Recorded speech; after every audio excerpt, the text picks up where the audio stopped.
Howdy.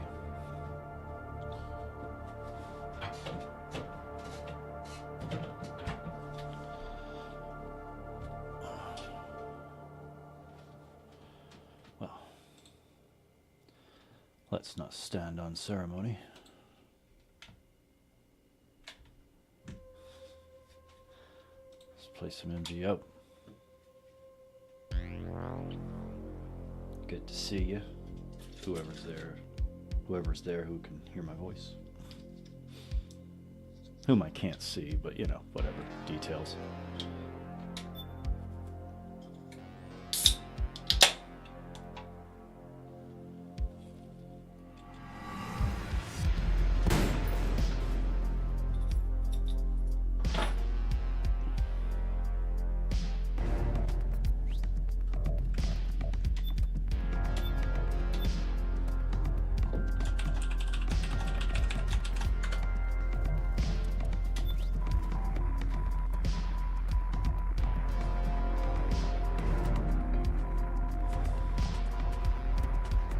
George, what's up, man? You're not usually the first one in there.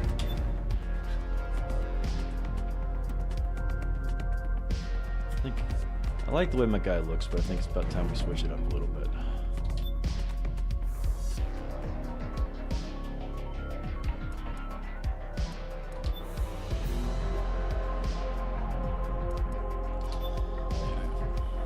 Alright, well, the headset stays, the mustache stays, the hair stays.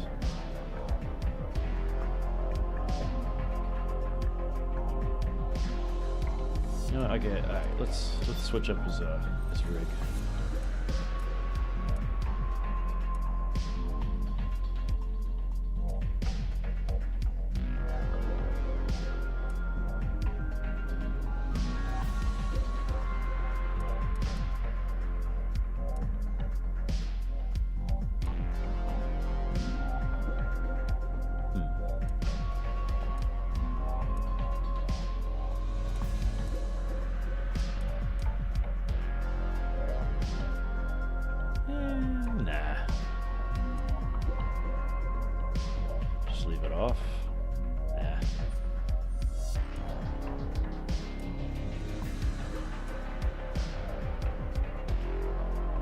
Yeah, we'll go with this guy.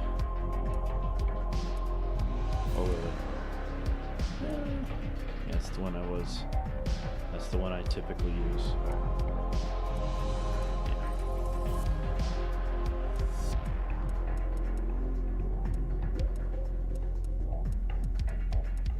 Got the alert that you've begun streaming, so I came on board immediately. Fuck yeah, George. Appreciate that. Now, we gotta get off the patterns with this. We'll stick with this color. Maybe we'll pattern the pants. That'll be a good look. Switching it up. What do we got here?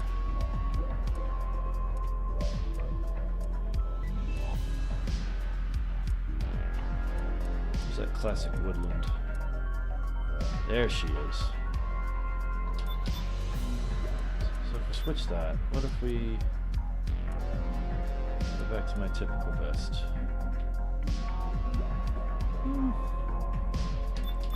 Okay.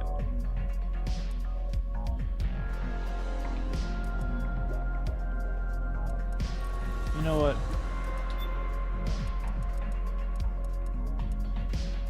Let's go with no rig for a while.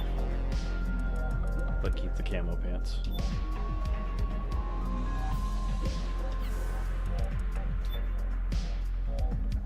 What's up, Jacob? Yeah, it's gonna be a little early, and not sure how long it'll last, but it'll last until it doesn't.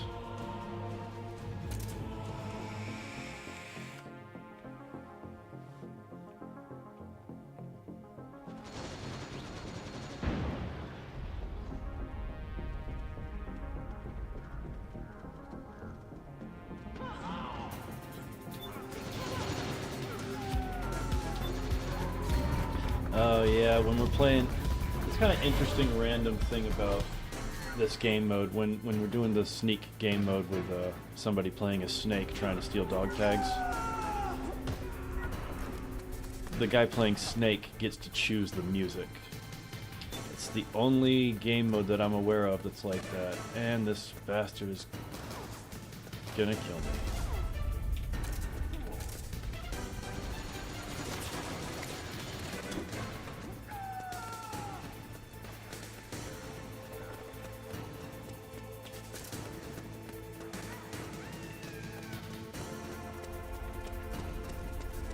There he goes. Ah, they don't have auto aim on this. Get him, boys. Pincer move. He can't block from behind.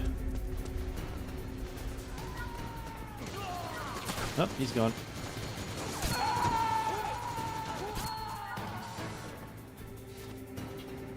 Yeah, he's not the real deal. We know who the real deal is. Okay, so I can't currently use auto-aim in this mode, which I've recently gotten relatively adept at using. Which is funny, because back when this game was actually officially functioning, I never used it.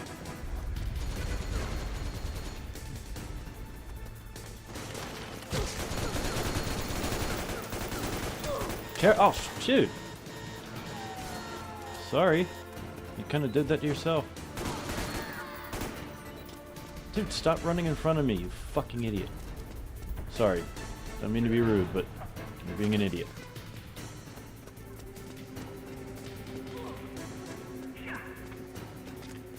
Oh, shit. Oh. Gotcha, bitch. Oh, shit. No! Fuck. Snake's doing well.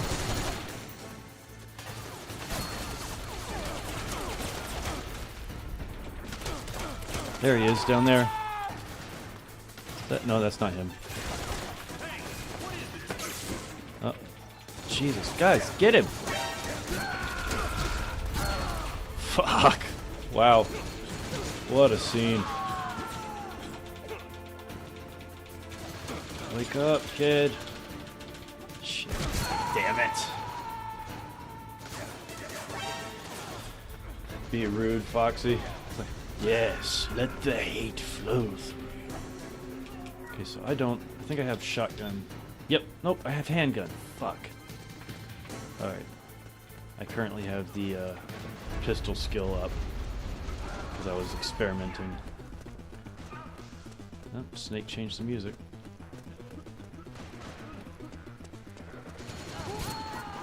Oh, there's Raiden. Excellent work.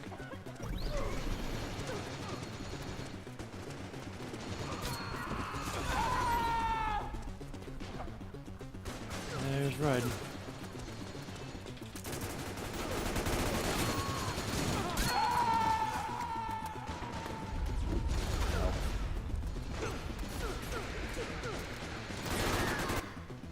Alright.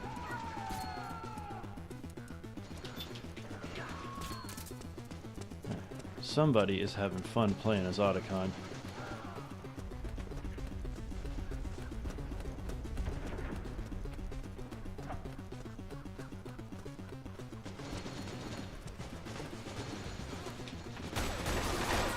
Shit. Up close.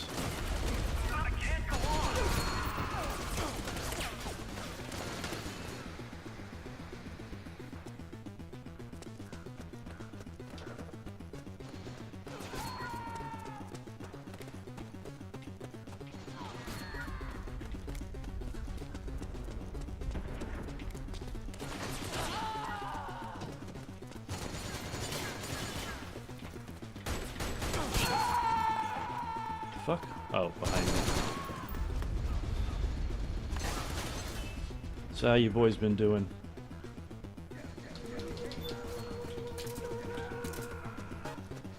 Well, this Snake's died a few times now that I've heard. Up, round ends in 30 seconds anyway. Fuck!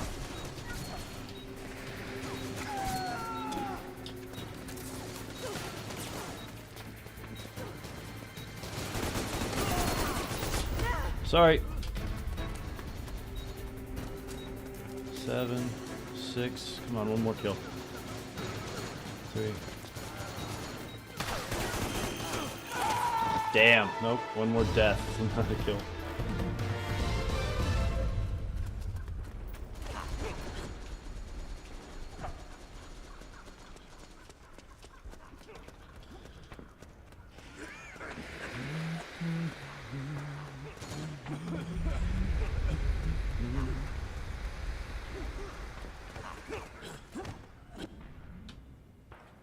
I like to share some of my comic book publisher research results if anyone's interested. By all means, George. I do wish that a couple more comic book heads were here, though, for you to truly appreciate the information.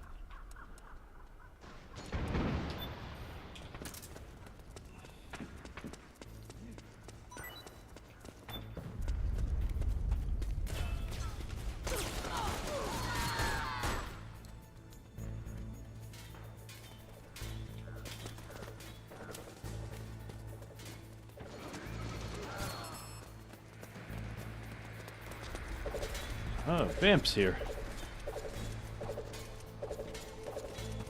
Get him, Vampy balls.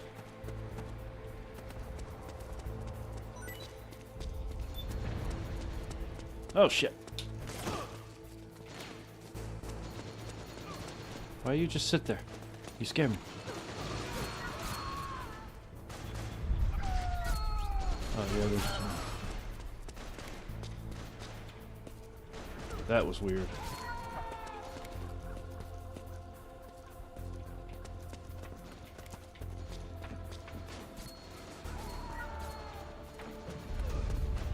Oh shit, somebody KO'd one of my boys.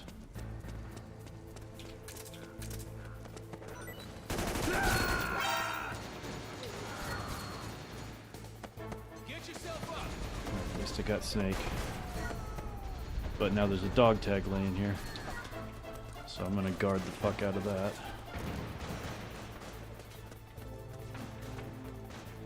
Just hope Snake doesn't spawn over there.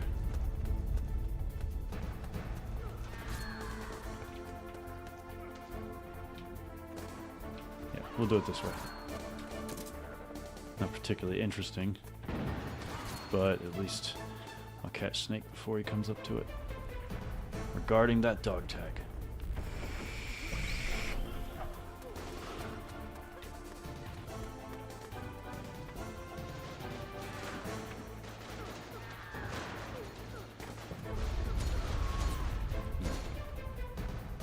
Snake will likely be around here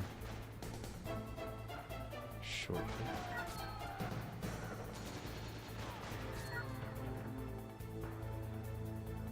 Because he's going to want to pick up that dog tag.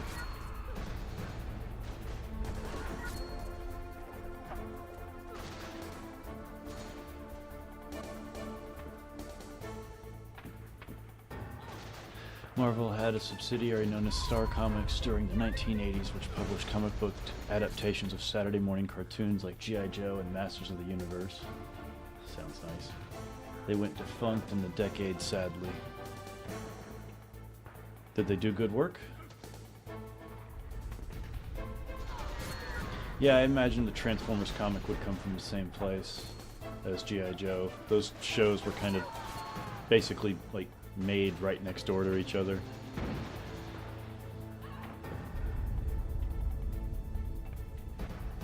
Alright. Now, I really wish there was a way to recollect these dog tags when the guy playing Snake gets them off a guy. But no, there's no way to to move it. It'll just sit there waiting for Snake to pick it up.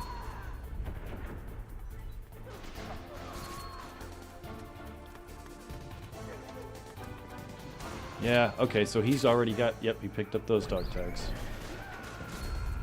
So now Snake's died. He needs to pick up 3 dog tags, and he has these ones ready to go, and he needs to get another pair. They are Hasbro products, so I'd assume so.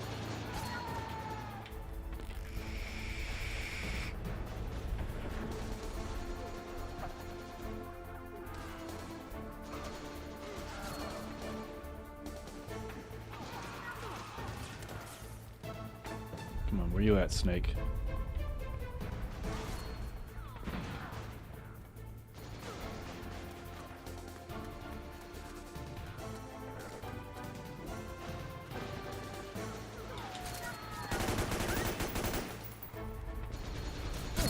Damn it! I knew he was there.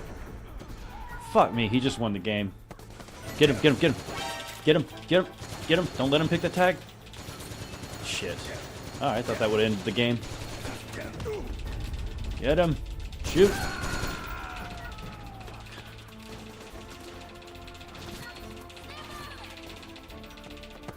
That's not how you do that. What'd you do that for? Not bad. You just stole my weapon from me, you jackass. He's stealing my shit. You're my teammate.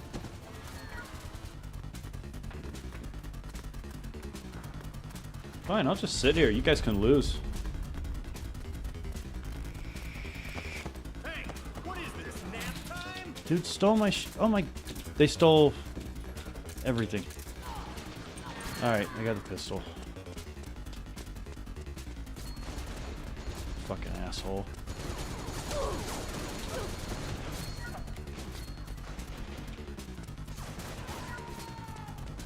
And Snake just won the game, I bet. Shit, I saw you.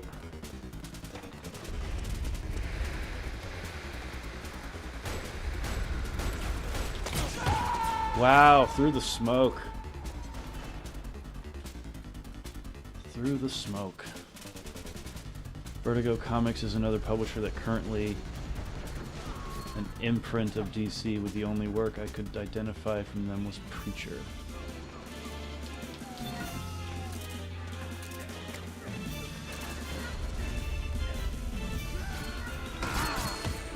Ah, Snake lost. I thought he was doing well.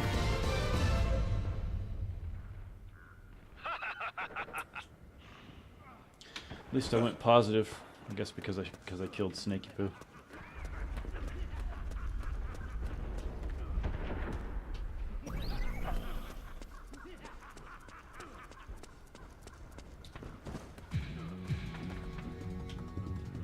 Oops, didn't mean to do that. I didn't even see you the whole game.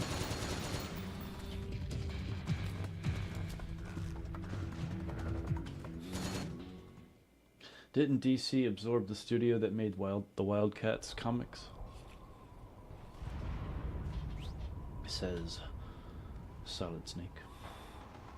No, Wildcats was published by Image Comics. George knows his shit. Come on. Ah, I'm not Snake. It's okay. I suck at being Snake. I don't think I've ever won, even back in the day when this was official. I don't think I ever came close to winning the times I drew the short straw and had to be Snake. In fact, one time, I distinctly remember the guy playing as Otacon, the little robot, like in the chat, roasting me for sucking. He had managed to knock out multiple people and pulled their dog tags out. So all I had to do was go to where he was and walk on the dog tags and win the game, and I couldn't get there. Dude was furious.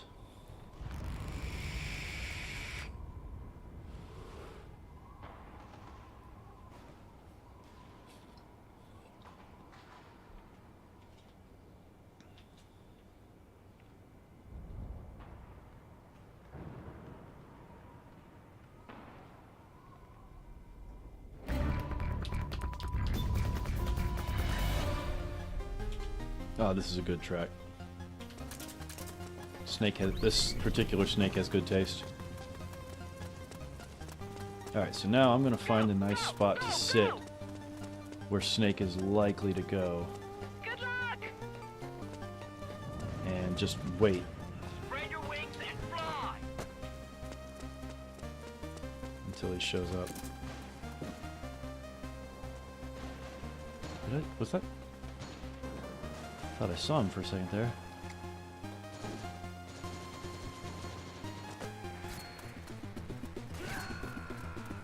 Alright, Snake's died once.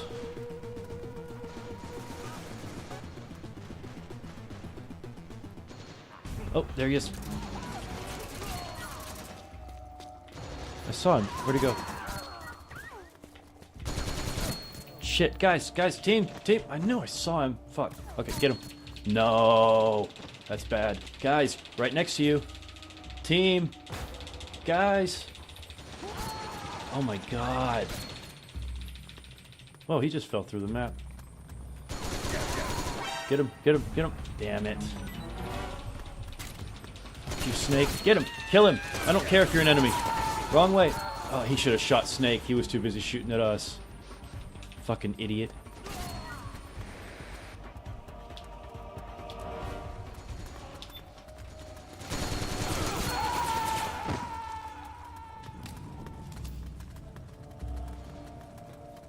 Image Comics is still kicking.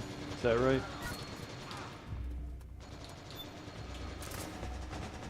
That sucks. My initial plan of hide and wait to see if I spot Snake strolling through was perfect.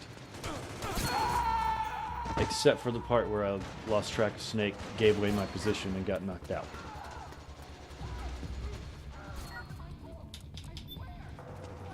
What the fuck are you doing here?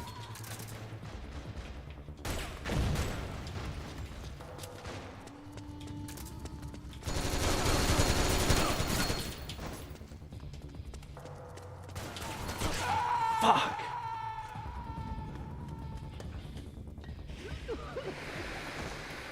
I think he just accidentally gassed himself.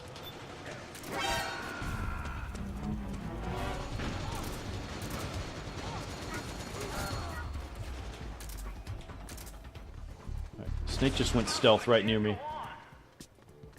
No, that might have been Otacon, actually. Because he's close.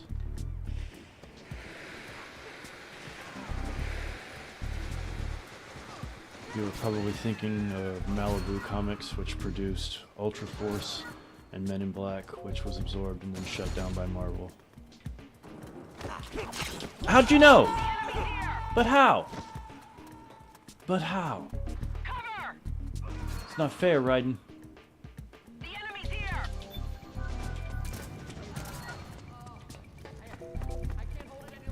Okay, so Akiba's here too.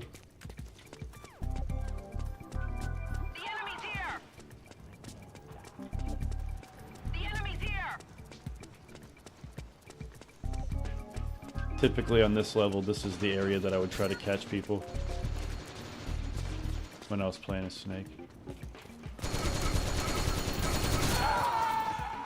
How did that not kill him before it killed me?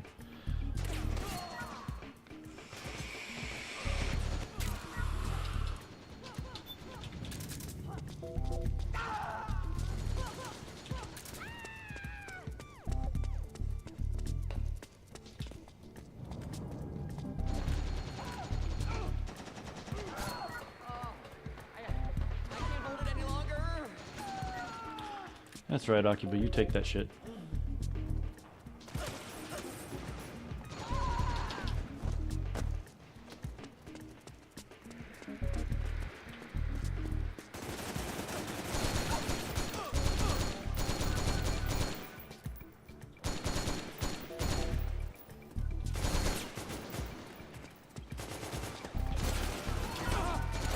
Shit!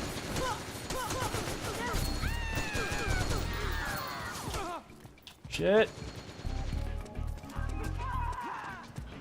Raiden's close. Good job. Oh shit, I hear him. There's a little fucking evil robot.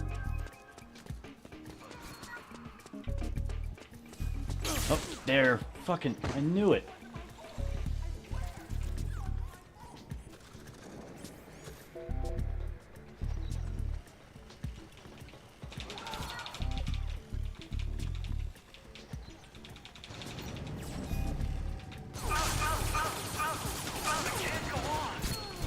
Damn. Oh, so Snake's in here too. Fuck. And that's 2 dog tags for him. And he wins. Fuck. Good job, Snake. Are they still making Spawn comics? George knows. Well, George would know, I assume.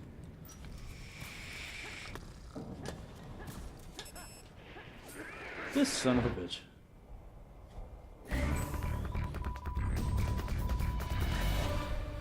Okay, I'm gonna do my best to use this thing effectively. Okay. Now, what's the best place I can go with meleeing so that this is an effective weapon? It's kind of tight quarters. Prepare to fire main gun. Oh yeah, I can't move while aiming with her. Prepare to fire main gun.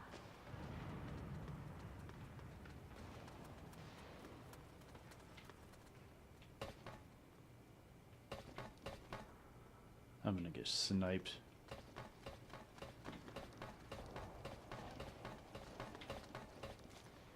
Shit. Prepare to fire main gun.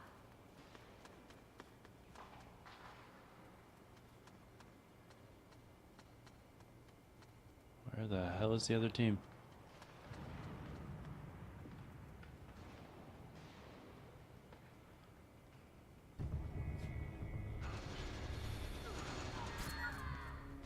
There's some combat.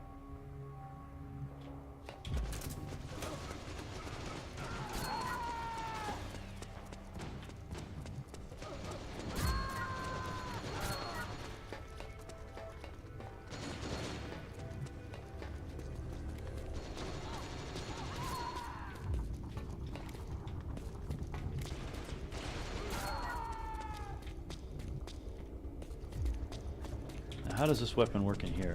Prepare to fire main gun. Fire. Okay, just go straight through the parking garage roof.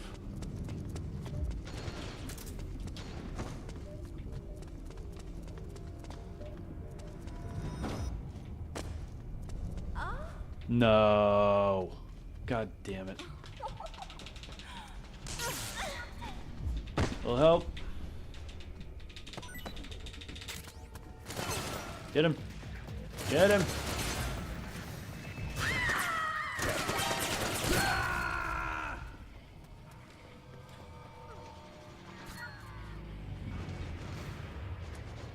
Why am I stuck with her?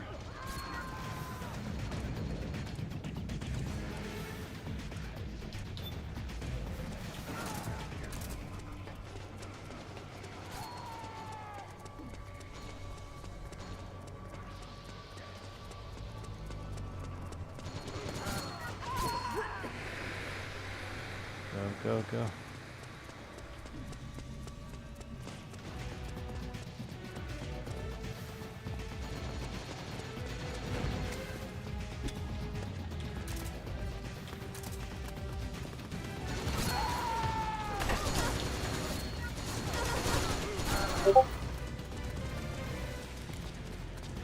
How dare you, says Stephen.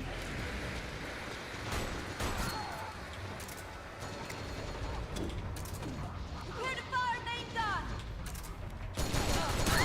Oh, come on, that was a head It wasn't a headshot, it might have been look, that was at least a neck shot.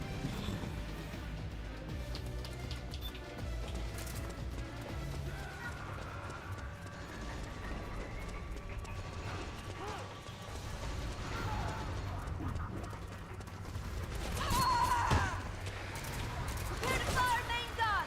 Fire.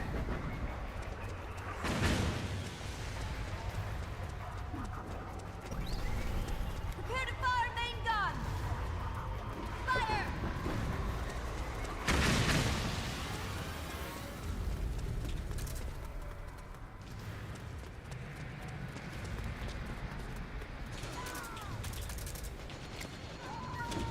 Prepare to fire main gun.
At least we won't. Looks like we will be able to stop Snake from winning this time.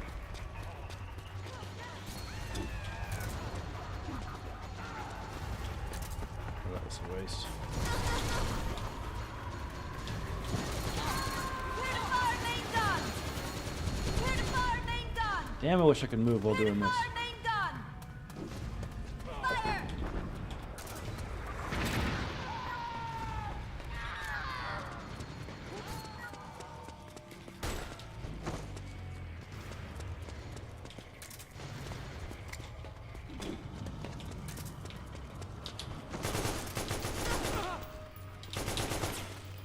Damn it, I'm surrounded. They had no backup.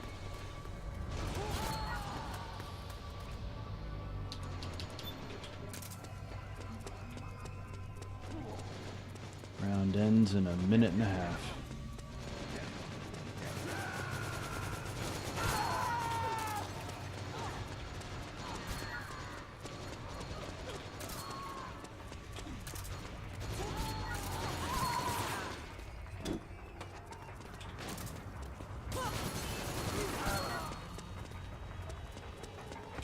Oh, shit!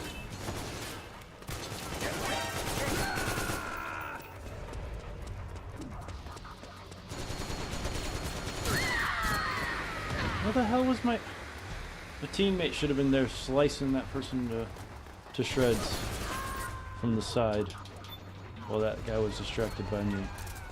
But no. Can't have telepathic teammates. It's just too much to ask for, I guess.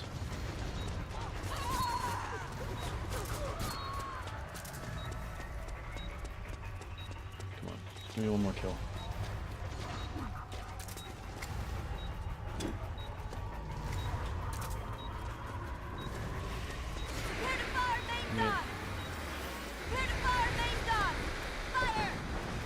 Come on, get him.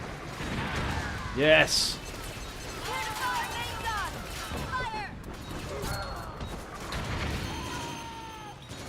Got a couple kills there, I think. Right at the end. They were all piled up in that room.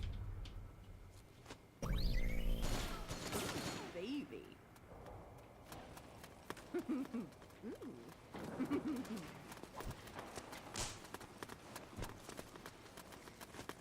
Oh,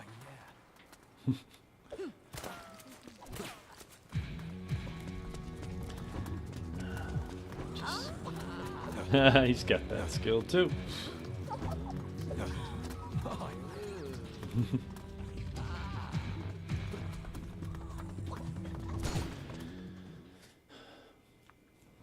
Also, Snake, I don't know if you saw, but I have only one Judge Dredd comic. It's the first issue of the Judge Child storyline.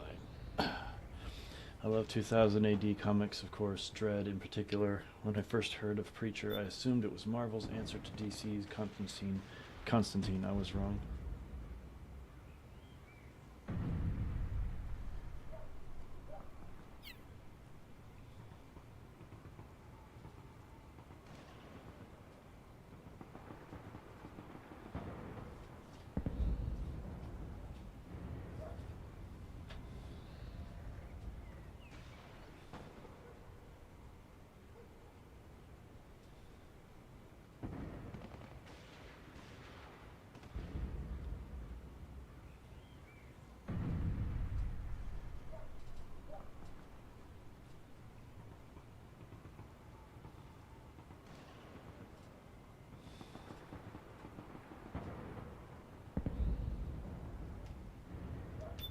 Oh shit, I'm Snake this time.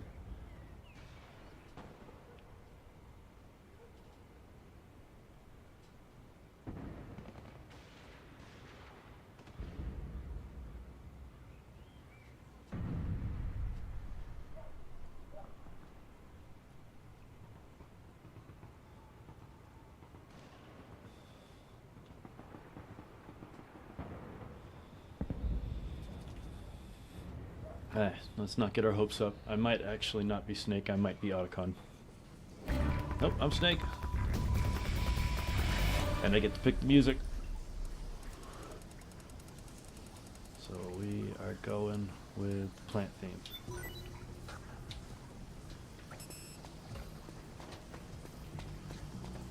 this is a good spot.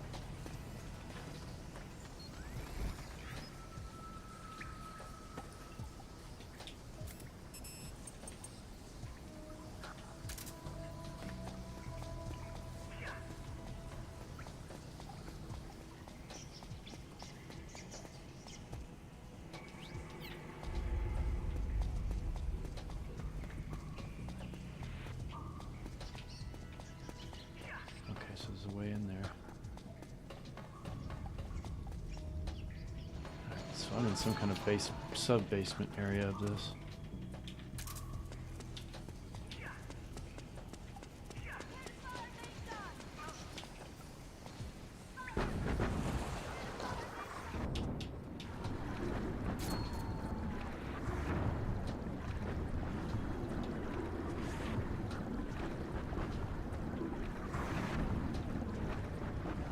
Go, man, go.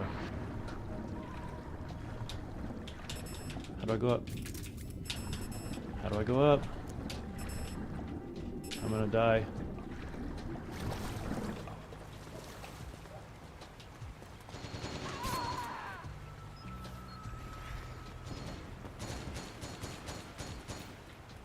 I need to get across there.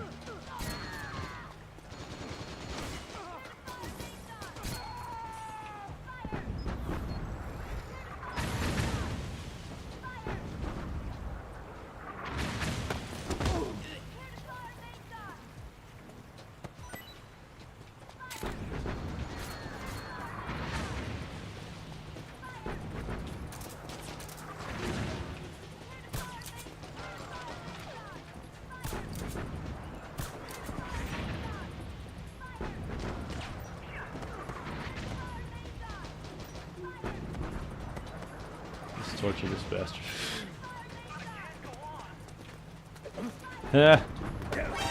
Ah, he got me. Go ahead. I got your tags. I don't give a shit. I was having fun.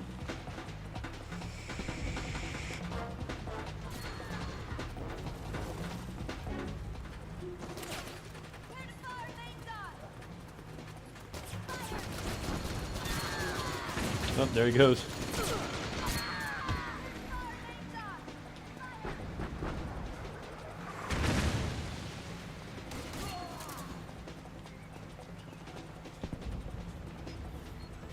Chris Howardson, what's up, man? Thank you for that $2.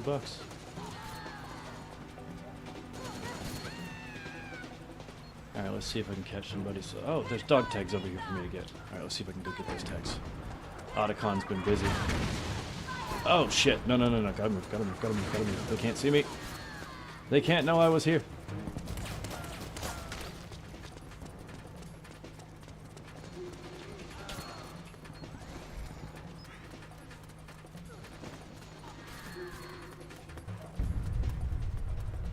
Shitty.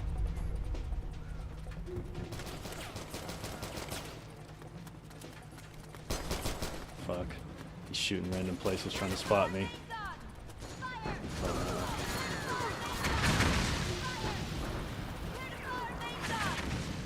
He's gone.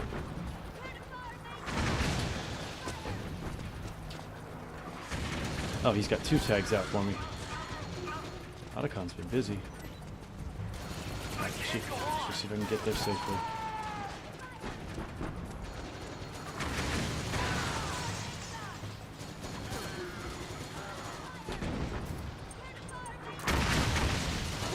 Mei Ling is freaking busy.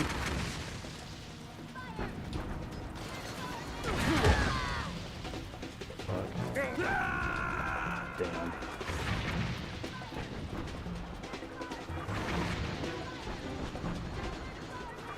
Did I really appreciate that $2? Okay, I gotta get upstairs. Damn, put me on the other side of the map again. Alright, let's go.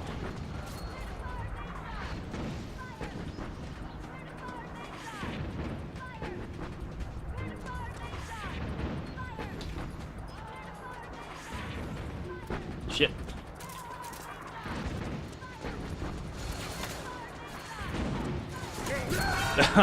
Come on. Put me on the right side of the river. Come on. Let's do it. Let's go this way. I know, Otacon. I'm trying to get there.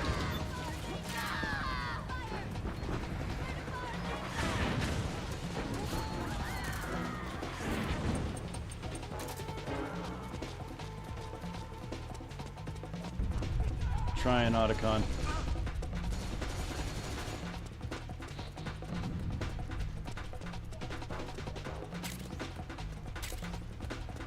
That's 2.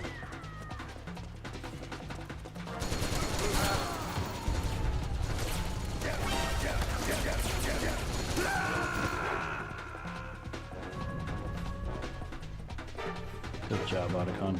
Oh, he just got another one. Get those tags, buddy. Man, he didn't get the tags. So close.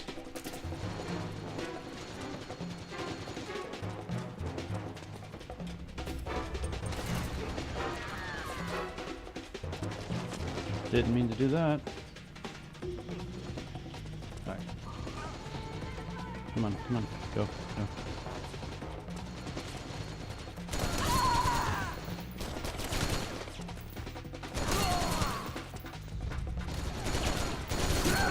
Fuck!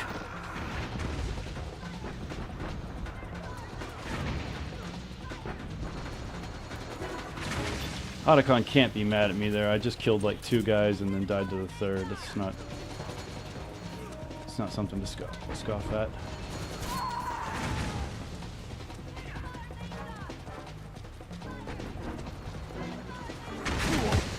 Damn it.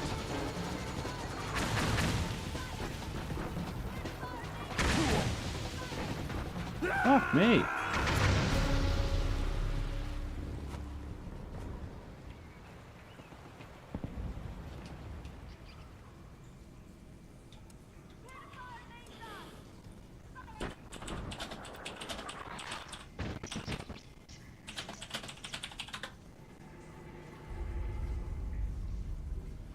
Good job, Otacon. I tried. It's not far-fetched to have Star Wars comics being published by Marvel, if any are found, because they're both owned by and are subsidiaries of Disney. Yep, that is true. All right, so I'm gonna play sniper. I have the distinct impression whoever's playing is mailing there is going to try to get a good high vantage point and snipe with that artillery. Excuse me. And we're going to fix that.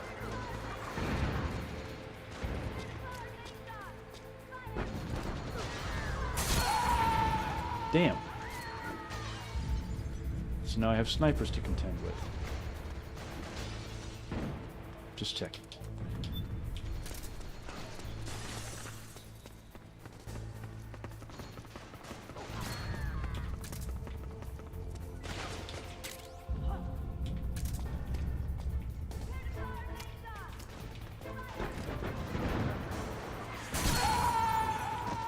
Where?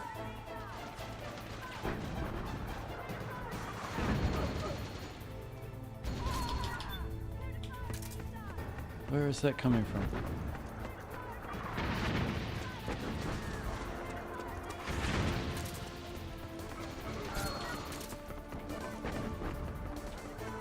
I can't just stand here because I'll get sniped.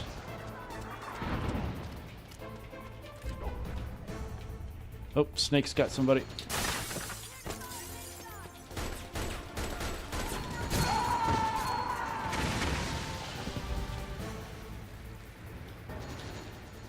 On that note, I discovered that DC is a subsidiary of Warner Brothers, though it didn't surprise me in the least. DC animated features and TV shows were produced by Warner Brothers. Yeah, I knew that. That one, yeah.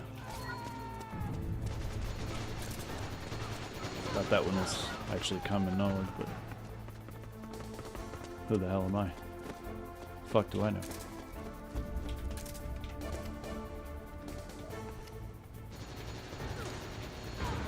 Damn it! Didn't mean to drop down there. Come on.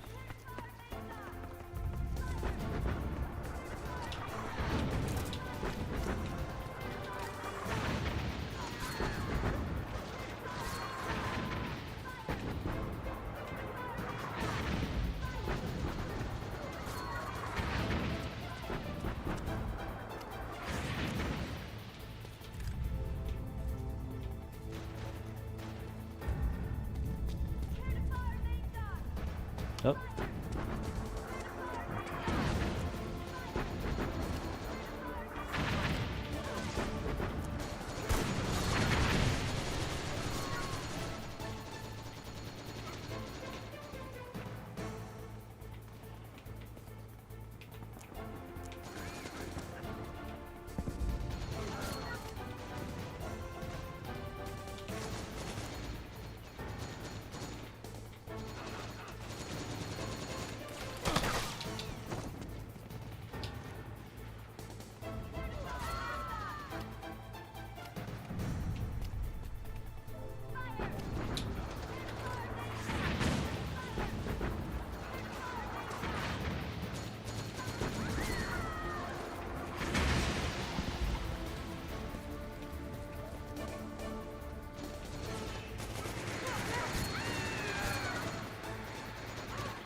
Yeah, whoever's running this game has turned off the kill feed and has turned off the kill cam.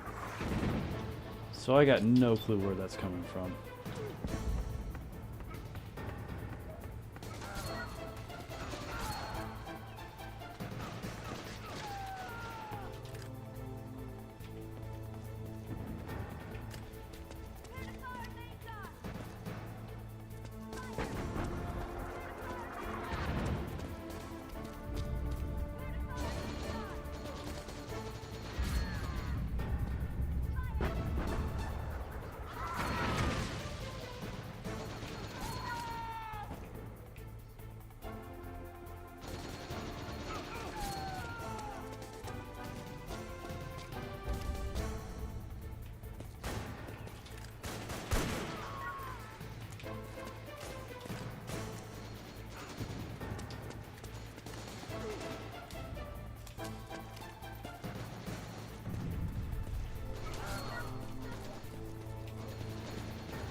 I have a theory.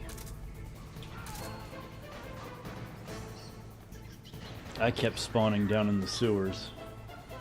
Now, it tended to spawn me on one side for some reason, but...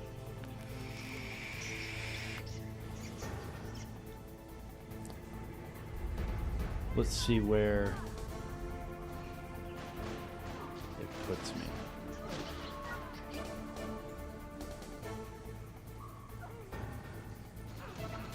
Sorry, rather where it puts Snake, because it might, the next time he gets killed, he might literally spawn right here. And then I can get the drop on him.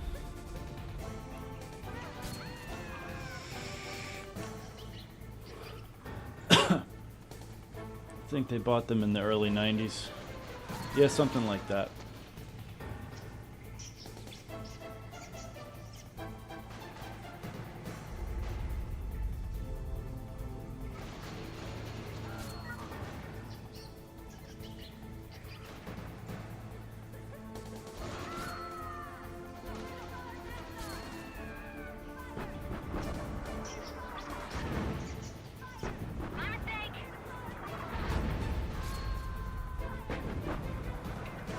Alright, well, I'm wasting my time.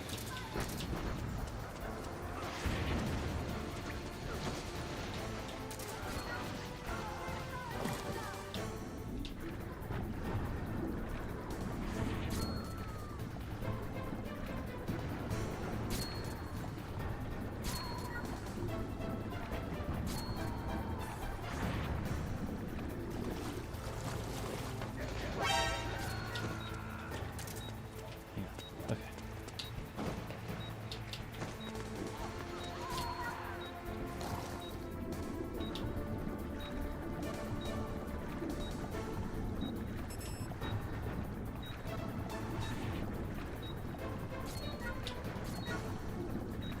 Damn, round's about to over it. And anyway.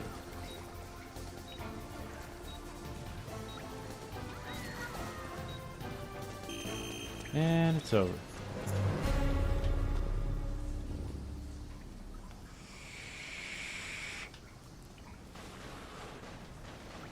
At least I wasn't at the bottom of the list. Even with all the research I did, though, the only one that hit me with hit me a little was Mirage Studios dissolving in 2011. Sorry, 12. Oh my god. 2011? Yeah. I remember that year. Jesus. Alright. 2021. My head's been all over the place lately, man.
Mirage published the original Teenage Mutant Ninja Turtle comics, eh? What else did they publish? Oh god, a vamp. Okay, so I got this knife that I won't use, and these that I'll use frequently. Spread your wings and fly. Spread your wings and fly. Gold be with you.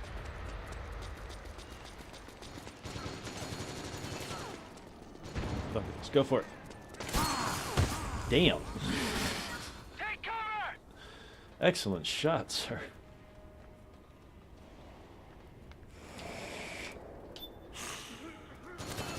No, that's not fair. That's the problem with playing as vamp. There's a guy hiding in this corner. Grenade. Alright, come on.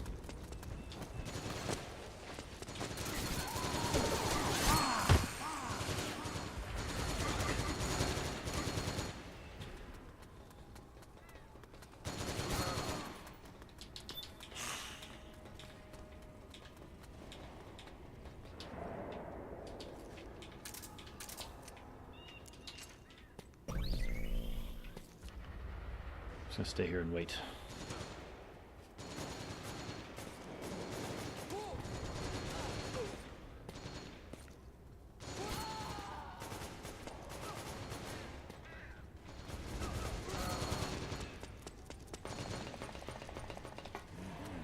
Damn it.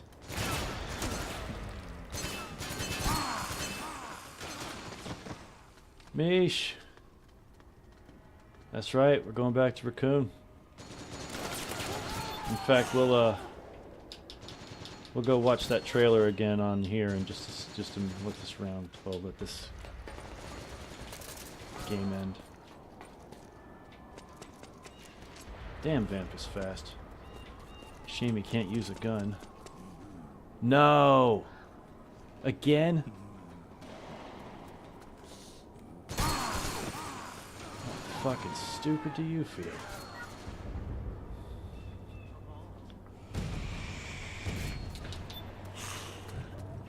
Damn it. Hold it. We got company. Give me some backup. Give me some backup. Roger, give me some backup. Give me some backup. Wrong knife.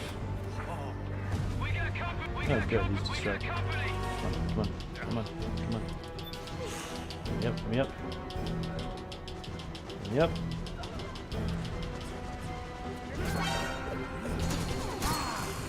Sweet. That was actually worth it just to see that.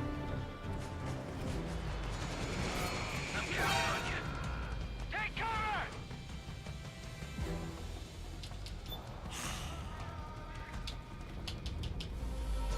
God, his waking animation takes too long.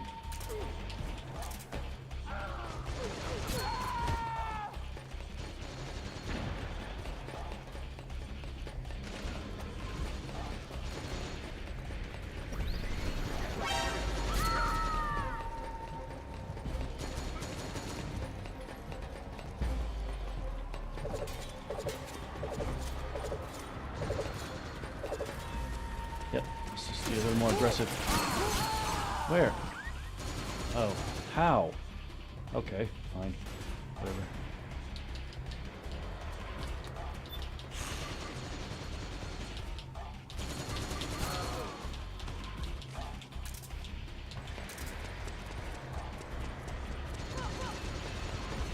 Come here, bitch. Damn it! Take cover.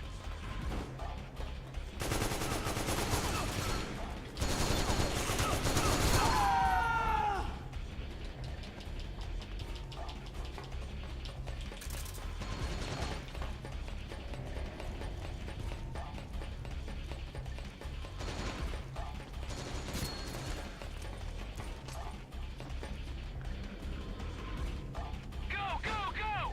I am getting a kill.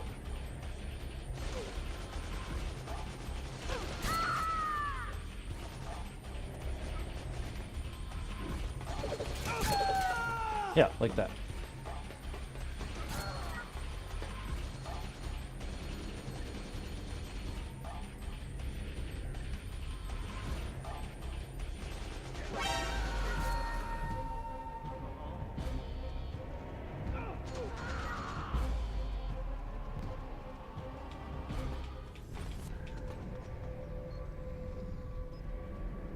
I'm counting on you. Someone's gonna try to come through here.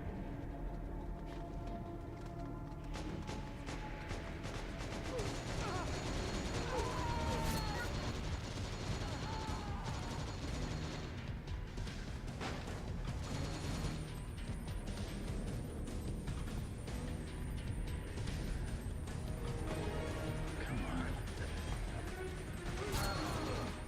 Make the move.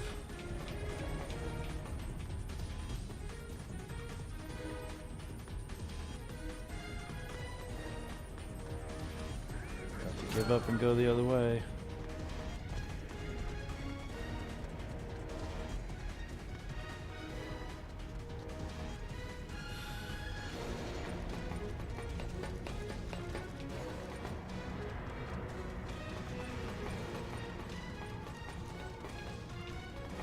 Fuck it.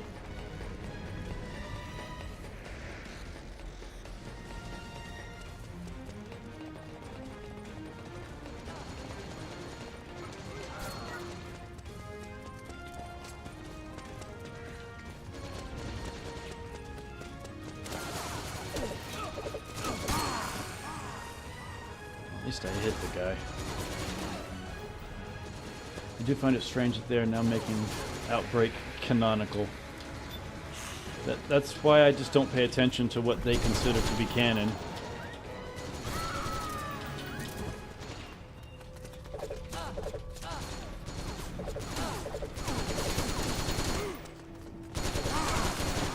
Fuck.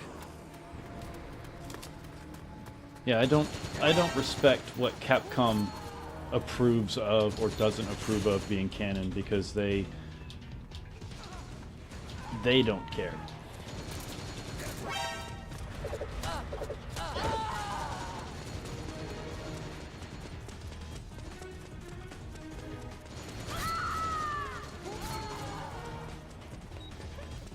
Come on, one more kill.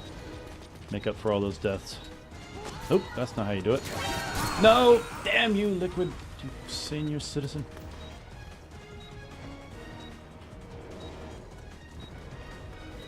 Having played Metal Gear Solid 4 a bunch of times, I cannot conceive how that gameplay makes for a working deathmatch multiplayer.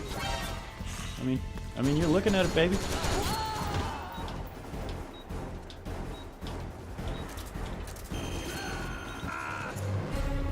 Snake lost.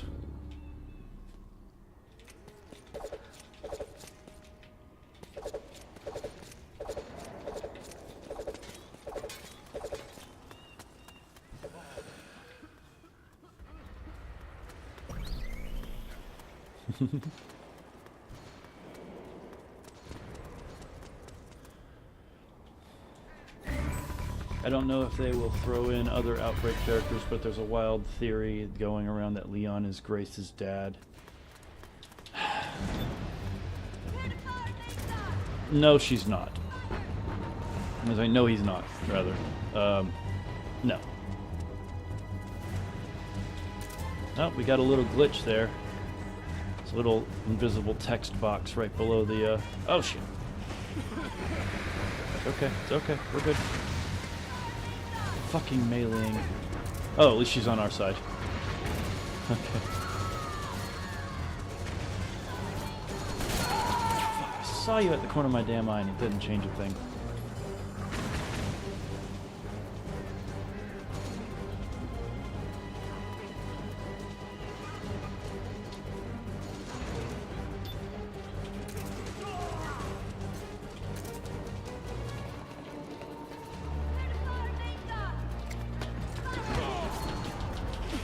Yes! Come on, come on, yep.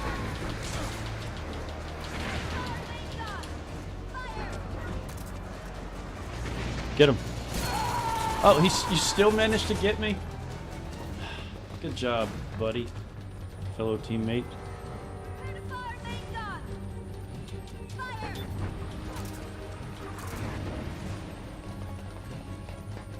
Clear to fire main gun.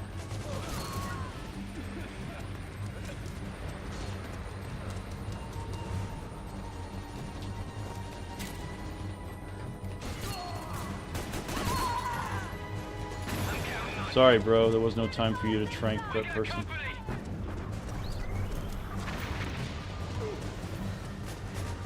Give me some backup. Give me some backup.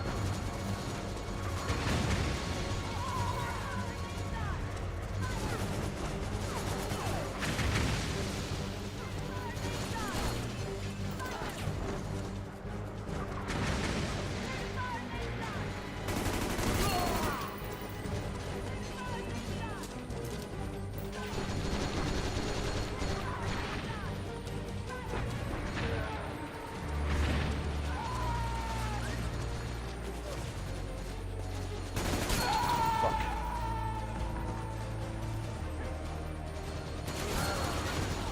I blew it. Give me some backup. Give me some backup. Give me some backup. We got company. Give me some backup. And this has somehow had an effect on Grace.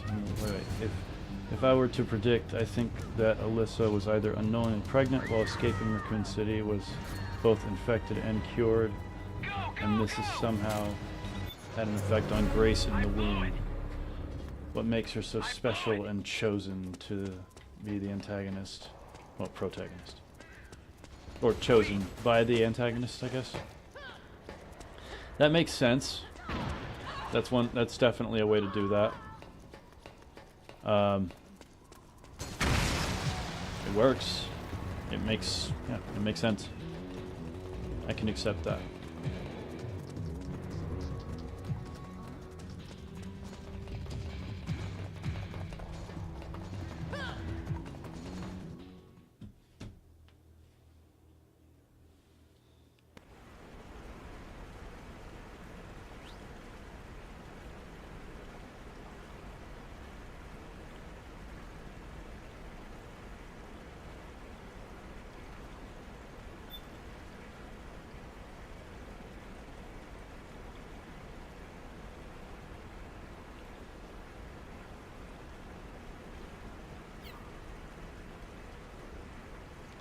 Oh, yeah, I gotta quit. Impact! Thanks for the twofer. Appreciate it, buddy. Always do. Alright, let's hop out of MGO for a little bit. Pick another game here in just a second. Let me respond to this Steven guy. He says, how dare you? I said, how dare I?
mentioned it to Fox a bit. We're getting OG 2 and 3 for the PS5.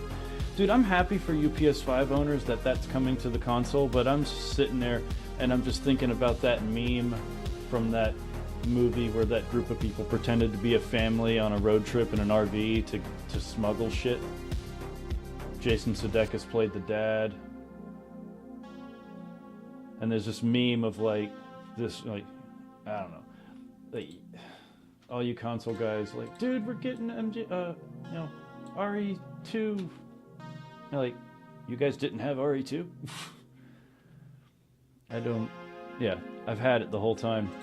I'm excited for you guys because you're excited, but I'm just like, over here in PC land, it hasn't been an issue. In fact, here's a randomizer. Whoa. Okay, hang on, let me kill the emulator, because clearly... I don't know if you guys can see it, but there's this box right here.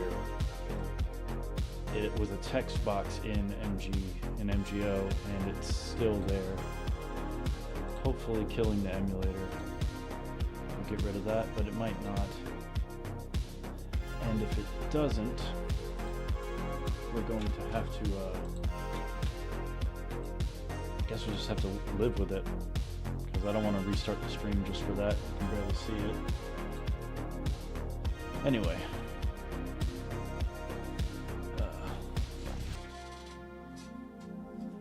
Capcom's approach to the series is that all major events are canon, but that the lore between them is not. So it's canon that Leon and Claire survive Raccoon, but the lore of getting there is whatever.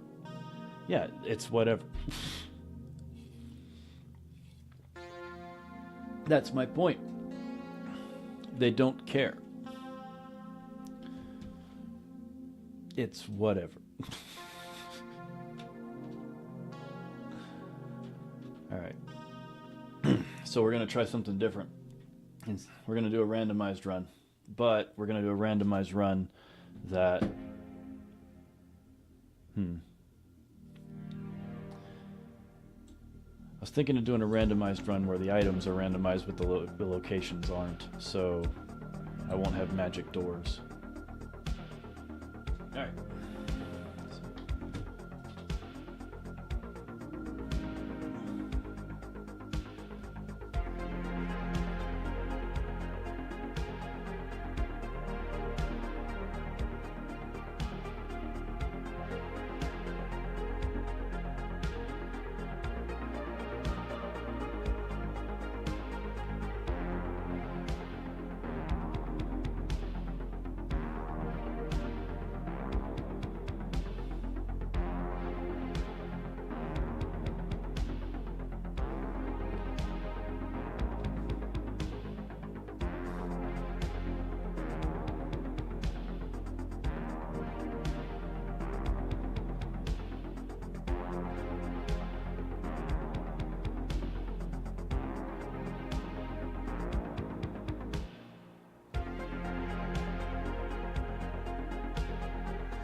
For me, Fox, while you can't count on corporate to see games as art that should be preserved and PC users have been the real preservationists, I still like to see official support to preserve games. And you're right.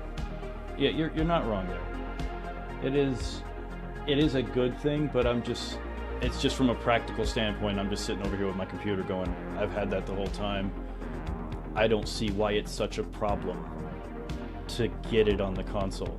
Like, so much should just freaking be there, and they provide unnecessary manufactured scarcity. Alright, so let's use our dice and figure out which one we're using. Highest number wins. RE1 got a 17, that's going to be hard to beat. RE2, 11, it's out, and 17. So it's a tie between RE3 and RE1. RE1, it's a 10. RE3, oh, that was a bad roll. Oh, that went over my keyboard. Let's try that again. 7. RE1 wins. We should have had Resident Evil Collection years ago on the original 3. Yeah, you should have. You should have had all that shit from the get-go. You should have had it on PS2. You should have had... I mean, PS2 is different because it wasn't digital. But you absolutely... I mean, I think 2 and 3 were on the original PS3 and PSP.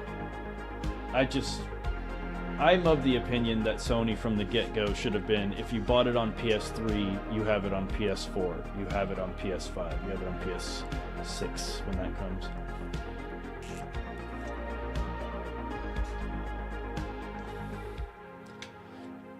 And they did not go that route. They went a different route. Alright.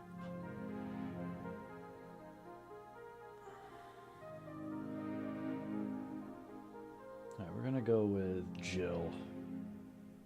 But we're gonna go with RE3 Jill for fun. Wait, no, that's Chris. Okay.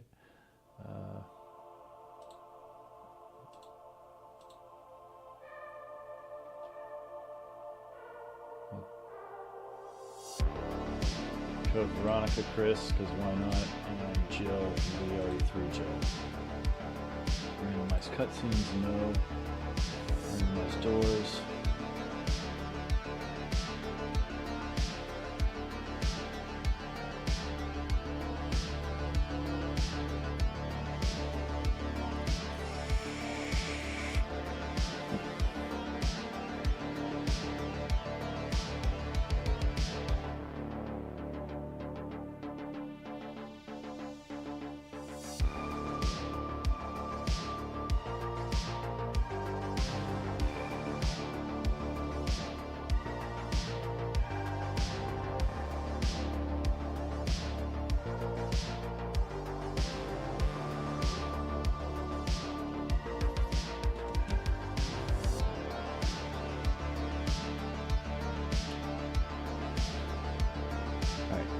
Let's determine. I'm conflicted because I can't run the stream for super long today, but I don't know how long I'm going to be able to run it, so I don't know if I want to jump into a full game with randomization. So I'm going to let the dice decide.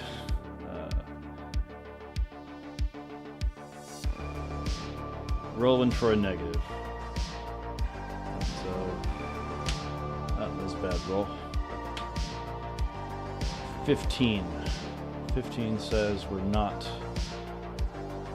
going to randomize doors, and 7 says we're randomizing doors. So we're not randomizing it. It's going to be a standard game with the randomized items. Remove the documents from the situation. And kill the alternative routes.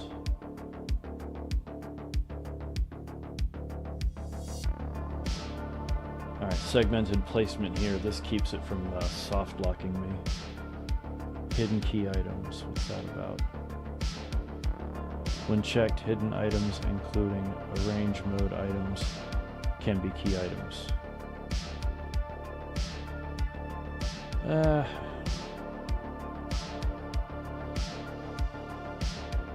Not sure what that even means though. Fuck, I'll turn it off.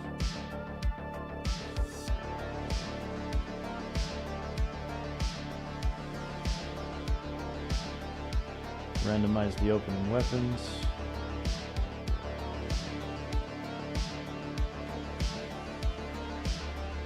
Enemies are pretty properly done up. Cut down on the snakes significantly. No, that's crows. We'll leave those there. Cut down on the snakes. Cut down on the wasps. Wasps. The chimera and the hunters there. Cerberus there.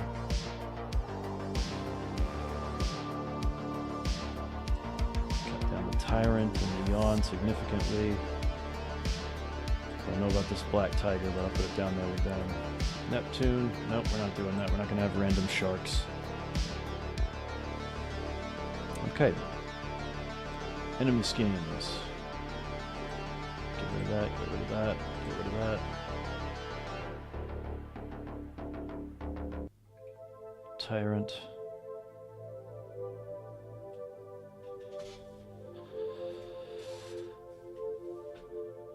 Get rid of the tyrants, keep the zombies. Okay, so there's not a lot of randoms here. We got the zombies from RE2. We got lickers replacing hunters. Random NPCs. We'll get rid of that because it only picks one NPC that just fills the whole map with that particular zombie. We're not doing that. So sometimes the hunters will be lickers. Sometimes the zombies will be RE2 zombies. And we're going to leave it at that. Okay. Now let's roll to determine the number of times we click to generate the seed and randomize it. Bad roll. 4. 1, 2, 3, 4. Generate that seed. Actually, nope. I'm going to let that generate, then do it again. I have to. I don't want to randomize the music. It's going to be a standard game. I want the right music playing at the right places. Am I going out tonight? No. At least not that I'm aware of.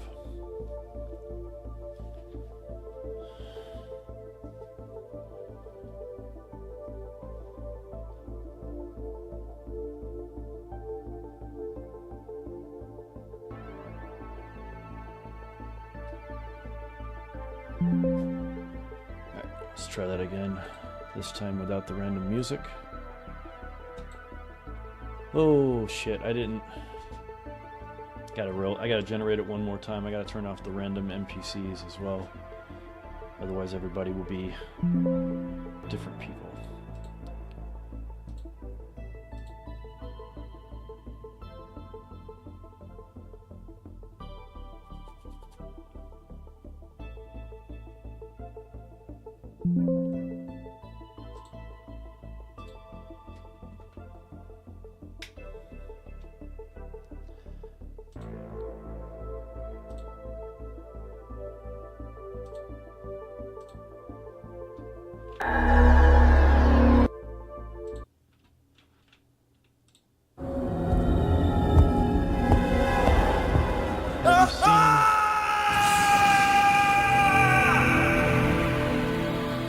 Have you seen the RE4 mod where Leon throws chainsaws?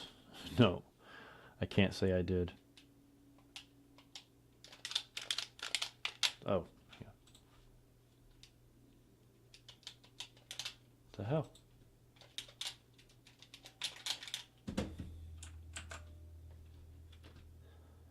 It's weird, it wasn't recognizing my controller. 1 second.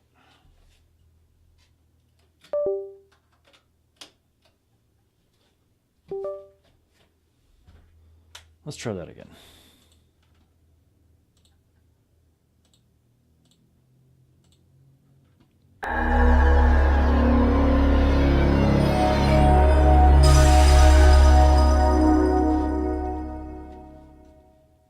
That little floating invisible box is going to bug me the whole stream.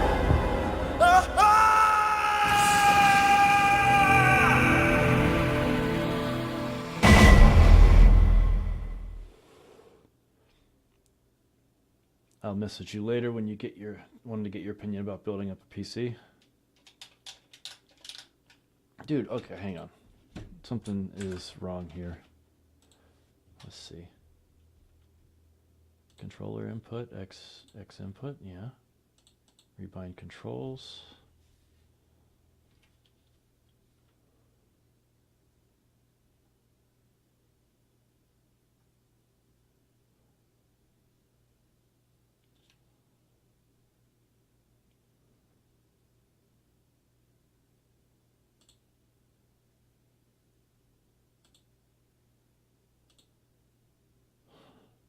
What the hell?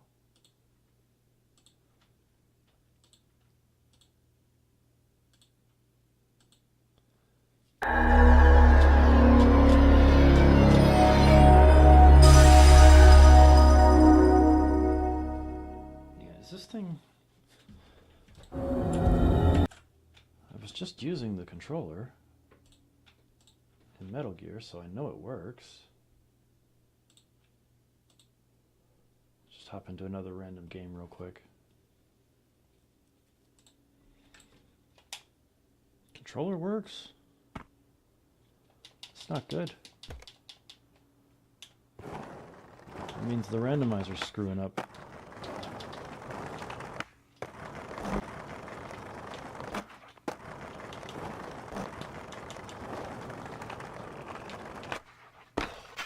Ooh, that was smooth.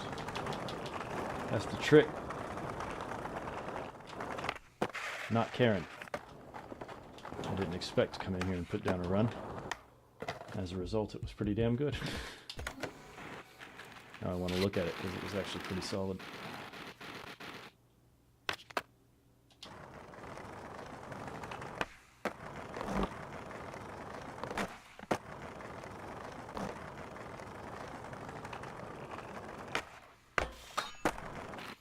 Oof, let's see.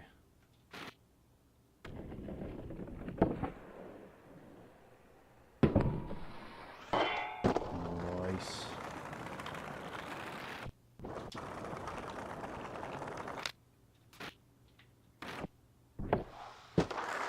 A little fishy. All right, so something is wrong with the randomizer. Not necessarily the controller, which is just strange.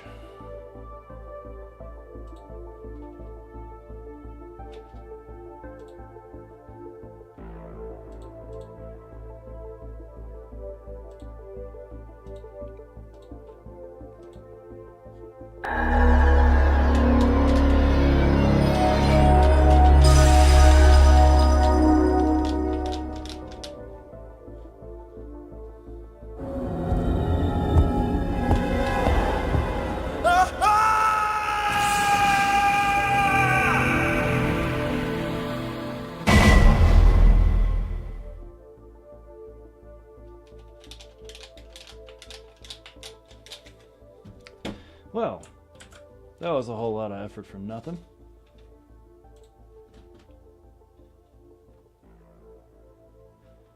Let me restart the emulator. Sorry, the randomizer.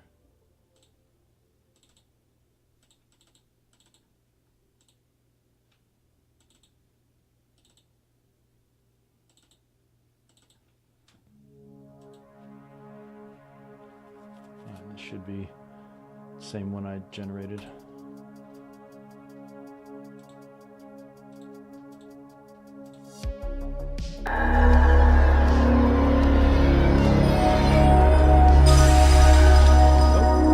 Still nothing.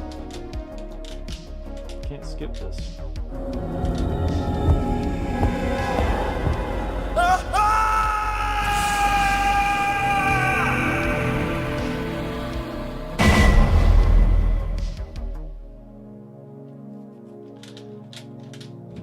Fine. I guess I won't play the randomizer. Actually, just for shits and giggles, let's hop into RE3 real quick and see if it's specifically RE1 that's doing it, or if it's all of BioRand. So that'll help.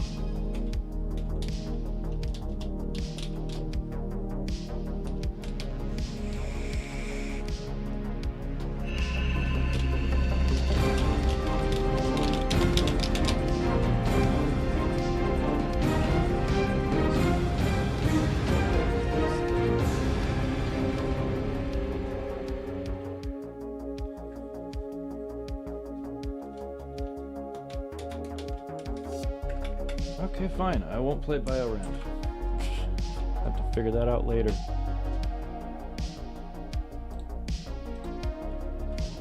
Steven ever messaged me back?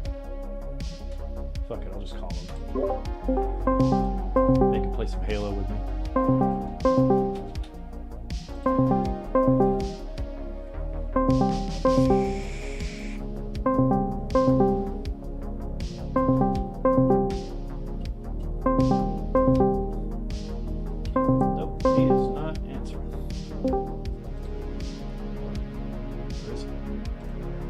Hello. Hello? Hello. Hey, buddy. Hi. How you doing? Not too bad. Slightly drunk. Just slightly? Yeah, just a little bit. I'm currently drink driving. In the game, though, right? Yeah. To be honest with you, being drunk doesn't affect my lap time or my consistency. I don't know why. Because you're just I better than most people. No, I feel like being drunk doesn't actually affect my ability to concentrate that much. Unless I'm obviously as a threshold. You know, you hit a point where you can't do anything.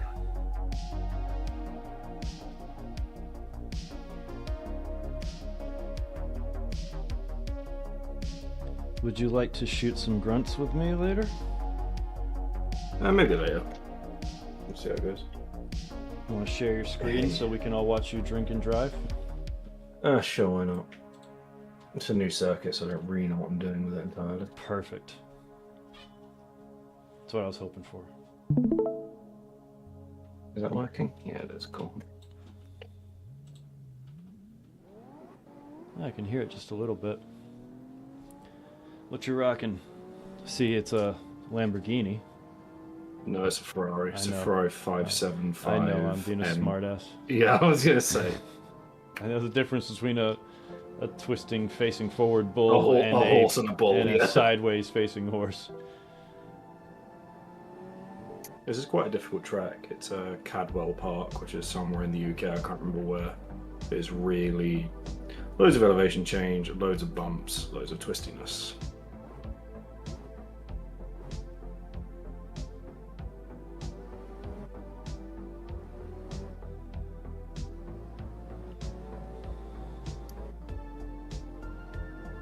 So, did you enjoy those fights? Yeah, I didn't watch the UFC, but I enjoyed the Fabio Wardley fight. Yeah, George, I don't know why BioRAN just wasn't recognizing my controller, but everything else was. I restarted it. I don't know what the problem is. It hasn't done that to me before.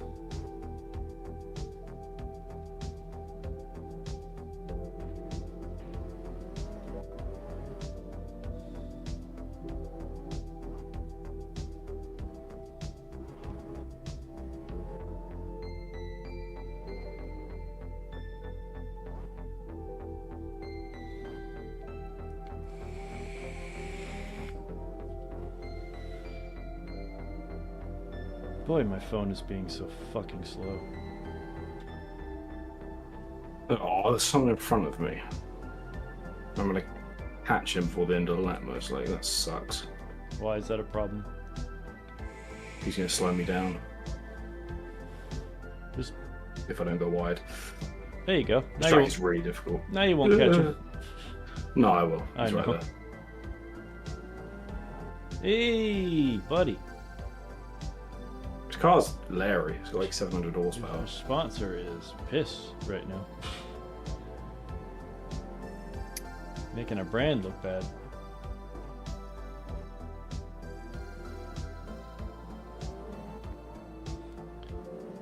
I never said this before, but you have really attractive hands. What, because you can't see them? Yeah. And your forearms too. So meaty. So invisible.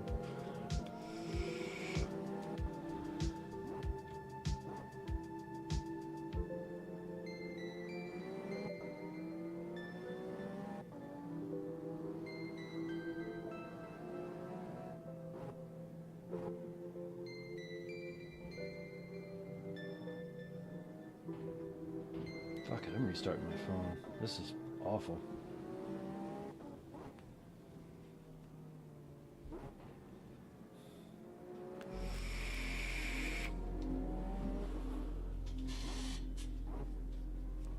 Get him, Steven. Just do what the cops are trained to do. Just pull up alongside the back edge and just kind of It's really hard to overtake on this track. rub the corner a little bit and push Like, it. really hard to overtake on this track.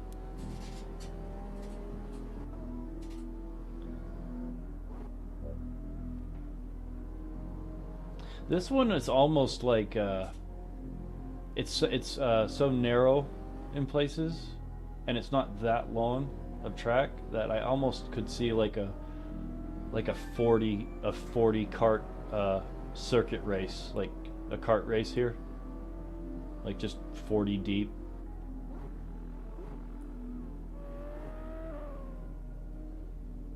It's an old track. Damn, he just gave that up. He may literally have given that up just to. Yeah, broke himself a little bit. Well, I know he doesn't think he can catch you. As long as you don't screw up, you're just gonna pull away from him. Your car's too good. Actually, our cars are about even. Yeah, tell that to the rearview mirror.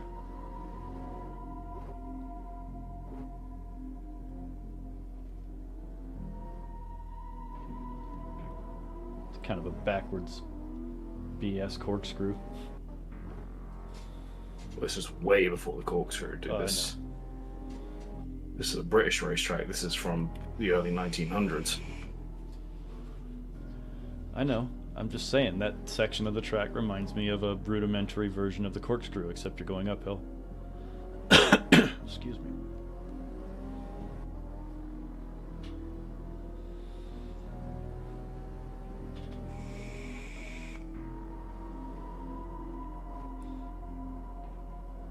You're doing very well.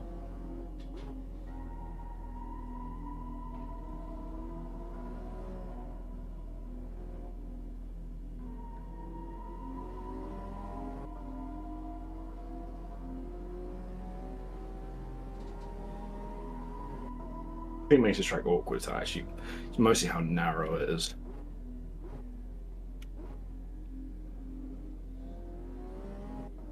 You haven't got a lot of track to work with.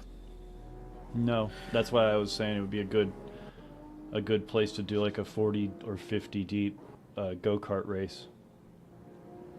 I think they do go-kart racing. I know they do racing in K-trims and lower formula races. Well, yeah, I it's think just like Formula super. 4s. It's super thin, so that makes sense. And again, it's not that long. It's reasonably long. It's not too bad. I mean, it's a 1 minute 40 lap. That probably makes it what, like a 2.5 minute lap for a kart, maybe longer.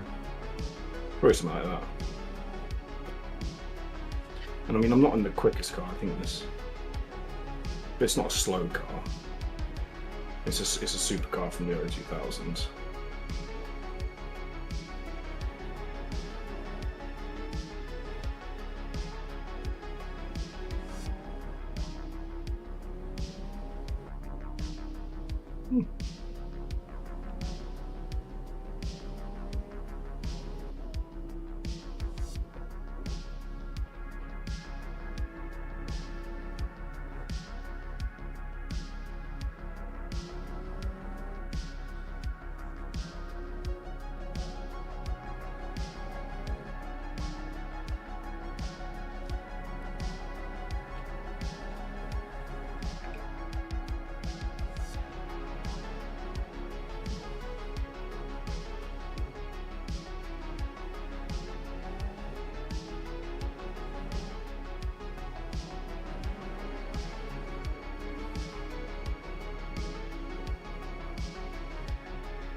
Along with RE, other video games got comic book adaptations like Mortal Kombat and Killer Instinct. I'll need to dig deeper to find their respective publishers, though. Yeah, get a whole new special box just for them. Bitch.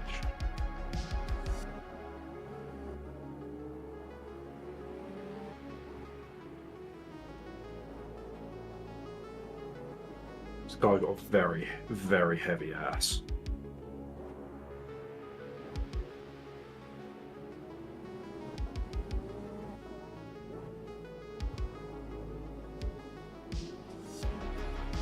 Sorry, I'm speaking to my real estate agent. No, another one. It's not actually a race, it's just like a track day, so essentially.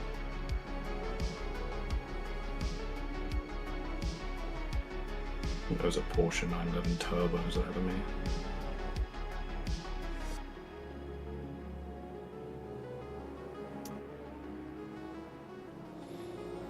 No, they got a heavy ass. Oh yeah, they do. by design, though. Well, kind of.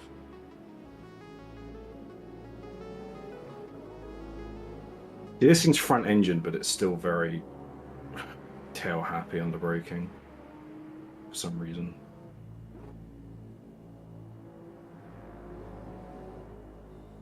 Yeah, you have to negotiate traffic, not just one car.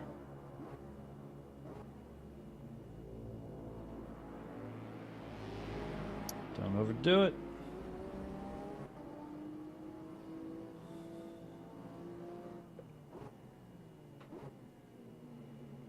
Alright, let's see it. You're gonna do it, you're gonna do it efficiently, and you're gonna do it like a gentleman. I'll try. There's always a chance that he could do Never that, mind. which is just stop on the apex like a retard. The guy in front is just an absolute moron. I bet the Porsche guy isn't even totally mad at you for that because he knows why it happened. He just stopped.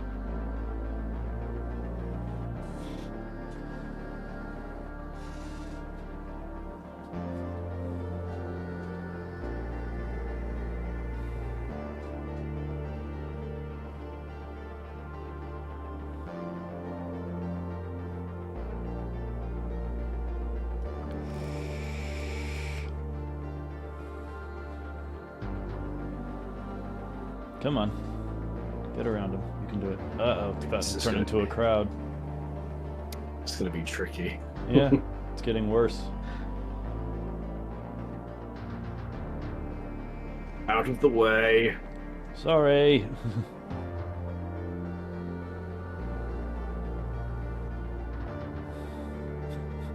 This random Family Guy episode came up in my, you know, my big stupid playlist of old shows, and it was that one that had the high class British porn. Almost, almost, almost. There we are. Well done. Mom, dude, move out of the way. Don't be a penis. The worst one is when you're on like a fastest lap, and they cuck you on the last corner by just being so slow out of it. Your Porsche friend is back. He got around him too. Why are you braking there? What are you doing?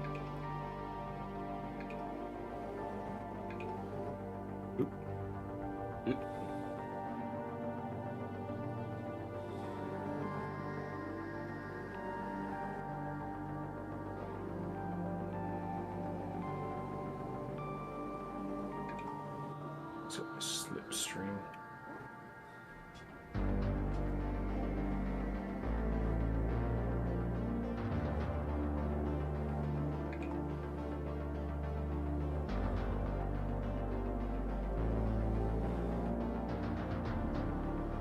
Pretty sure my car is damaged from that impact.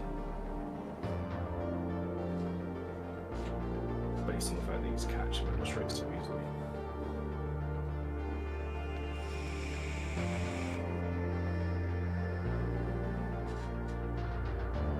Porsche is keeping up with you.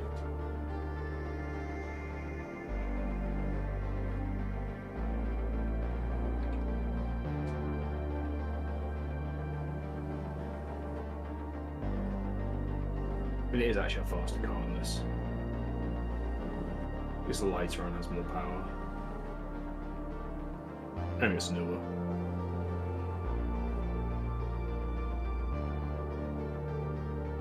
Oh, come on, Aston Martin, speed up.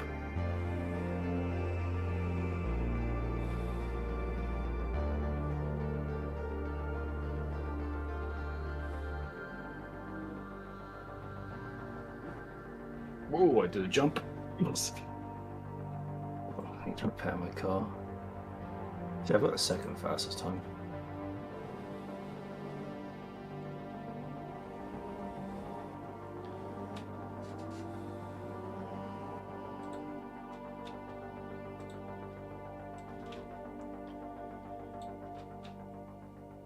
You did very well So what piece of shit are you playing? for a drunk driver. You did very well. Well, I can't play Biorand. I was playing Metal Gear Online. Had Can't you play Biorand? Because for some reason it's not recognizing the controller. You should watch it again. I was going to show you something that I downloaded. I thought your viewers might find it cool, actually. What did you download? So I was looking through mods, and then I found a Bugatti Veyron Supersport that can go 440 odd kilometers an hour, and I downloaded the Le Mans circuit with a really long straight, and it will reach it. Yeah. It does it. Oh yeah. It will reach the thing. It's insane. Where is it? France Day. Select the car. Where is Bugatti? Well, screw it.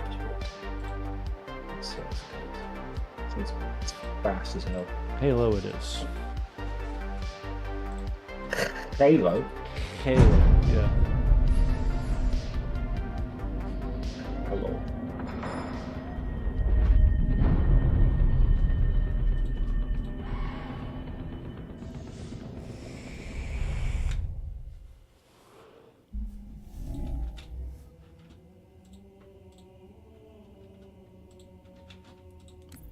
George is gonna be back in a second. Man's gotta smoke. But Sean O'Malley lost to Morale again.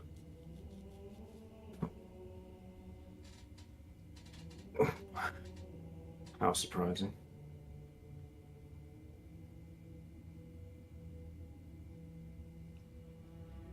And John Jones says, "Oh, I'd like to fight in God." Yeah, I heard that. I can't even say it with a straight face. Okay, after all the bullshit, after everything you did to avoid that, held up, he spent more of his career holding things up than actually doing anything. Yeah. I will admit that aside, if you ignore his outside of the octagon issues and his PED problems, let's pretend those didn't exist. I will admit that he didn't do that shit in the light heavyweight division. He pretty much fought whenever he needed to fight. But he is acting like that counts towards his heavyweight titles or title. Like he's fought twice. Once against a guy people didn't expect him to beat, and another against a guy who'd been retired for 4 years and was slow when he retired.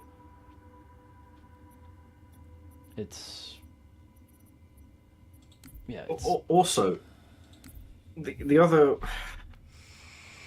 he keeps doing this really weird thing. So he did this tweet the other day, which was talking about Chael Sonnen and DC and Chael.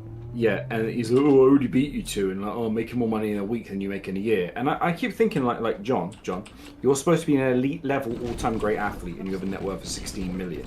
Meanwhile, I look at other all-time great elite athletes, and they're in the hundreds of millions or billions. You are poor for your standing. For the position you're supposed to occupy, you are essentially broke. Meanwhile, the two guys he's shitting on have more money than him because they actually have the ability to parlay their fighting career into something else. Yeah. When DC is 60, he'll have more money than Jones does. Yeah, and he'll be more relevant in the sport because he'll be doing commentary for the last 30 years. But the point to be made is that, so if we're going to say that John Jones is the greatest mixed martial artist of all time, he has a net worth of 16 million. The greatest basketball player of all time has a net worth of 3.5 billion. The greatest golfer of all time has a net worth of 1.3 billion. The greatest boxer of all time, at his peak, had a net worth of hundreds of millions in the 70s. If you bring that to today, it's about $1 billion. Right? Dude, the greatest of all time in other sports are literally rolling into the hundreds and hundreds of millions or billions, and you're sitting there on double-digit millions. You, compared to other elite level all-time great athletes, are poor. Well, you see, that's when he would, even though he has used his money as part of the argument, he'll suddenly turn around and go, "Money's not everything," legacy, and then you tell him, "Okay, your legacy is a legacy of holding up this heavyweight division and stalling out the careers of multiple people." Even his legacy's not great. Okay, nope, Shogun, that's what I'm saying. 29 years old. Okay, 29 years old. Lost 3 times. Lost to a 42-year-old Mark Coleman. Literally was coming off the back of knee surgery. Machida had lost 2 of his last 3 fights. Rampage Jackson, 32 years old, had lost 8 times, been knocked out 3 times. Rashad Evans. Rashad Evans never beat anyone of note other than old people. Literally, the man Drew with a Tito Ortiz who was losing to everyone else. Then who did he fight next? Oh yeah, Chael Sonnen, a 36-year-old fucking middleweight. Yep. Who was obviously undersized compared to him in the ring. A 36-year-old middleweight. And keep in mind, people forget about this, but I remember the UFC that never was, UFC 151. Yeah, because of John. Because he Dan didn't Henderson have the balls to say. he was set to fight Dan Henderson, and like Dan had to pull out, and we're going to replace him with Chael, who is basically Chael is inferior to Dan. No, not just inferior, an inferior version of the same fighter. No disrespect to Chael, but Dan Henderson and he had a very similar fighting style, except Dan had real power in his hands, and he was a much more aggressive, powerful wrestler. And John was like, "No, I don't want to take a fight short notice." And then you go into the. I think after that might be. I think it's Glover Teixeira or someone who. Yeah, Glover Teixeira did win the title late, but he went off with Jan Blachowicz, and people go, "Oh, Jan Blachowicz was great." Well, yeah, Jan Blachowicz had a good run, but he's lost to lesser guys before and after. And one win doesn't prove that you're an elite like an elite fighter. That's not how that works. And then he fights DC. No. Then I think he fights Gustafsson. Gustafsson's nothing special. Gustafsson has some good wins, has some bad losses. Then he fights DC at the age of 36. I just don't see where on his resume are these amazing wins. So quite frankly, a lot of his wins are questionable because he's on PEDs or against old men. I mean, even like his win versus Santos. I mean, he literally went to a split decision versus a man who doctors had no legs. Doctors were confused how this man could still stand. Yep. And you went to a split decision with him. And then everyone thinks you lost to Reyes. Yep. Which is who went on to get sparked out by the next three people who thought. Oh, sorry, no. I just his resume is full of names, but it's full of names just as they were shit. Quite frankly, I mean, it's insane. Machida lost 2 of his last 3 fights, and gets a title shot. How's that work? That's the UFC for you, baby. That was UFC before it was bullshit. Yep. It was still a little bit bullshit, I guess. Fuck,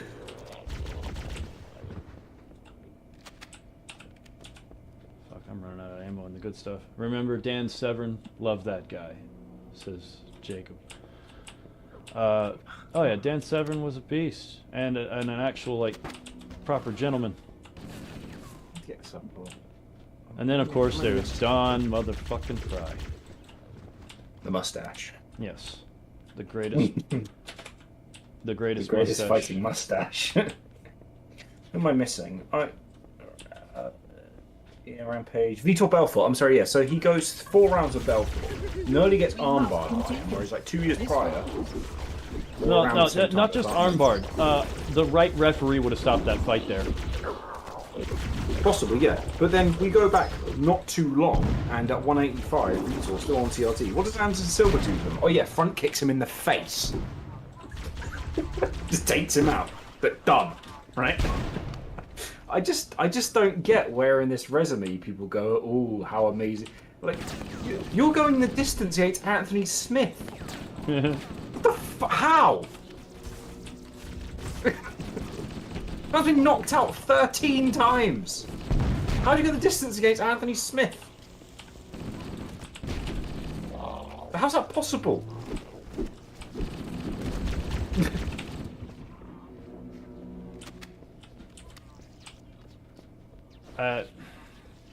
Well, part of the... You gotta remember what it looked like when John showed up. I mean, he was trying new and unique moves. He was trying to be experimental, and he was putting on a show when he first came in.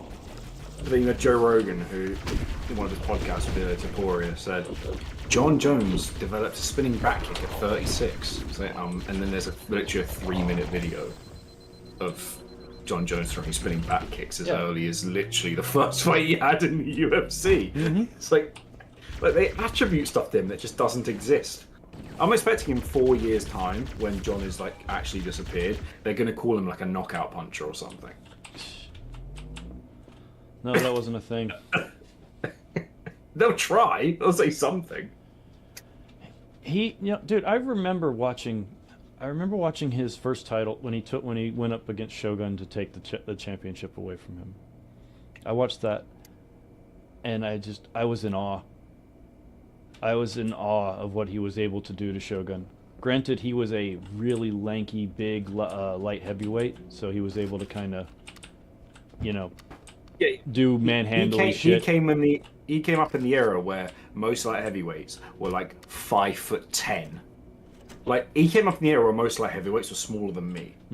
But it wasn't moving past that. It was just super impressive to watch him, and he wasn't just impressively beating him. He was doing it with ease, and he was experimenting while it was happening. Like he was just doing unique, weird shit, just trying it.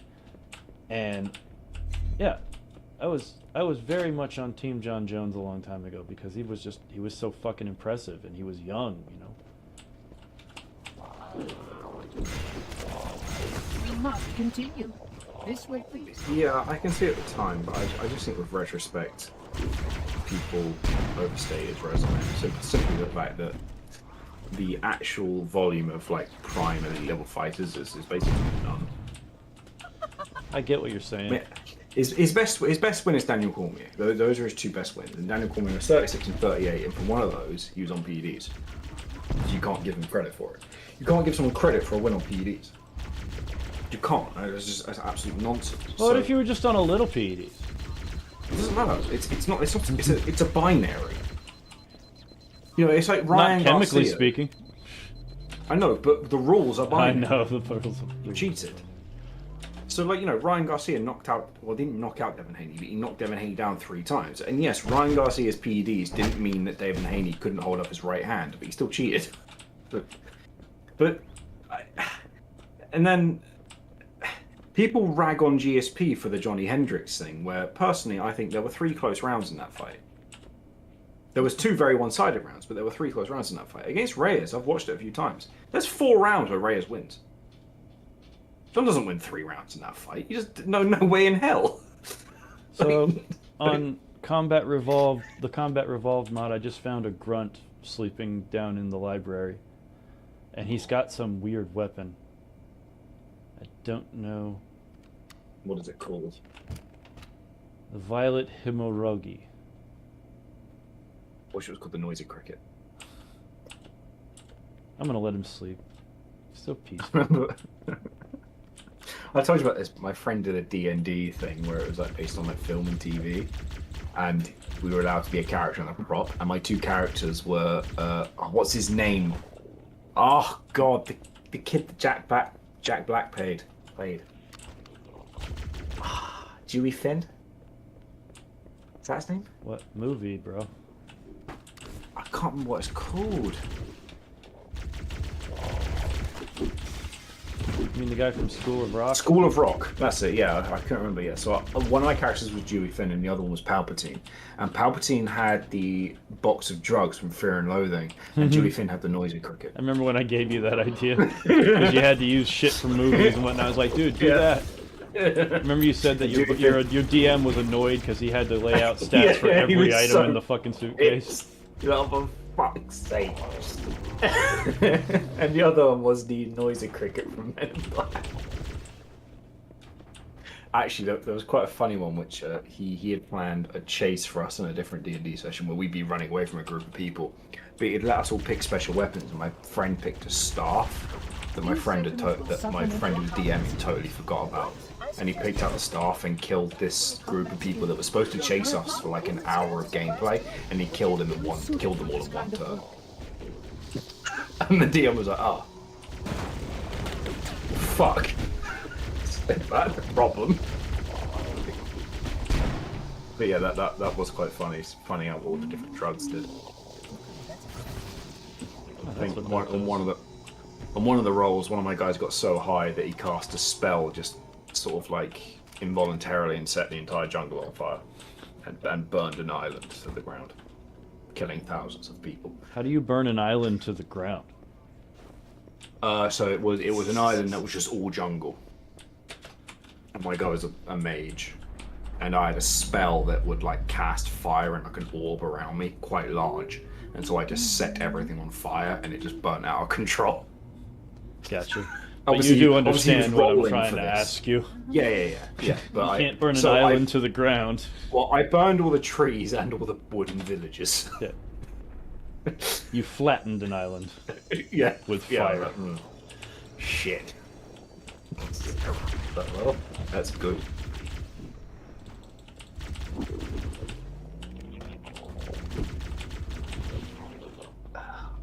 What else has the retard said?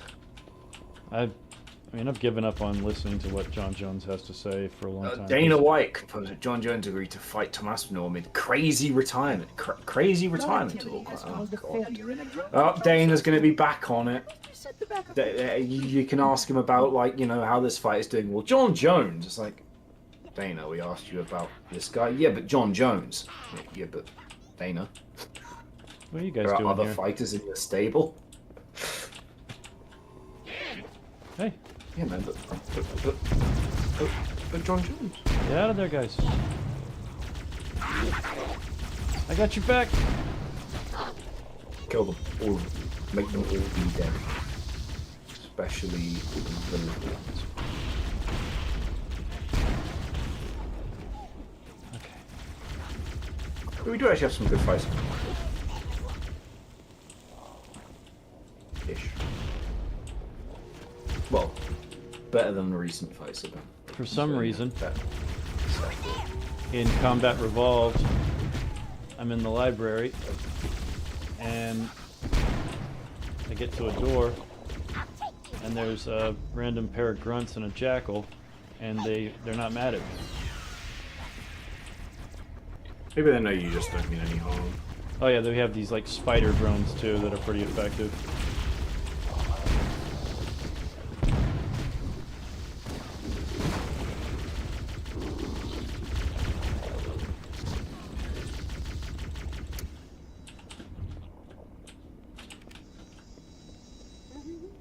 Sentinels can use their weapons to manage the flood only for a short time.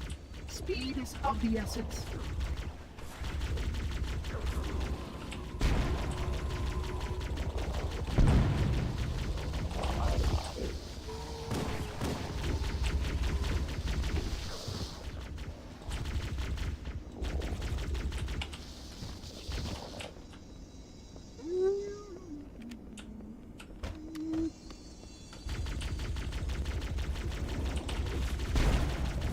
Oh, rocket launcher.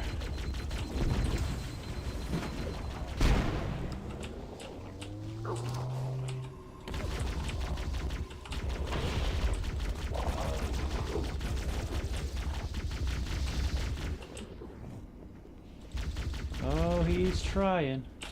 Yeah, actually, a question: how does one go the distance of Anthony Smith? They don't want to win. Or, you know, up to the point of not trying to win, rather. Because Anthony Smith, usually his style of fighting is he'll fight for 90 seconds and then he will adopt the fetal position. At some point, yes. He tends Yeah, to... that's usually what he does. He very quickly, very rapidly adopts the fetal position on the floor, and then waits to be stopped. It's his signature standing move. Yeah, I don't know how he's managed to maintain the nickname Lionheart, but it's a fucking piss take. Well, because he's in charge of what his nickname is, mostly. He shouldn't be. and then they're putting him in the UFC Hall of Fame. No. That piece of Oh, fuck. Okay, I got out. I thought I was stuck. What the hell? How can that deluded retard be put in the UFC Hall of Fame? What the fuck? I'm sure, you know, there's a logical reason. I mean, it's not real, but it's there. Yeah, he has 38 wins, 22 losses. Actually, what is his record inside the UFC? He's got 1, 2, 3, 4, 5, 6, 7, 8, 9, 10, 11, 12. He's got 13 wins and 1, 2, 3, 4, 5, 6, 7, 8, 9, 10, 11. 11 losses. Oh, I went the wrong way, I think. The hell? There's a sniper rifle in here?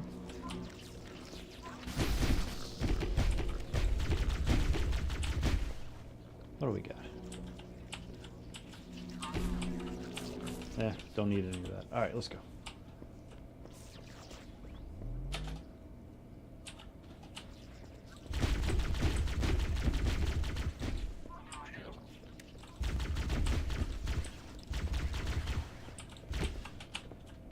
Alright, that's okay, I just went the wrong way.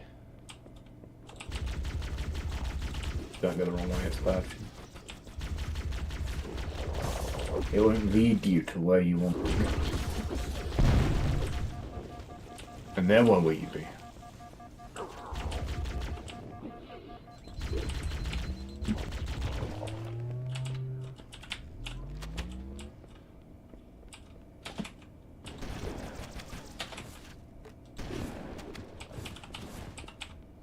Ah, where? Where that pistol was coming from? Back a minute, you little shithead. Give us something to eat.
Oof.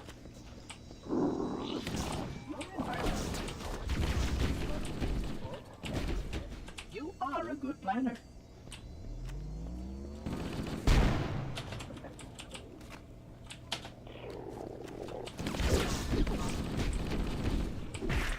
Ow. Ow. Fuck.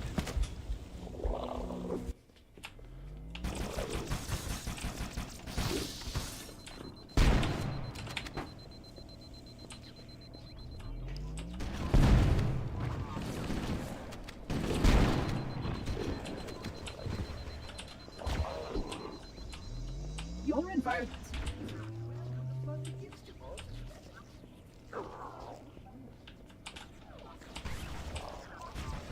Oh, there he went. Why did he go down there?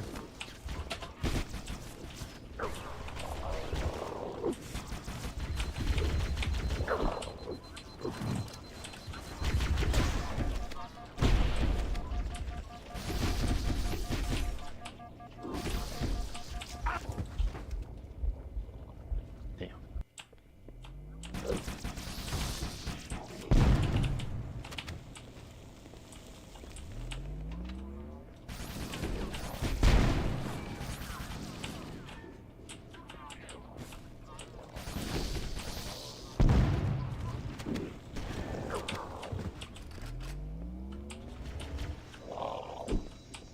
Fuck you, buddy. Environment begins to alter the atmosphere.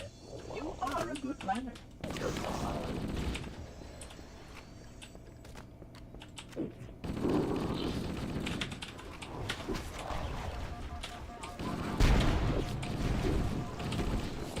Oh shit. We got a rocket launcher. Damn it.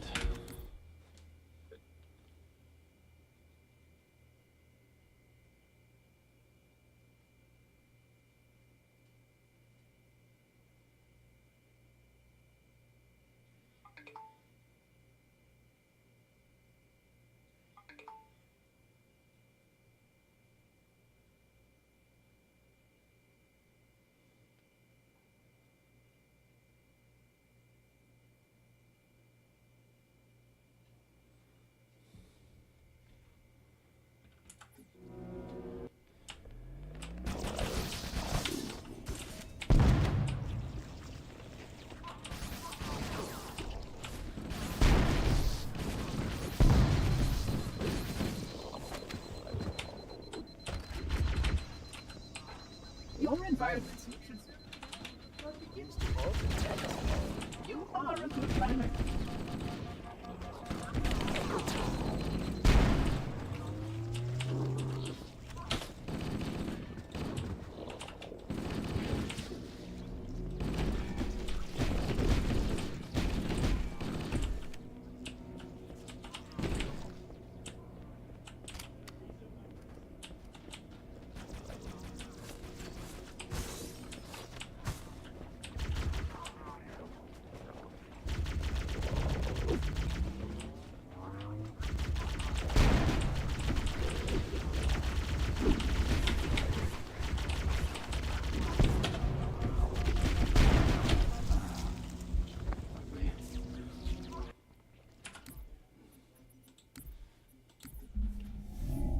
He's stepping away.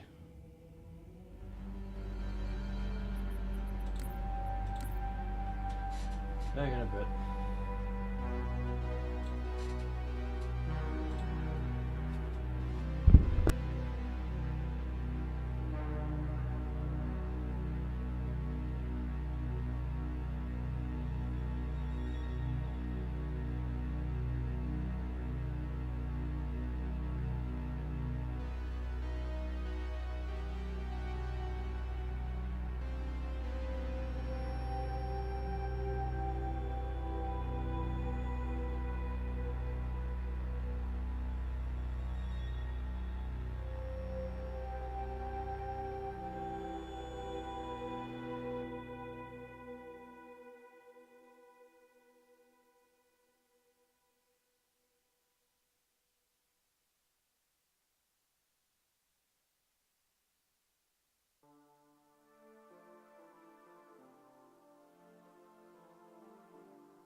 Hola.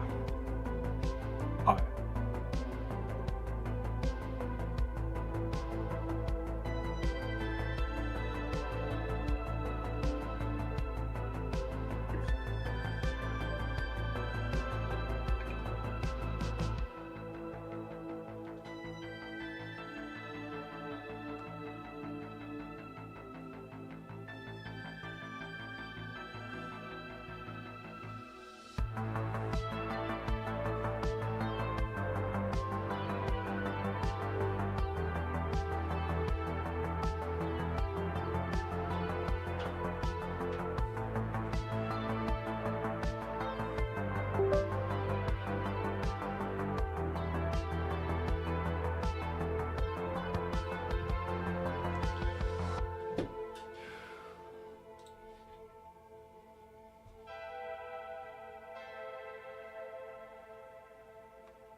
Well, how I are you miss- doing I- on the racing front, and are you interested in trying to shoot some grunts with me?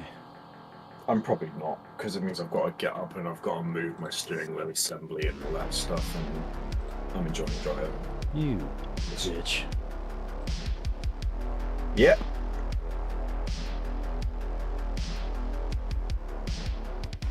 I'm currently in the pits, just relaxing. Makes that for doing some more laps.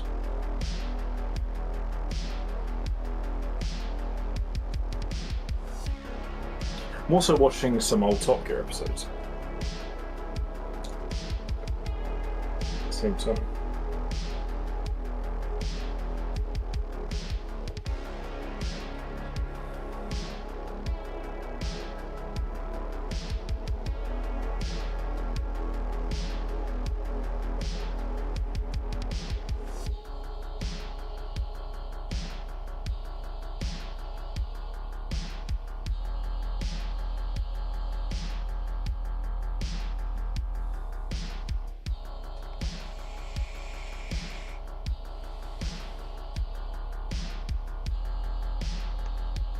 I really should go through these RE2 mods again and hell, go to the website and see about if they've added any new, better ones, or interesting ones. What's up, Jacob? Yeah, I'm back. I am in a dilemma. How's that going for you? So, I want to upgrade my steering wheel setup, but I don't know if I should buy a H-pattern shifter, because I would like certain cars, but I'd also like to upgrade the motor so I can have more force feedback. Sure. Because mine's like I think mine's a 5 or a 9 Newton meter, which is not bad, but the high end ones are like 20, which means you don't get as much clipping. I don't know which I should buy. The shifter is a lot cheaper, like a third the price, but still.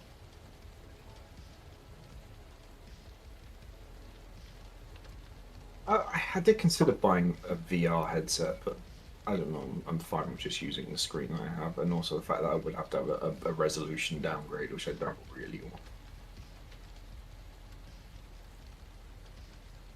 It would be cool to be able to look around in the car, but I don't know.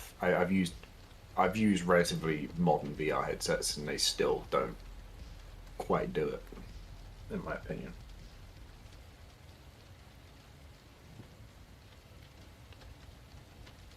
I think that technology needs another 10 years.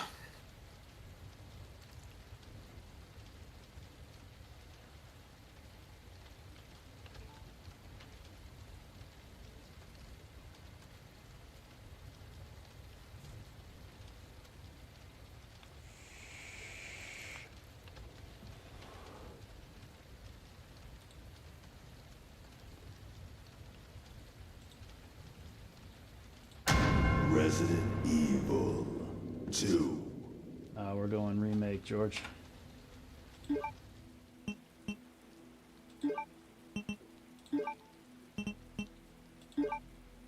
We're gonna try hardcore, but I've got some mods on that will make it a little bit easier. Look, man, I'm serious, okay? I saw this with my own eyes. Oh, I believe you, buddy. I believe you. Just tell us a story. Tell us a story. Okay, well, it was last Friday night. I was walking home from the bar, and this woman started coming towards me.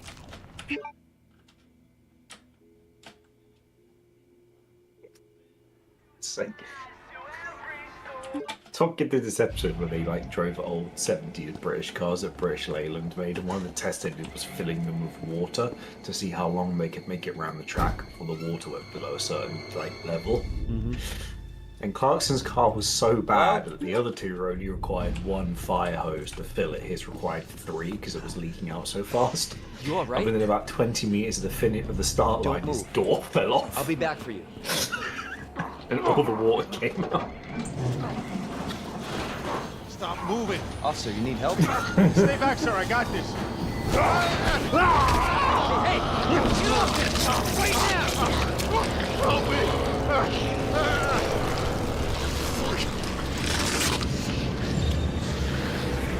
Damn it, Leon. Should have shot that guy. Freeze! I'll shoot! It's Leon using his one-time use knives. Hey, what? Damn it! My headshot mine isn't working. Maybe it's because he's a special one.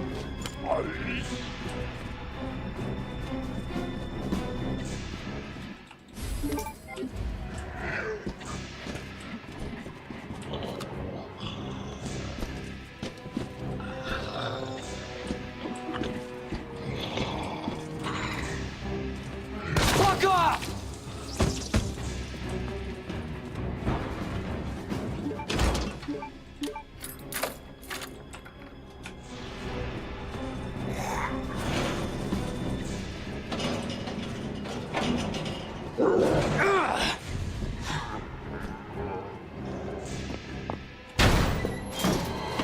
Don't shoot! Get down!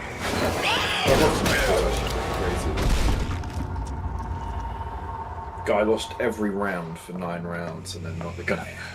I hope he absolutely All right? gutted. Yeah, I Whilst the think guy so. got knocked out. Thanks. You can thank me later, when we're safe. Holy I would have shit. gone back to my dressing room and fucking cried. I would have, seriously. Like, spun every round. Come on!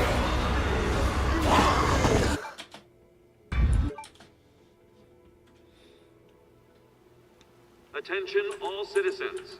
That's just so, it's like that's just such Oh, that's bullshit. It is. Camera fucked me. This is Your out of camera control. fucked. Yeah, I got camera fucked. And I'm playing on hardcore, so I bet if I get bit one more time, I'm screwed.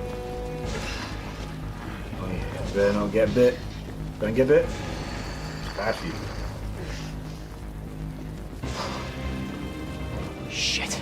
It's everybody. When I was a kid, I bit They've someone. all turned.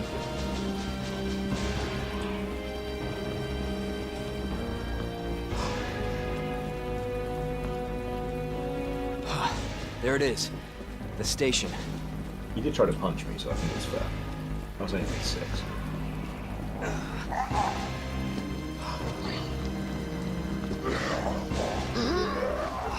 I feel dirty even then.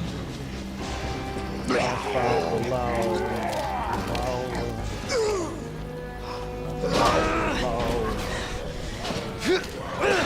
Not the law, the low. Not how everyone else says it. Low. Wow. Wow. Not the low. Oh God, don't remind me of Chris, please. Please. Hello? Is anybody here? I mean, bro, he used to piss me off. I know. It was just the way he spoke at 4 miles an hour. He did. Seriously, it's like everyone else should articulate their point in, like, 30 seconds. Or, like, a point that someone else should articulate in 30 seconds took him 3 minutes. And he just sat there like, uh-huh. And you've thought of what he's going to say before he has even said it. You've still got to sit there until he said it. It's like, fucking hell. Yeah, because you don't want to be rude. We did eventually figure out how to kind of work with it. Because I remember, even when you completed a sentence before him, he would still complete his sentence. So you couldn't even speed it up. Yeah, yes, Chris. Uh-huh. Oh, yeah, someone's shooting at you, just kidding. Yeah, oh, how fucking hilarious. Oh, squirrel's only good if you cook it right. Oh, well, isn't that kind of fucking everything?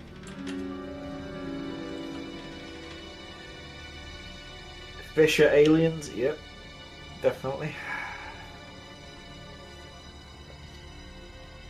And then there's that woman in the background shouting, "Where's my cat?" Can't forget her. Apparently she had an ever-wandering cat. Don't know where it went. Don't know what it was doing.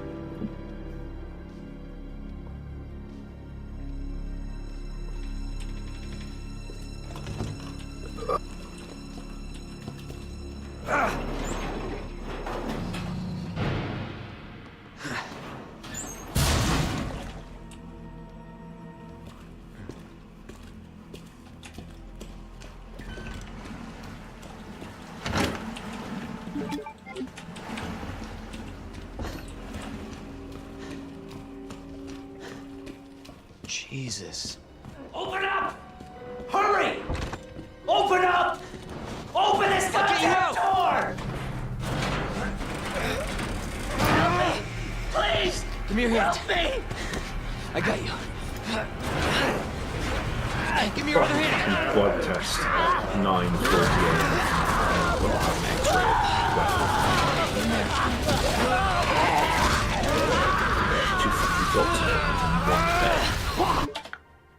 Lovely. There was a cutscene on, I didn't hear anything. So I've got 2 doctor's appointments tomorrow in one day.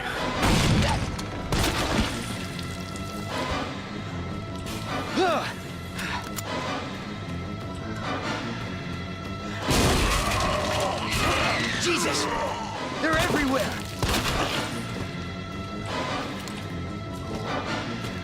Shit!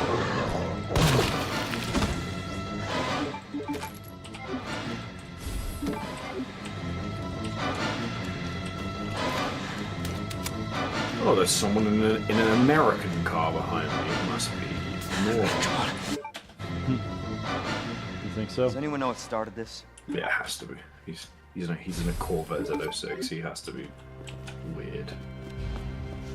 There's Ferraris and Porsches and Lamborghinis and old F1 cars to pick, and he picks a Z06. Not even the good one. No, he crashed.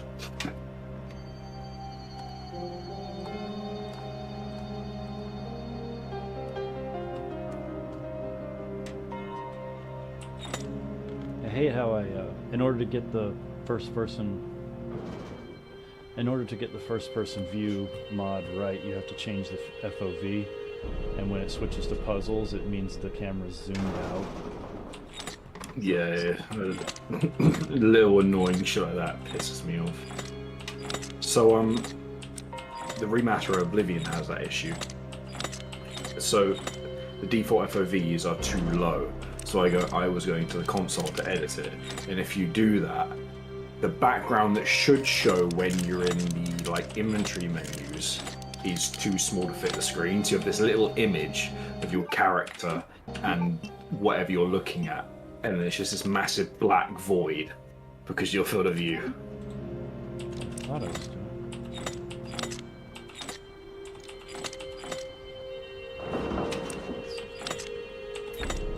There we go. Yeah, it's one of the unfortunate things when you're dealing with mods. It's never perfect.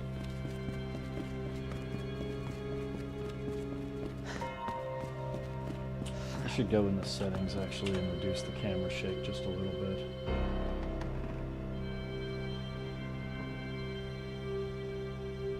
Oh, camera shake's already all the way down.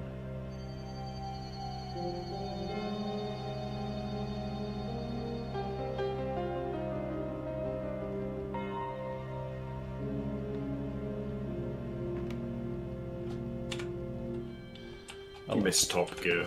I know. Yeah, I saw a video the other day, got me all nostalgic. It was, Clarkson wasn't there, but the other two were there. They were So Elliot was right. touring the, Yeah. the old, passage isn't open yet. not the studio itself, but they toured the area where they worked in the portable buildings just beside it. Getting all, nostalgic. and This is whatnot. not how I imagined my first day.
I don't mind the idea of coming back through as Carlos in Nemesis, but I do feel like it should have been Jill.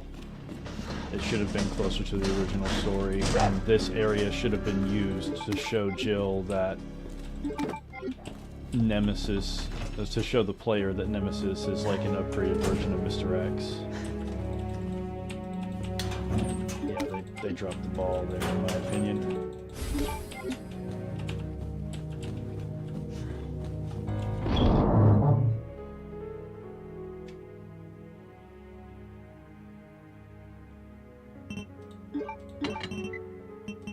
So I kind of want to upgrade my brake pedal as well.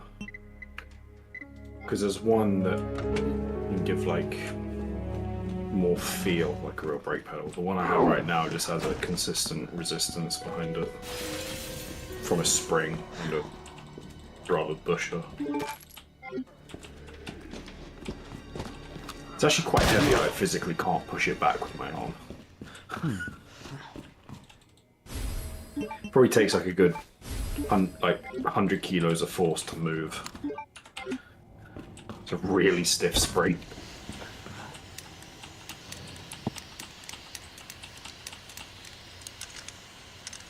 £100 kilos is 220 pounds.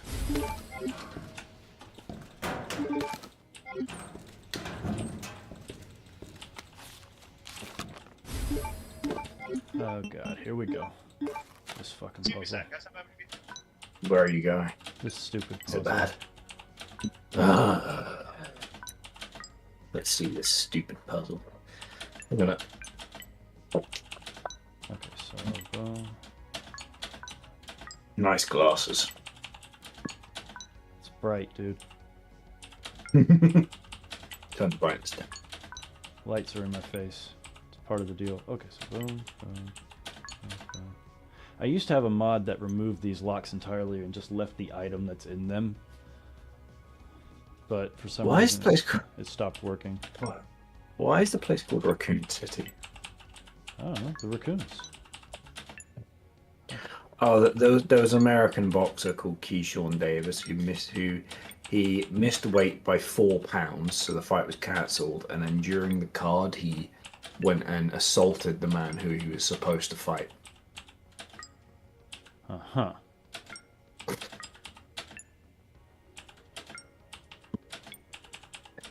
Shit, so close. What a way to destroy your career in 24 hours. Yeah. Well done. Ah, shit, I'm losing it.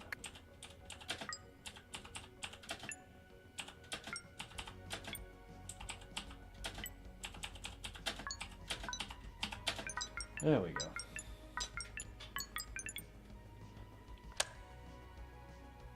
To miss weight by 4 pounds, that's ridiculous. That's insane. I can't remember recent history of anyone missing weight by that much. 4 pounds.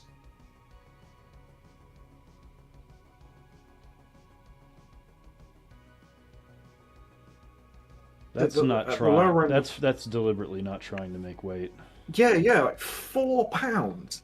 Like, it's not a pound or a pound and a half, like 4. That's insane.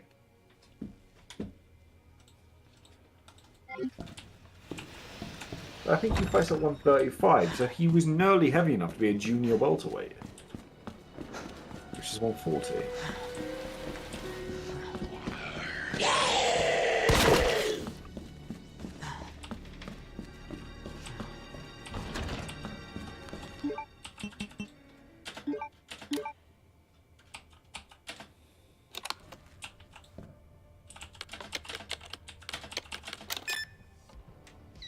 I'll never get all of these.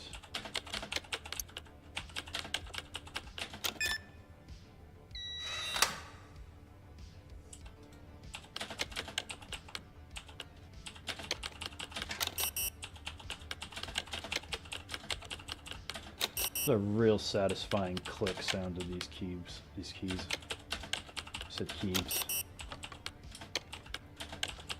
I think I got keyboard crammed into my mouth there, and it just came out keebs.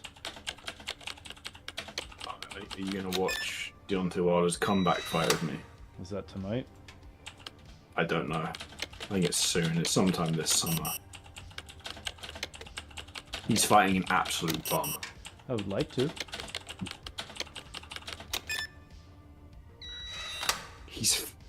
He's fighting someone who is a fan of Deontay Wilder, and when the fight was signed, the guy who's fighting posted a picture of him getting a photograph of Deontay Wilder from like 4 years ago, which is not the mindset to have if you're going to a fight with a man.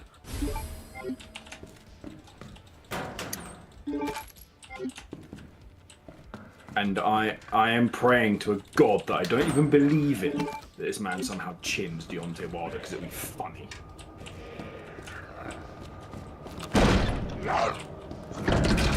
If Deontay Wilder gets knocked out, I'm going to convert. Because the god must have asked in my prayers. Just because it would be funny. George detests those portable safes too. They don't make any sense. They just don't seem. They don't need to exist. They don't need to exist. What's wrong with them? The portable safe that I was just fucking with. I saw say my UFC's heyday was Iceman's Peak. I haven't watched a lot since those days. Now that's a long time ago. It is. That's a good 16, 17 years ago. Jesus, that's most of my life. I say, when the Iceman was still in his prime, what were you talking, 2005 to 2007? That was like the tip of it before it fell apart. So we're talking 2005. I would have just turned 7, and 2007 I would have just turned 9. So yeah, I'll be honest, I wasn't really aware of MMA much at that point. Personally, I think the UFC's peak in entertainment comes between the mid 2000s and the late 2010s. I think between there and 2019, it was still good. There was still loads of good cards going on. You could see some of the BS creeping in, but it was definitely outweighed by the good fights happening. But there's been one hell of a fall off in recent years. I need you back here ASAP. It's honestly Are you been okay, absurd. Martin? I mean, in recent years, in my opinion, the only man that has Copy been that. worth I'll be watching. right there. There's two of them actually. Is Tom Aspinall, but he's being absolutely, his career's just being ruined, and Pereira, who is at the end of his career. There's no way around it. Since 37, 38, that's near the end of your career.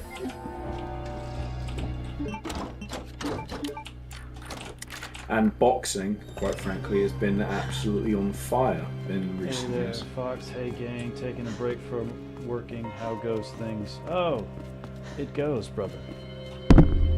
Sorry, didn't mean to bump the mic. There you are. Come here. Take a look.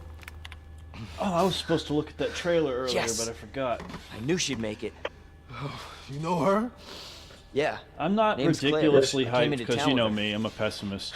You can get to that Well, courtyard. relative to Steven here, I'm an second floor. optimist, but East side. I know it's a different game, but I'm actually, given on it's someone who has only played a few Metal Gear Thanks, Solid games, I'm actually Lieutenant. quite interested in the remaster. Is the next Resident Evil going to be third person or first person? Is it one of the... I don't Which know. type is it?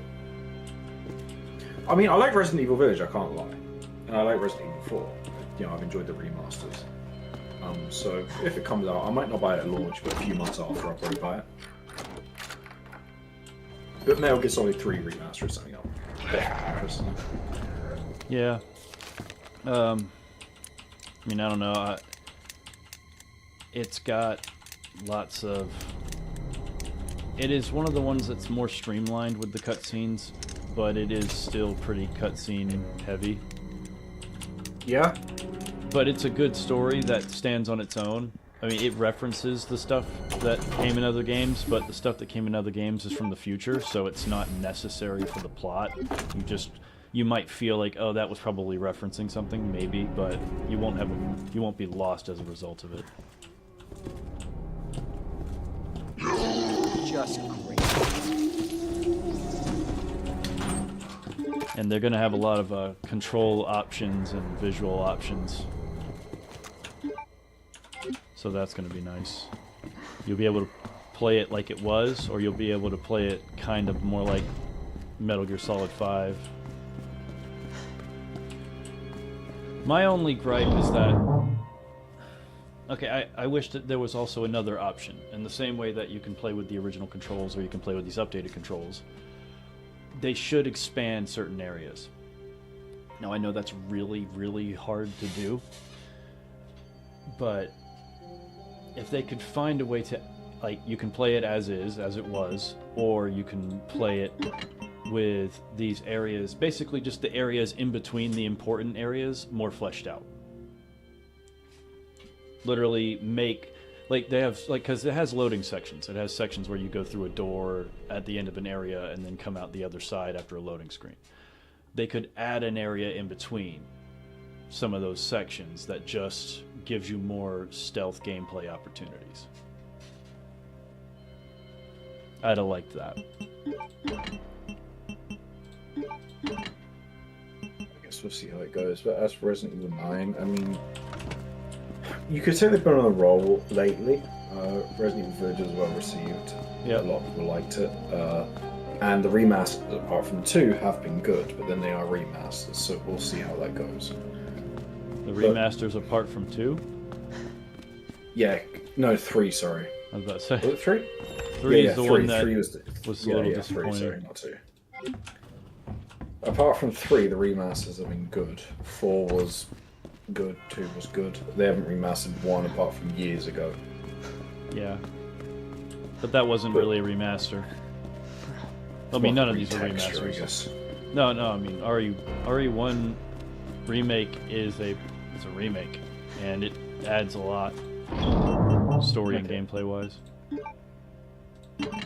But in general, they've been on a bit of a, I think you could say they've been on a bit of a roll lately compared to how they were prior. When which 10 kicked off 10 years with, ago, they were nowhere. Kicked off with RE2 remake, really. I mean, I guess technically 7. I can't remember which one came first. 7 is because Village is 8. So No, I mean, 7, I don't know which one came before the other. If I can't remember. I think pretty sure it remake was came 7. second. I think it was 7, then RE2 remake, I don't know what RE3 comes, but I think RE8 is next, and then RE4 remake. I think.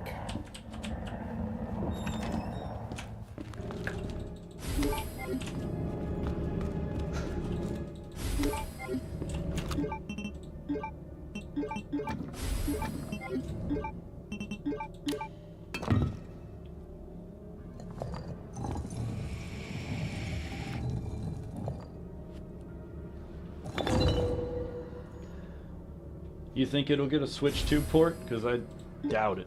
What RE9? Yeah.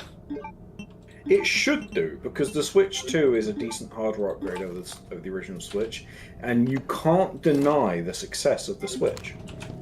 The can't do that. first Switch has been ludicrously successful, and quite frankly, it's actually there's a game that I can't believe hasn't been ported to the Switch. GTA 5. I can't believe it hasn't. Because GTA 5 is an extremely popular game, and it would sell really well on the Switch. It would make play on Rockstar Switch. a lot. They probably don't like it because the content. Leon? It played on a 360, so it will definitely play on a PS3 as well. So it definitely play on the Switch, and you'd get a lot of sales. Marvin, you could at least I've got get a about situation 30 here. million sales out. Based on how many Surrounded by sold. zombies. Marvin, Nintendo's copy? weird because sometimes they allow some Marvin. gnarly content on their console, and then they'll Damn just be it. like, "Nope, that's not friendly. We don't like it." They just kind Okay, of it's not family friendly, arbitrarily pick and okay, choose. fine. But that's why you have a rating system. Like, not everyone has to buy it. It's a really odd. Well, they've approach. gotten better over the years, but yeah, GTA would be a shoe-in on the Switch. Yeah, it would sell like mad. But they won't. But with Resident Evil, I mean, again, why would you not? If you're Nintendo, why would you not make any royalties from that? Because it would that would be good money. I don't see why you wouldn't. Nintendo have got to ditch this family-friendly nonsense because, quite frankly, it's silly. Because no one's getting traumatized or changed in terms of their behavior by video games in that way. It's nonsense. It's been disproven so many times. Yeah. It's not happening. Perhaps. So it's such an outdated view, and it's a disproven view. It's not real. It doesn't exist. I'm so excited for the return to Raccoon City after all these years, and the fact that the main character is the daughter of Alessa from Outbreak, solidifying the Outbreak games as canon in some form. Which George then said Kevin Raymond was her husband. Is that one of the other characters from Outbreak? Well, I mean, I assume he is.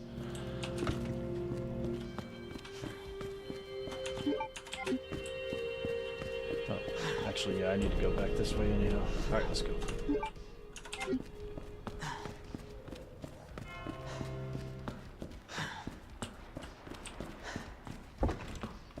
Bum bum. Dun dun.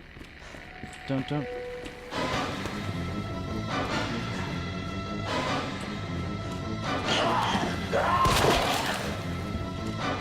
Also, it is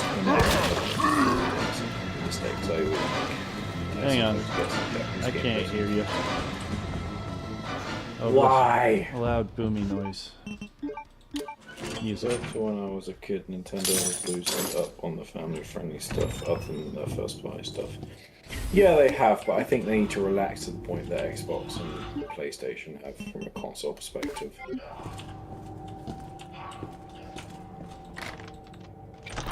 I think they should, if they want to maintain, I mean, their first party, I mean, they can do whatever the fuck they want, obviously, but... Well, their first party, yeah, because it's theirs. If they want to maintain their first party, well, they can, I mean, control the whole console. But the point is, it would be lucrative and beneficial for them, and better for video games overall, And if they opened it up as well, for yeah. the third parties, but kept their family-friendly first-party stuff. Yeah. I mean, they already put a lot of effort into parental controls and things like that. You know, they have that under control. And something I would say is that from a perspective of someone who games exclusively on PC, the only console that interests me is actually the Switch. That's the if I was going to buy a console, the Switch is the only one I'd buy because it is the only one that has other capabilities the other consoles don't have. Because obviously, if I'm going to look for outright graphical performance, I'm not going to look at a PlayStation or an Xbox. So, quite frankly, they've done a very good job of merging handheld and dedicated console together, which is something very unique. To the point where it pushed the PC market. Go look at handheld PCs prior to the Nintendo Switch. And then after, yeah. Yeah.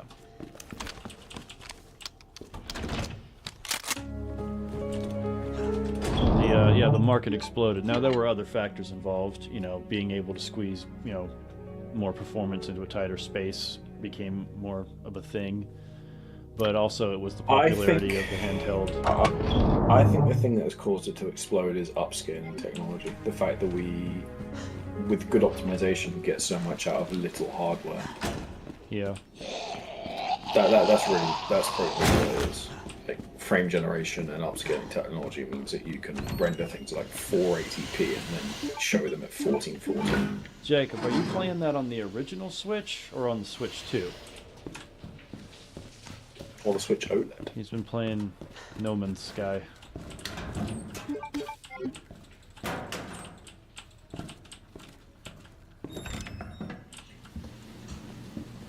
Also, the fact that the other consoles are quite frankly overpriced. I mean, £700 for a PS5. What in God's name? Are you insane? Yeah, Switch OLED is good because obviously OLED screens are amazing. They're the best you can get. And they're actually ludicrously expensive. And will be for a while.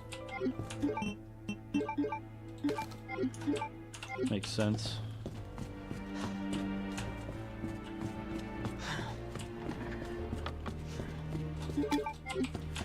Shit, my inventory's full now.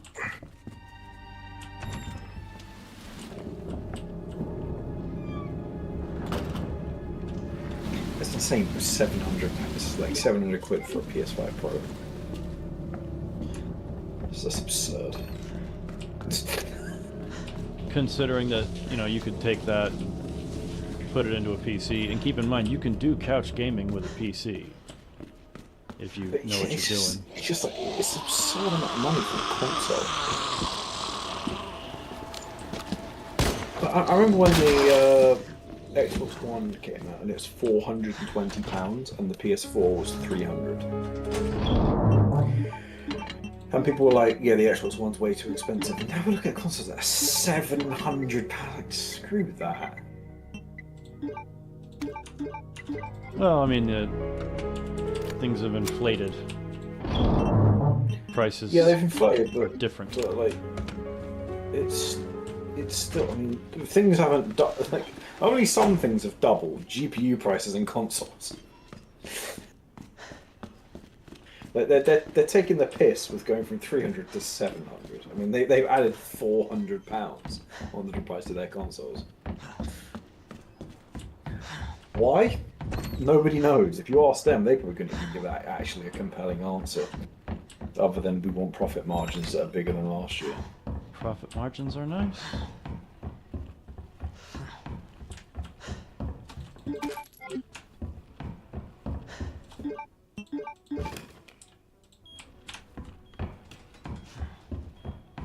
The only thing that could compel me to buy a PS5 Pro is if, like, as I said, if a SOCOM game, that would be the only thing that would interest me in a PS5. A SOCOM remaster, huh? That's what it'll get you? Remaster, or yeah, if it's a remaster of 1, 2, or 3, yes. If it's a remaster of 4, hell no. If it's a new game, I'd look at it first. Yeah, because I used to play that game online all the time as a kid, and I enjoyed it. And I hate the fact that that franchise is dead. Because it was killed partly by them not understanding why people liked it, and partly by Sony's networking infrastructure in terms of security being dog shit. Yeah, I remember when that I was a PS3 player when that shit happened. It was 2011 or 2010. I had just broken up with somebody, and I had moved. Shit.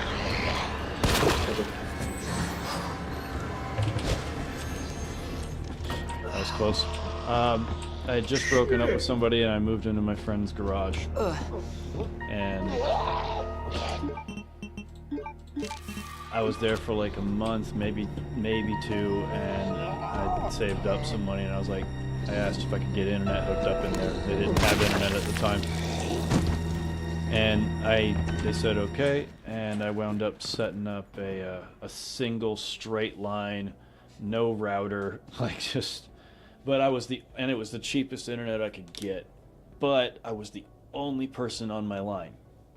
So I had surprisingly good speeds. And I got that shit hooked up my PS3, and I was like, well, I want to connect. Keep in mind, back then, I didn't have a smartphone yet. So I didn't have a way of knowing that had happened. Okay. And then one day it just magically did. The day I finally, all right, I'm going to get to play some PS3 online, get some Battlefield 1943, a little MGO. Nope, you're going to have to wait for another month, because something just happened a couple days ago, and it was bad. Oh, I remember at school, so obviously I had a PC, but I had an Xbox 360 as well, and some people had PS3s, and we took the absolute piss out of anyone who had PS3s. It was funny, they were so annoyed. Like, what a failure of security as well. Like that is just pathetic. It was ridiculous. It was over the top bad. Yeah, like to be down for a month. What a fuck up. I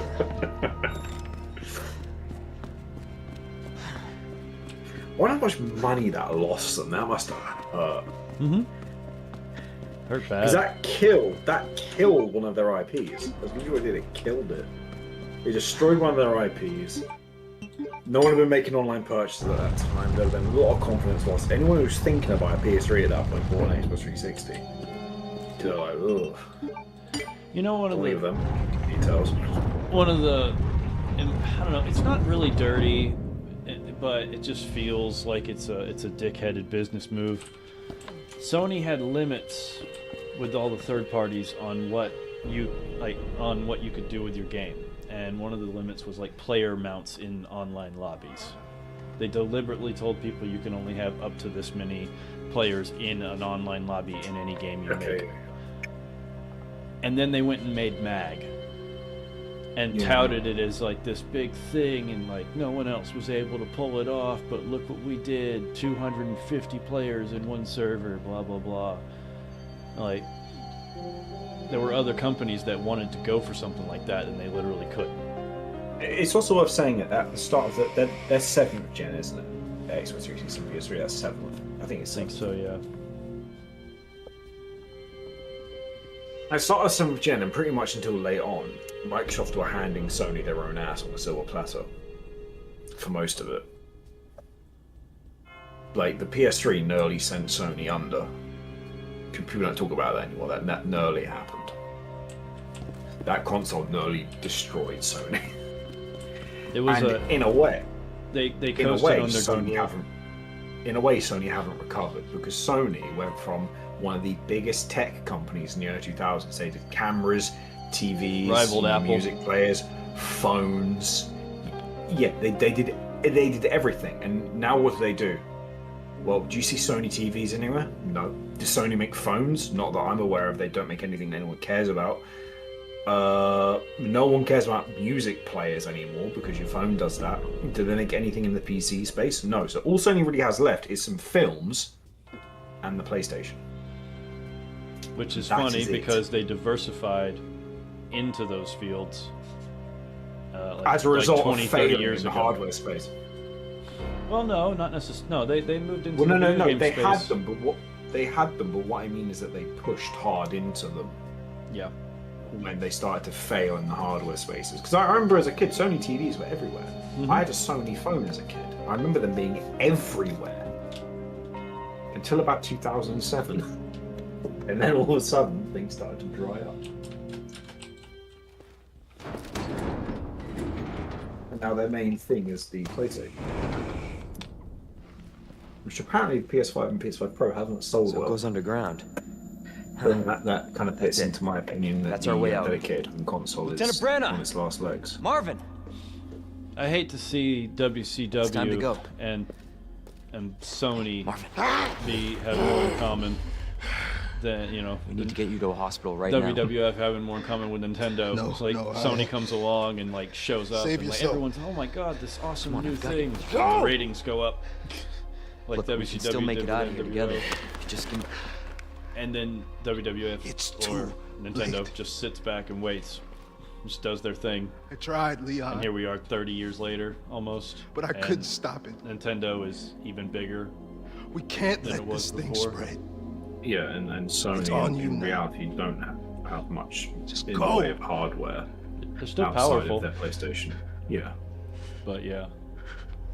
But if you compare them to people like Apple, Microsoft, Nintendo, Samsung, they're virtually they're tiny. Gotta get back to it for a couple hours. If you're still streaming, I will totally be back. It's been fun chatting with you all for a bit. I've missed you all the past few weeks.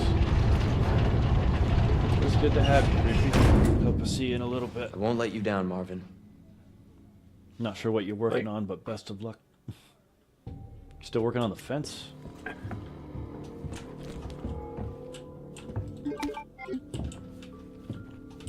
If the PlayStation failed, Sony would become Sega. They'd do some They're still a films and big some company, games. though.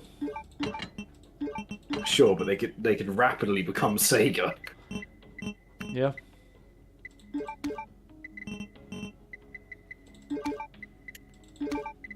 There'll be a streaming service and some films.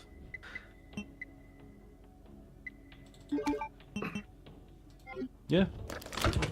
Sounds about right. I mean, it's looking like we're going to get PlayStation Plus on consoles. It's looking even possible that PlayStation Plus might end up on an Xbox. Just think about that for a moment. PlayStation Plus on an Xbox. I don't mind that. I don't mind it, but it sounds fucking wrong. There's something about it that just I hear that and I go, what? I hear that and I'm like, huh? I thought there was supposed to be a grenade down here. Must not be here in hardcore.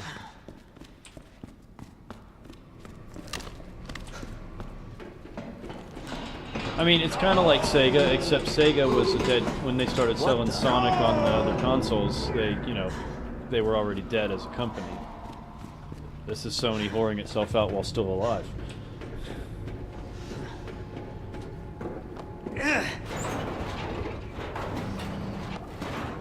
Yeah, that's right, George. Don't work too hard.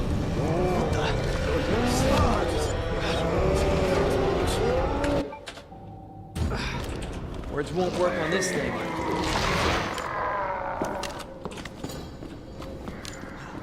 It's like Stone Cold Steve Austin and Vince McMahon working together.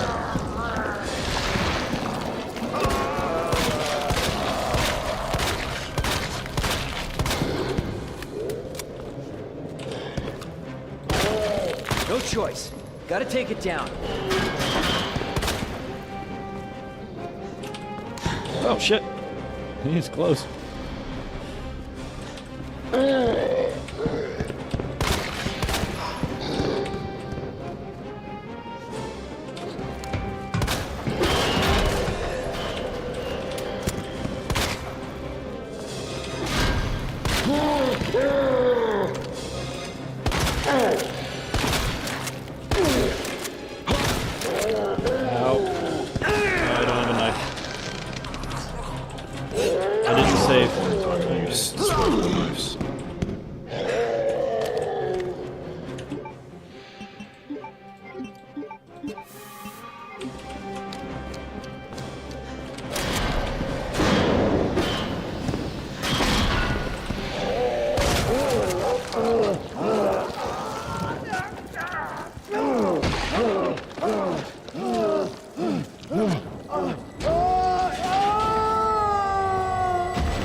Somebody's watching me. I always feel like somebody's watching me. And I have no privacy. Oh.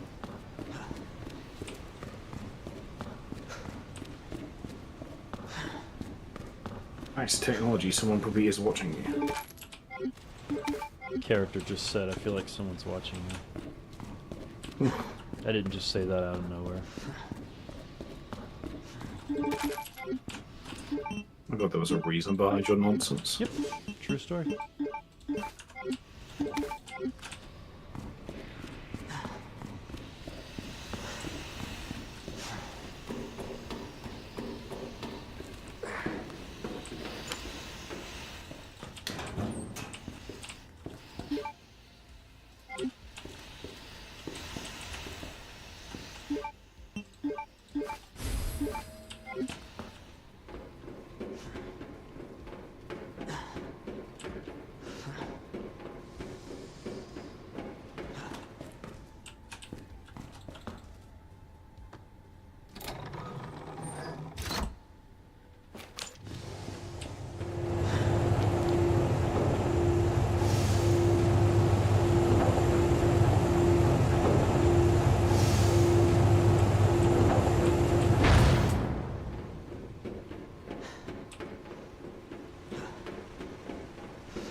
Guess I'll save.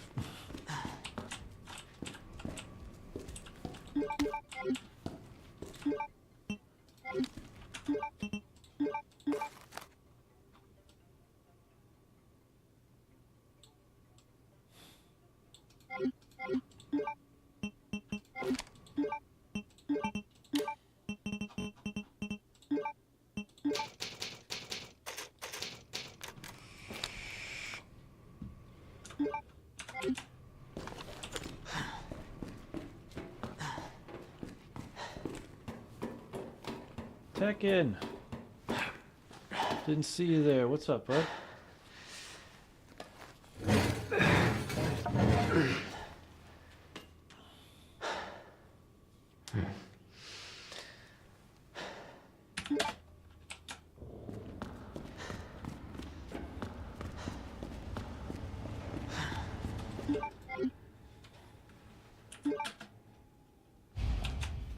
Hey! I'm not done talking to you.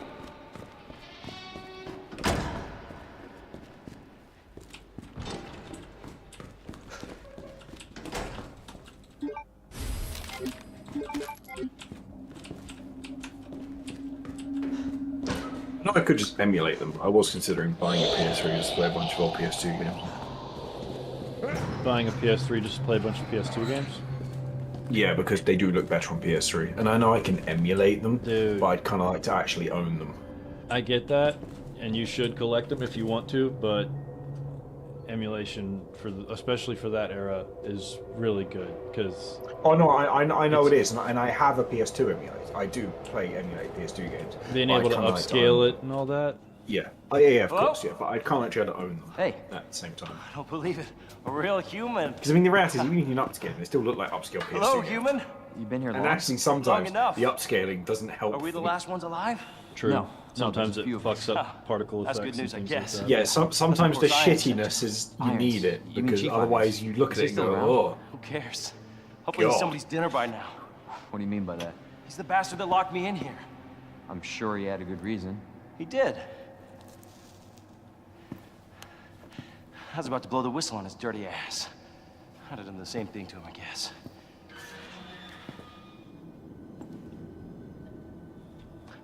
Hey, So I remember. I'll make you a deal. So I had played Zelda Ocarina of Time when I was a kid. I played it around my cousin's house on his TV quite a lot as a kid, and he had a CRT TV. And then about 2016, we had a massive internet outage across my street. So me and the foster kid we had at the time decided to buy a bunch of retro consoles, and one of them we bought was an N64, and we played Ocarina of Time. And on my 14, I think at the time 1440p 60 hertz TV, it looked fucking awful. Yeah, it. Most, like, most my classic word. games, consoles don't look good without. To the There's some point shit where you have to buy to plug it in. I had to turn it into emulated. I had to turn the TV because it could do this into emulated 480p, and it then looked fine by that standard.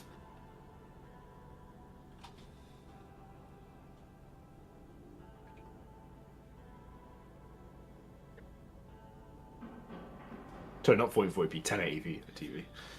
Yeah, there's some things you have to buy and like put between the TV and the console that fix that stuff. And unfortunately, it can be expensive.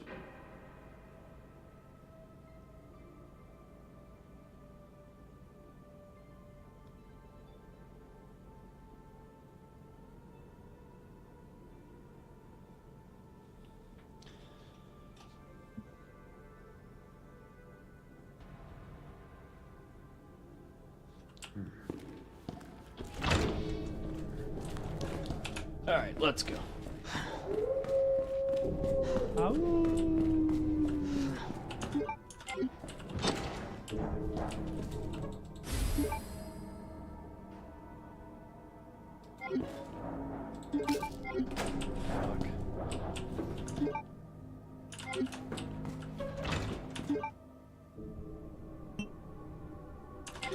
gonna go back now and dump those two things. I'm gonna need space.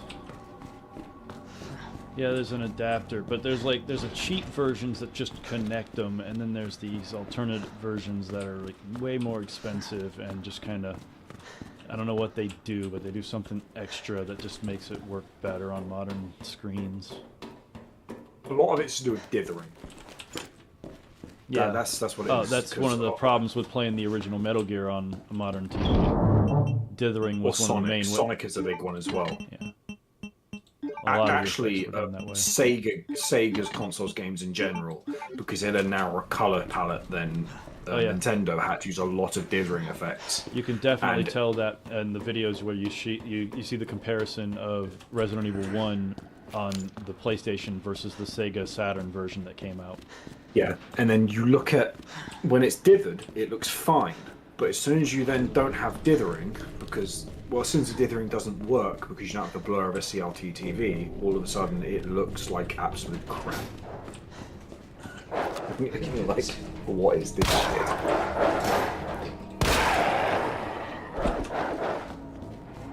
And truthfully, dithering was even used in the PS2 era. Yeah. I mean, dithering technically still gets used today. Dithering gets used today on shadows. Yeah, dithering was one of the main ways that Metal Gear produced a lot of its effects, but in the original PS1 version, PS2, and in the PS3 version. Metal Gear 4 has lots of dithering. GTA 5 has an awful bug with dithering. It has its exception, which is especially grass and rain. If you look at the shadows, you can see very clear dithering patterns, which was fixed in the recent update version, the enhanced edition. But if you look at especially the original, if you play it like a really high resolution, you can see like the lines between shadow gradients so clearly that it's actually quite distracting. But yeah, I don't know. Partially, I think emulating's fine, but I'd still, for those older games, I'd just rather own the hardware. Because I know I can make them look slightly better, but the reality is they still look terrible. So it just doesn't really matter. Yeah, and that's not why you're playing them. I know, but it just makes it easier on the eyes, which is a thing you care about with games. I do, but I would say in that instance it sort of becomes different. Also, I can lay on my bed and play them. True.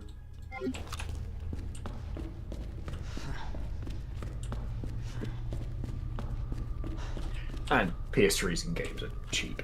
that's hell at this point.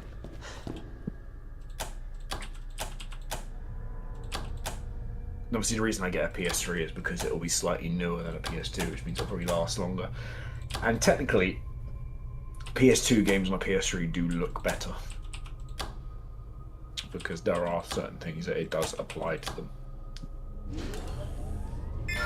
There's a few anti-aliasing techniques that adds to PS2 games.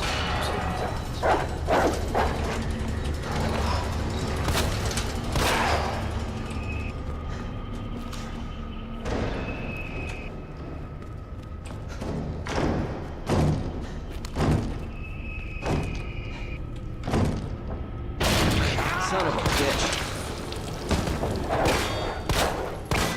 I did an online race yesterday. It says 80 laps. It took 3 hours.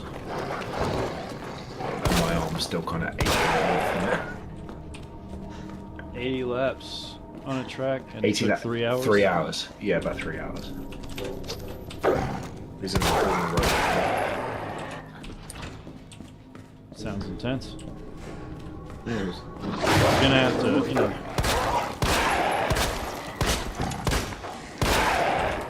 Shit, 2 bullets left.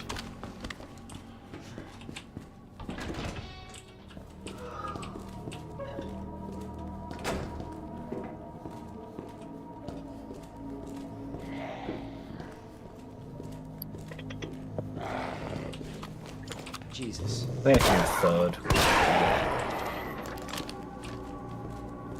Third out of 30 cars. Okay, driving in sim racing on a wheel, you actually get properly sweaty. Yeah, you're actually putting in effort. You actually, like, at the end of it, I was like, oh, I've got to kind of have a shower, I feel exhausted.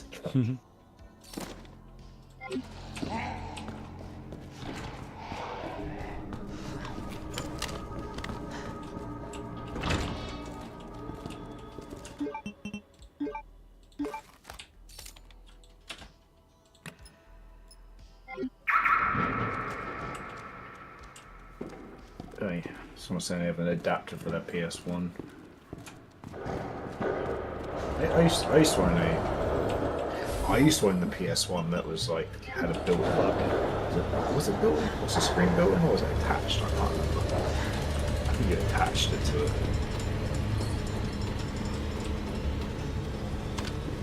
It's a shame that the Heart and Club keys are scenario exclusive rather than both having need for all 4. Yeah, it should have been. It's odd to separate them that way, in my opinion.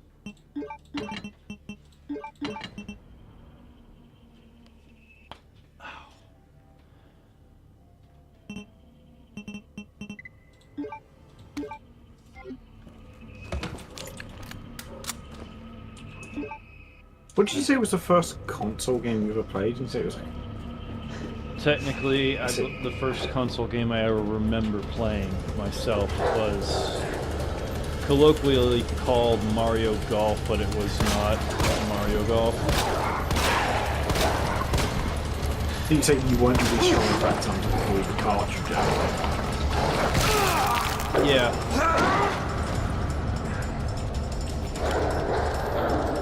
I think technically the first game I ever played was in the early 2000s on a Sega. Sega Mega Drive. And it would have been one of the Street Fighter games at my cousin's house. It was the first game I ever actually played. I think I was like 3, 4. I don't remember it, but I've been told that I played that with him, with my cousin. So I assume that was the first game I ever played. Yeah, I remember seeing the Nintendo being played, and I mean, I remember before I got the chance to touch it, I saw Duck Hunt, I saw Mario, and the golf game. My dad had those, and they left me alone for a while, and I was really, really young, and I can't remember the specifics, but I was worried about not being able to put the game back the way it was, and they know I was messing with it. So I was just old enough to be conniving. 6. Something like that, I guess. So I remember the first console I owned, I asked my parents if they had me for Christmas and I want a PlayStation. And I didn't really know what that was, but I'd heard of it and it sounded cool. So I was like, so I got this thing, like, you know, and there's these CDs you put in it, and then shit happens on screen, and I hit a button and things happen. Like, holy shit! I must have been amazing. again, like, I must have been like 4 or 5. That add-on screen. Not quite Yeah, sure what you mean. I didn't. So there was multiple versions of the PlayStation 1. There's one called the PS. I think is it official or colloquially called? It doesn't matter. But it's called the PSX, and there's one called the PSONE, the PS1.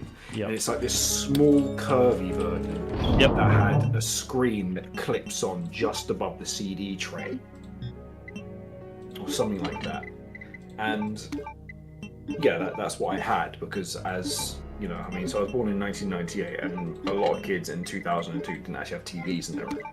That was actually normal, not to have a TV in your room at that point. Yep. So I didn't have a TV in my room. So I didn't get a TV in my room until about a year later. So yeah, that was my screen. I had a And I TV. remember playing. It was a Damn. It was a piece of crap. I bought it. Dude, I'm at a flea market in 2000, maybe 99, and I'm very young, as you can imagine. And this guy is selling stuff, and he had an old TV, and he's like, "How much you want for this?" You know, I was just trying to find something cool, and I'd never owned my own TV. And I mean, we're talking old school plastic wood paneling little TV, you know. I can picture it. Yeah. maybe 20 inches, and kind of like the thing that AVGN dropped on his foot. Yeah, essentially. Yes. Yeah. A lot like that. And he said, "What do you got on you?" And I had like $2.25. And he's like, I haven't tested it. I don't know if it works. I'll sell it to you." And I was like, "You know what? Screw it. Worst case scenario, I have to throw it away." He was just looking to get the fuck rid of that thing. Yep. And I'm almost positive he had gone in and turned it on to see if it worked or not. He was just trying to get rid of it. But yeah, I turned it on, and you could hear the sound, but all of the video was crushed down to a horizontal line in the middle that was maybe a few centimeters tall. And I opened it up, tried, like, I had no clue what I'm doing. I wound up shocking myself at least once. And I found this board at the bottom that was loose. And when I pulled it up, the screen came back to normal. I was like, I didn't know how to prop it up properly, so I basically got some electrical tape, made a ball of it, and just shoved it underneath, and then closed the TV back up, and hey presto, I had my first TV. My first TV was probably a 20-inch. I mean, it would have been a CRT from the early 2000s, late 90s. Obviously had a VHS player built into it. It was a little blue 20-inch thing. I remember I had that as a kid. That was the first TV I had. It's weird to think, actually. They managed to jump scare me a little there. Oh, I forgot to put the thing. Because that's actually something that I remember I mentioned to you, that display technology between, let's say, 1986, when you were born, and like 2002, didn't move on much if you think about it. It was still CRT. It was still 4:3. The general resolution was still 720 by 576. That was still standard def. Most games were still 480p. That was the general thing that literally persisted for like 20 odd years. Yeah. Until LCDs happened. And in the past 15, 20 years, we've gone from 720p being amazing to now we've got 4K displays with 240Hz refresh rates. That's the weird thing. Like, between the 80s and the early 2000s, display technology didn't move on much. Not a lot, no. Again, as a kid, I remember CRT-TVs. We had 2 of them. Yeah. I remember when I was born, we had this black LG CRT that I know as a baby I broke a few of the buttons on because out of curiosity I wondered what they are, and I pressed them too hard and they wouldn't come out again. And I also know I stuck a slice of toast in the VHS player. I didn't know what it was for, so I just put it in there, and then the door closed. I was like, oh, my toast is gone. And then it just sat in there for like days and days and days until my mum found it. And we had that, and then a few years later we got this, I think it was from a company called Daewoo. It was like this 42-inch CRT TV. A 42-inch CRT is big. Yeah, it's quite big. I remember we weren't using it, but we still had it when we moved here, and I remember lifting it. I was like, oh my fucking word. Oh, yeah, I've got a, I can't remember how big the screen actually is, but I have one CRT, but it's from the later era, the silver gray plastic era. Yeah, that's exactly the color this one was. Yep. And it's So we're talking like 2004. Yep. And it's a beast. And not only that, it's like super heavy on one side, and it's the side you don't want to put on things. So it's, you know, the screen. But yeah, I can't wait to one day hook that bastard up and set up all my classics on it. It was an enormous fucking thing. We got it in about 2006-ish. We had it till about 2009, and then we got plasma. I can't remember. I think when the flat screen transition took place, I was no longer living with my family. Flat screen transition took place in obviously the early 2000s. It was when LCDs started coming around, but everyone jumped across because the LCDs were cool in some ways, but they actually were new LCDs at the time were actually shit. They had awful response times. Their color depth was terrible. I saw a picture once, years and years and years ago, of a guy. It wasn't just a guy. I'm sorry. A guy had taken a picture of his living room and showed this. And keep in mind, this was back when flat screens were still relatively rare.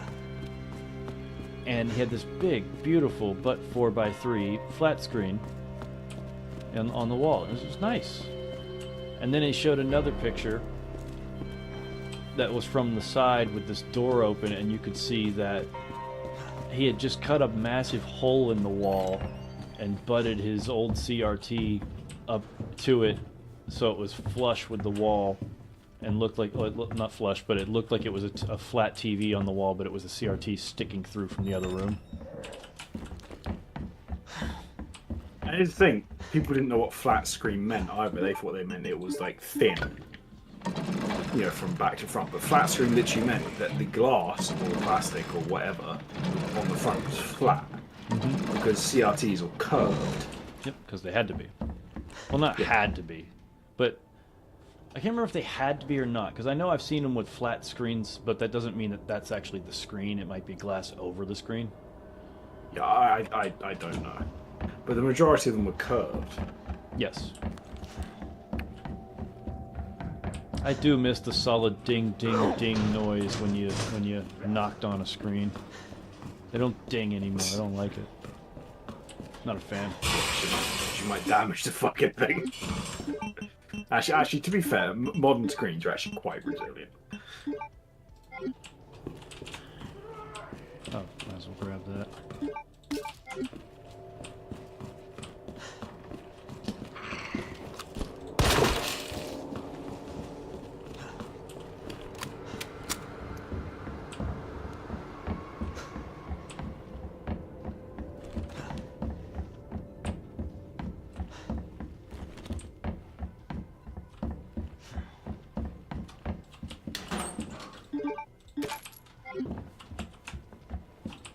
So my first TV was obviously CRT, and then I had a PS2. But I didn't get, like, this thing. I had monitors that were LCDs, but I didn't get an LCD TV myself until probably like 2010, 2011. But I think it's probably because I stopped playing games on consoles. So I remember mine. Didn't really matter to me. It was one of the few times I participated in. Can you hold that for a second? I read a piss. Fine. Like piss all over myself. Now I don't even like telling you my stories.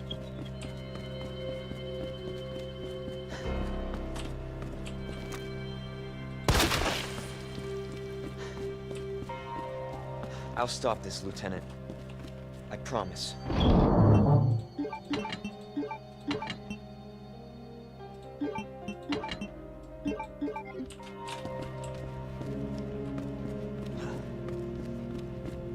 to come back to the item box and get my stuff put away so I had some room. Has every zombie you headshot so fallen due to said headshot being a critical one? Yes, that's one of the mods I added. Typically, I add a couple other mods as well to kind of compensate for it, but yes, I have a mod that makes it so that headshots are all critical. But one of the things I do to offset it is I don't put these up, so zombies continue to pile into the building. But I normally don't do it on hardcore, which I'm doing now.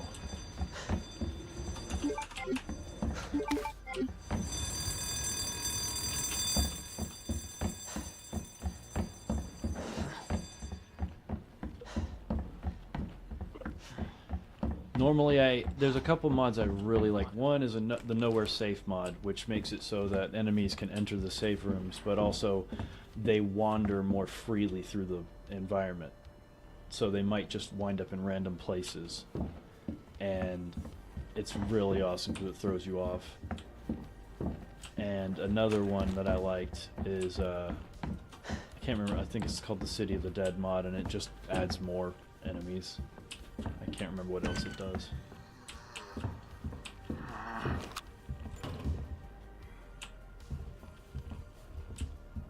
About TV you had. My first flat screen.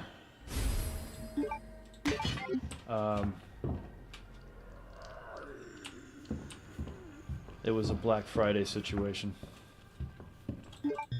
I went. I'll come back for you. I got my brother to help me because there was two things I wanted to do, and I knew I would need to be in two places at once to make it happen. I wanted to pick up a TV, and I wanted to get a copy of Battlefield 3, which was pretty much brand new at the time. And I had to sit in line for the TV. And what you would get when they decided to sell this TV was that you would get a little voucher, and then you'd take that to the front of the store and buy the TV there, and then go around. You would literally get in the car and go around to the back of the Walmart and get in a line of other cars with other people who bought the TV, and it was being put out at the loading dock. You give them your receipt and they put the TV in your car. But my favorite part of that whole story was the Battlefield 3 bit, because once we figured out where we needed to sit for the TV, I had my brother stay there, and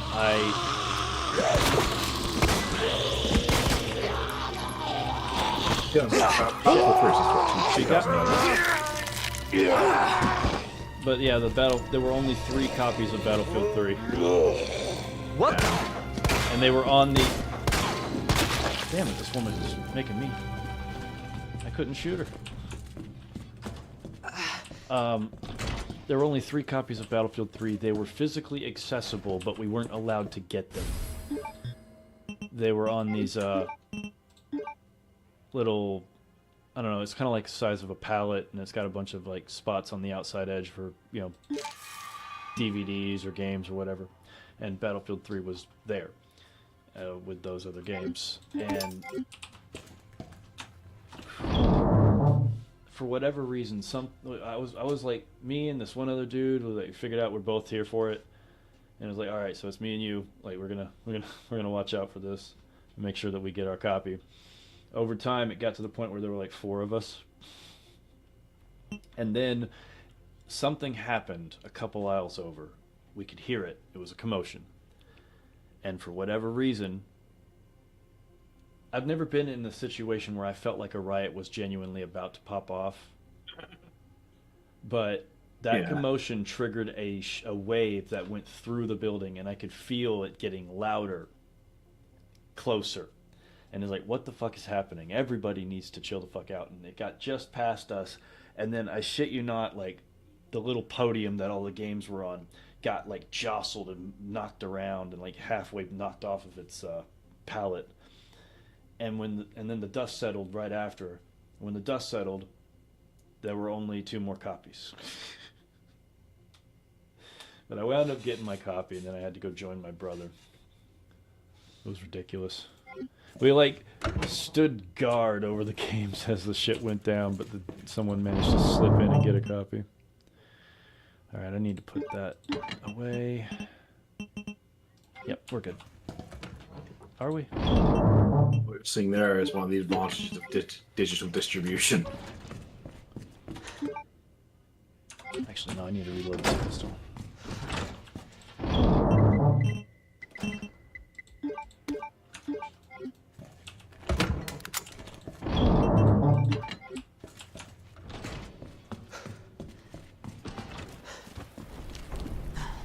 Oh, I need to collect these.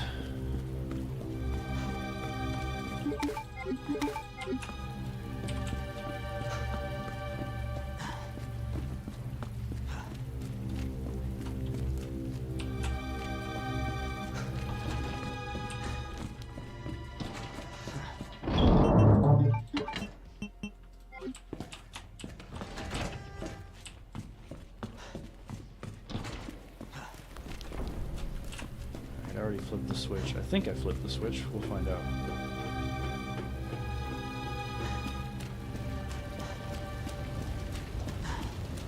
Ain't no way a chopper would bust through like that.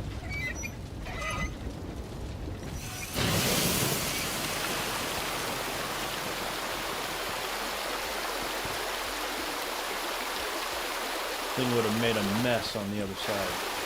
No question. But no, wouldn't bust through multiple brick walls like that.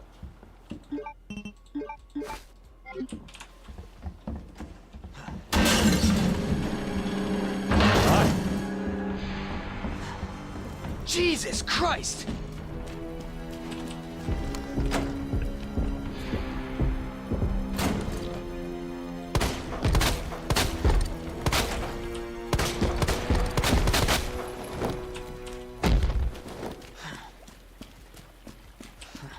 Better get moving.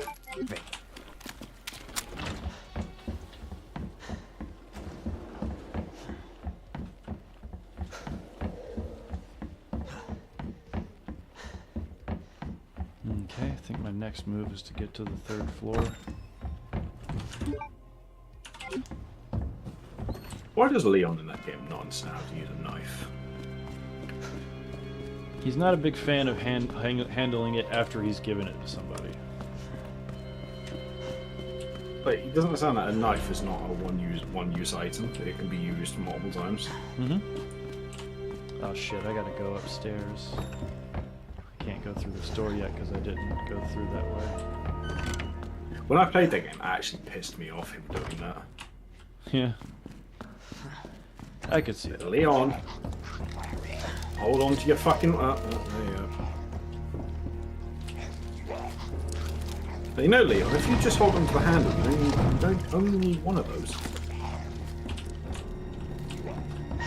We'll have to find new ones for you, you fucking floppy-haired retard. Sprint past the liquors.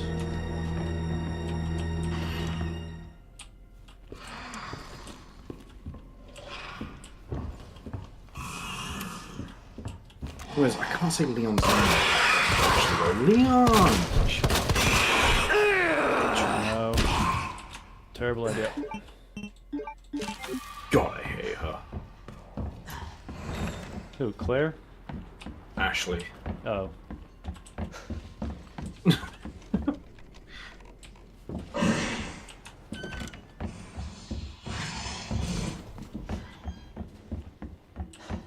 She's like the human embodiment of useless. She is pretty useless. That's kind of how the game made it. Fuck it, she's annoying. She can be, yes. So can you not defend yourself in 3 seconds versus some old crusty half-decayed man? Like, if you just kick him, one of his body parts is liable to literally fall off. I'll pick you up on his shoulder. You definitely can't do anything about that.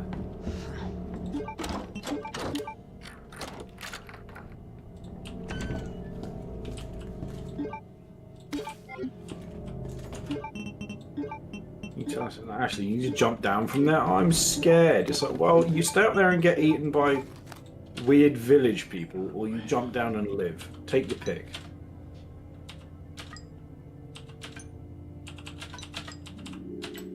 That was quick.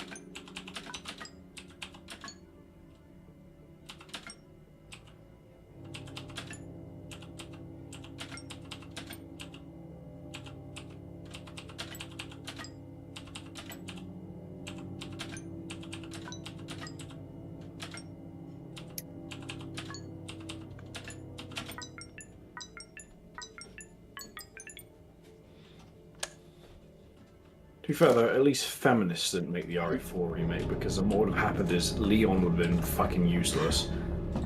And Ashley would have been running around with a minigun killing everyone. Sounds like a great alternative costume though, I'm not gonna lie.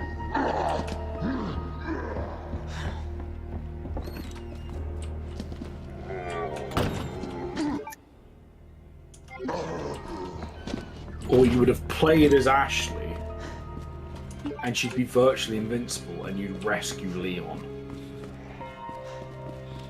Sometimes. But then the rest of the time I would let you just do it. No, that would have been the entire game.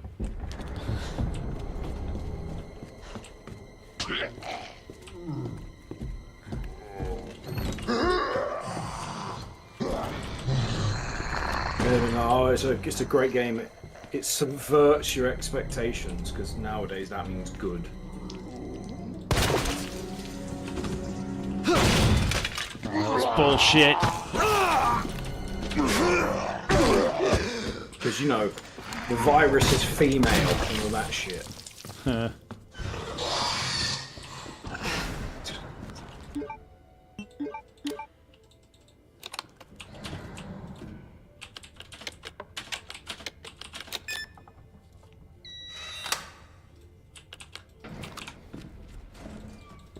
Is there any new Star Wars shit coming out? I mean, I know it'd be terrible. No, It'd be funny to watch it flop. I always love watching feminist propaganda films fail. It's funny.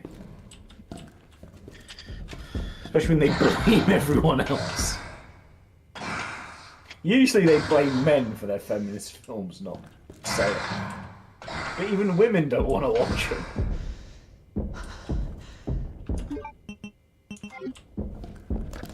Shit, I'm not doing so hot. Because most women aren't interested in, you know, low testosterone, feminine soy boy cuts. It's just reality.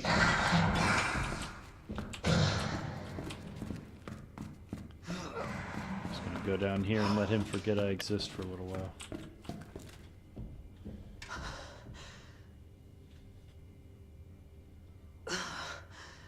That is true, George.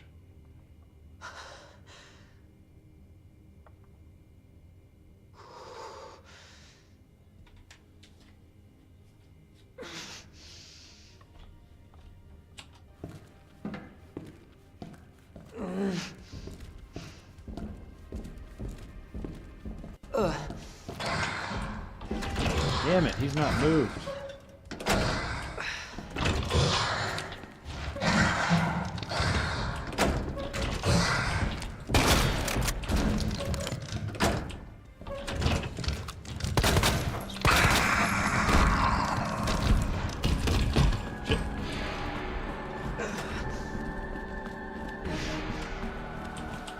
This thing won't die.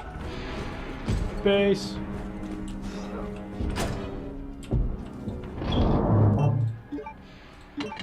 Base. I got to a safe room. Mr. X was chasing me, had to stop. It's part of the rules. We could have just poked his head through the door and went, fuck you, moms. It'd be a lot cooler if he did. Massive melon of a head up your ass. and the more you put your hand.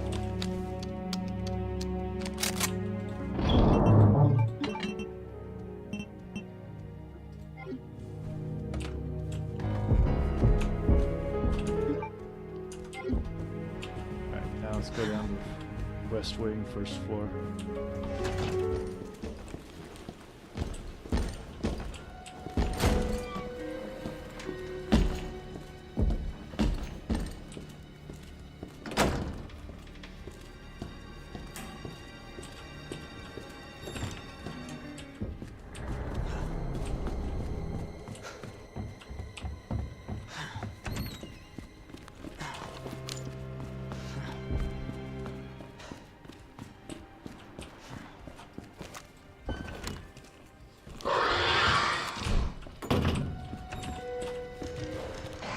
For whatever reason, you surprise that liquor.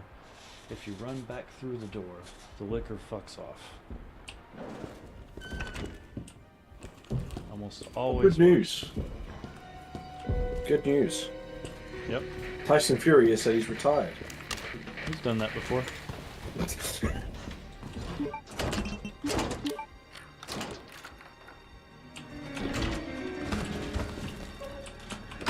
See, I'm hoping soon I get to change my profile picture to Alexander Usyk beating the shit out of Daniel Dubois.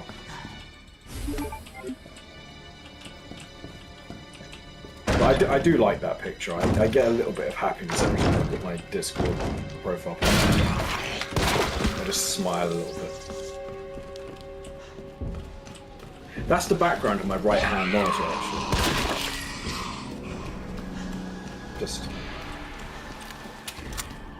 Tyson Fury getting a concussion. It's a beautiful image. Whenever I'm feeling sad or down, I look at it. I really feel better. Shit. Why is there a liquor Don't here? die. It's bad for you. Go, go, go. Oh, damn it.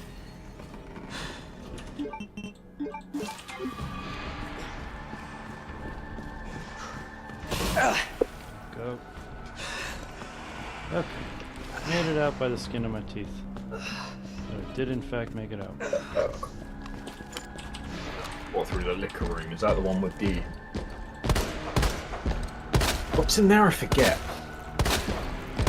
Actually, it was There's zombies, a liquor, and Mr. X at the same time. Oh, it's the room that the liquor's starting there, right? Not really. What's in there? I can't remember what's in that room.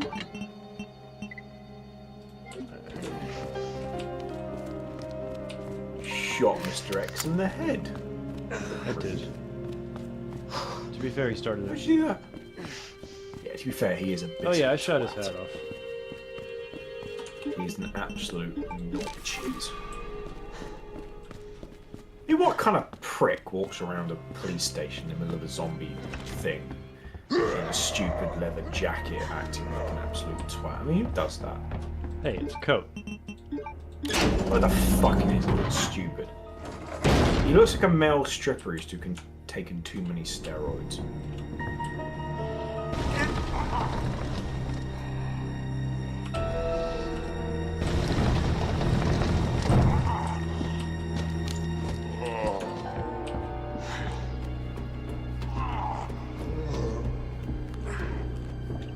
You know, if I was in that police station, I'd knock Mr. X the fuck out. Just... I'd like to hear that with a Scouse accent. It sounds like one of those bullshit, like talking bravado stories, you know. I'd knock Mr. X the fuck out. Scousers don't get knocked out. And Mr. X is not a Scouser, and I am. He's fucked. He's fucked. He's absolutely fucked. Mr. fucking X, what sort of fucking name is that? Technically, he didn't have a name. Nice. The fans gave him that name, and they just leaned into it. What the fuck was his name before? Big stiff jacket wearing I don't bastard. think he had a name. I don't think they called him anything. He doesn't have a fucking name. His mum didn't know. I think they referenced him by his tyrant unit, like his tyrant experiment number, something like that. Well, I'm going to call him Peter. Call him Petey. Pete the bastard. He is a bit big, but I'd get on the inside and take him. Oh, yeah, absolutely. You know the guy doesn't have any jiu-jitsu. He doesn't have any jiu-jitsu or boxing skill, no hand speed, nothing. Saw a new favorite way to describe jiu-jitsu. It's like the gentle art of folding clothes with people still inside them. I still like my own, which is like violent homosexuality. What the hell is this? It's like, it's like. Because I remember that fusion family guy. Like, does it have a? Then they're like, well, you weren't clear on breeding. It's like, does it have a name? It's like, yeah, it's called Paul. Well, things are about to get a lot fucking harder for you because it's going overboard. What I really need to know about that sketch is who's the male and who is the female. Hard to say. Because it's penguin-sized, but it's got an elephant's head.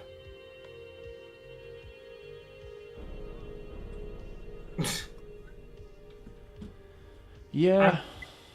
The concept of an elephant fucking a penguin is kind of scary.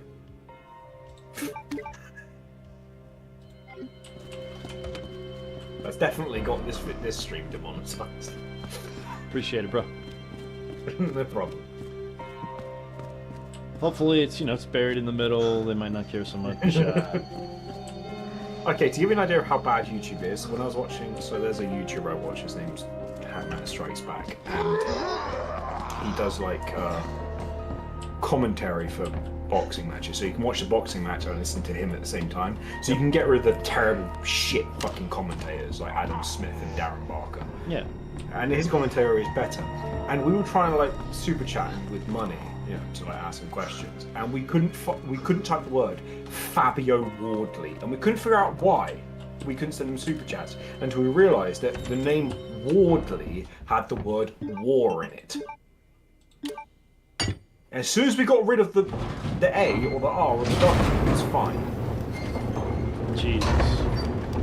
Yeah, so I tried to send him a super chat about a wardrobe, and it wouldn't let me. Like, fuck me, dude. That's some weak sauce, YouTube. Yeah, that's shit. That's so stupid. Hey, look at them. They're making the world a better place.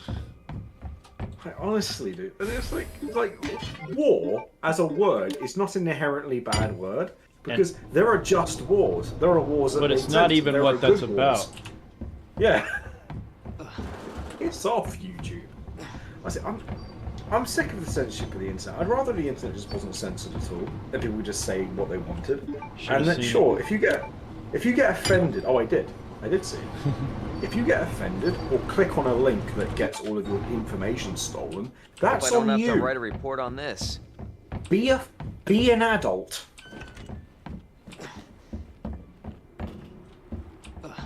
Yeah, we could try that. To quote Steve Hughes, how did you learn not to step in that 60-foot deep hole? Well, my parents taught me not to be a moron.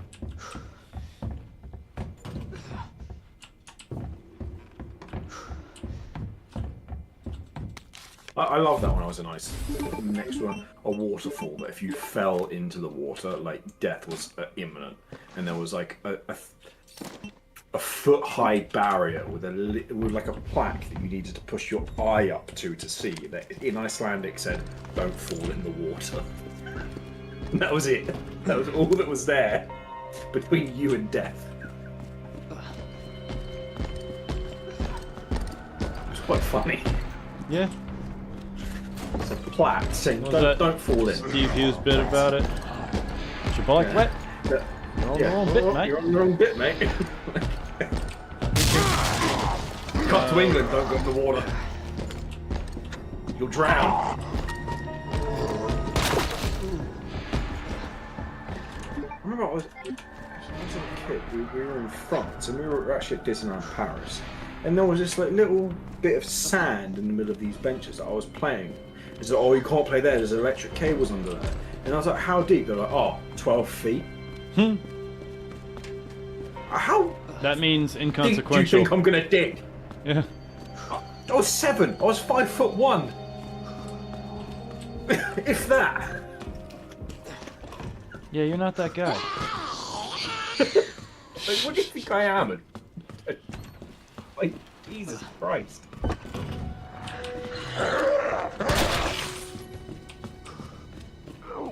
And here's how over the top it was. Police got involved in that to escort me away from it as a 7-year-old. Police got involved. Well, at least, you know, everything was okay. It's quite funny. I can't remember what happened, but I got annoyed at something. I went somewhere and my dad hopped over some barriers to come after me to talk to me. And then they started assuming that my dad was a terrorist.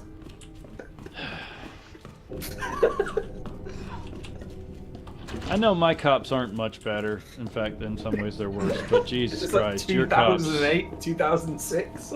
Your cops, they actually seem Well, to no, this is believe the England. This is bullshit. France. This is France. Oh, it's French police. Ah, fucking French like- police, same thing. I'm just thinking. It's like, hold on. You see a dad go after his son to talk to him, and you assume, yep, that British man with nothing on him, doesn't even have a backpack on him, is a terrorist. Okay. It's an obvious conclusion to come to. Yeah, if you have like the IQ of a, I don't really know, a melon, an onion, a piece of garlic. I don't know. Like Oh, you God, I need can't see like the a puzzle. vegetal level of IQ. Oh, because the FOV. Yeah. It was quite funny though. Him French police thinking my dad was a terrorist. Jesus Christ. So yeah, I've just decided to hop this fence and talk to my son in a place where no one is, just so I could commit some horrible act. Yeah.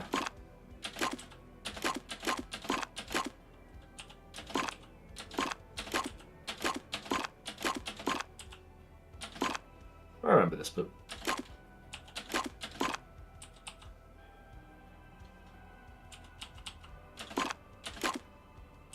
Is there a Mr. Y? Is he like the upgrade for Mr. X? No, but there was a Mr. N. Yeah? What does he do? He nemesizes. Oh, his name's... Oh, okay. He nemesizes. Can't do it. Okay.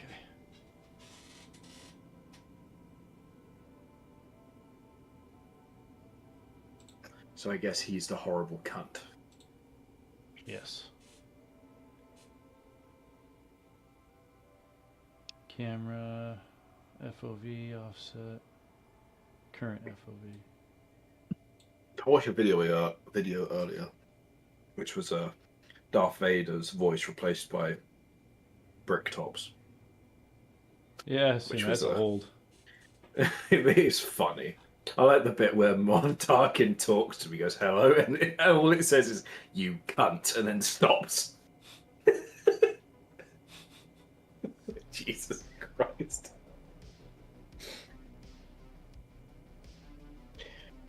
Don't forget about the rest of the goodies in the evidence lockup if you haven't grabbed them already.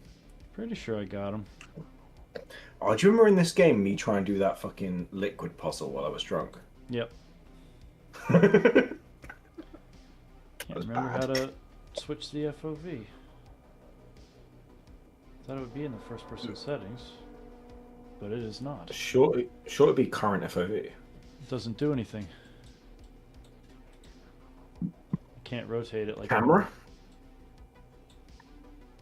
Camera shake and camera speed and camera offset. I know what to tell you, bro. I know.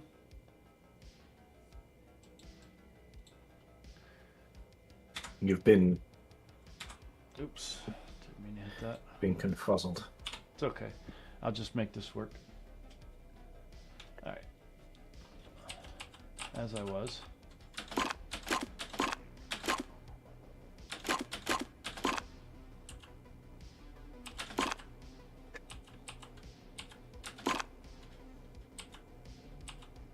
That is insane how far away you are from this puzzle. But the first-person gameplay looks pretty smooth. How far away you are.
Fuck.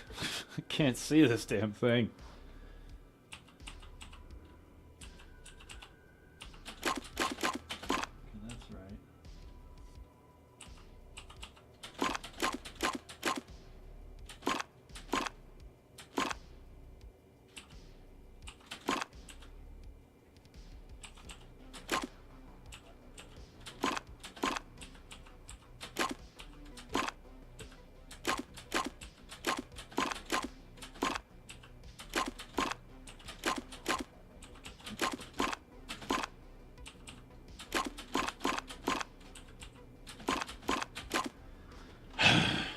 Fuck.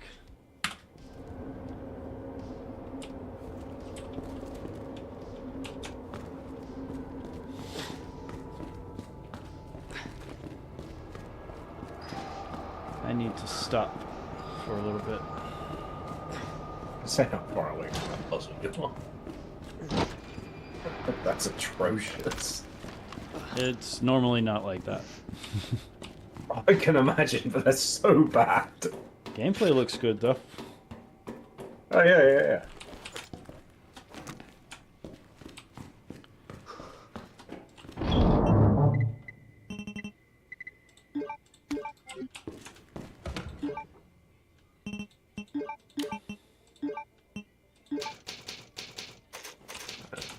Modding is amazing. Ain't No it? way around it.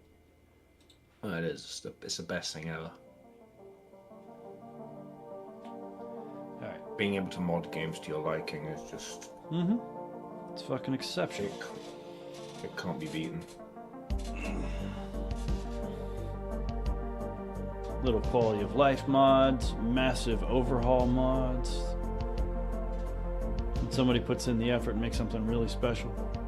Wow. Anyway, I'll be back. I need to step outside for a second.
Jesus.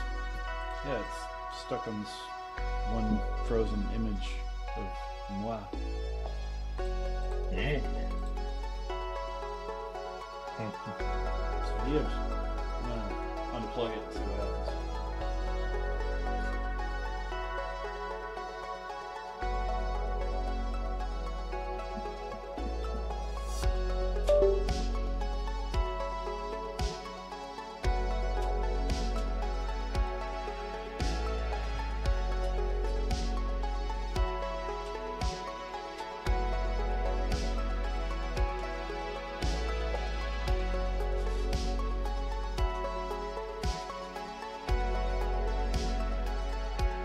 Nope, still doing it.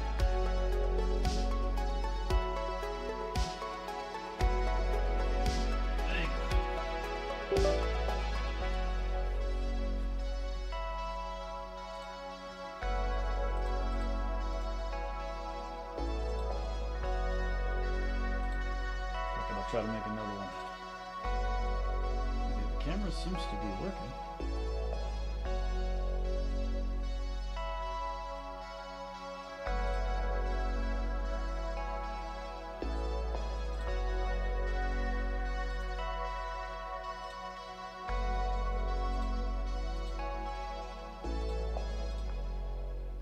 Okay, Jesus, fixed it.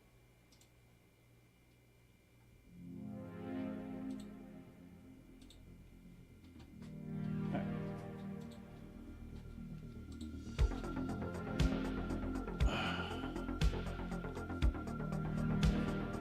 I might need to call the stream early here in just a little bit.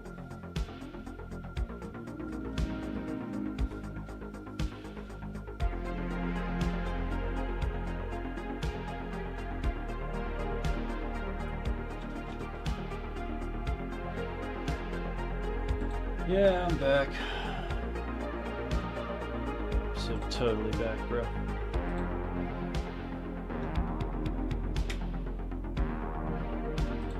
He's back in Ginger.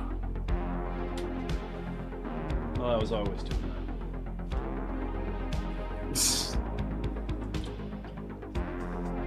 that. Jake, you know you need to get some sleep soon anyway.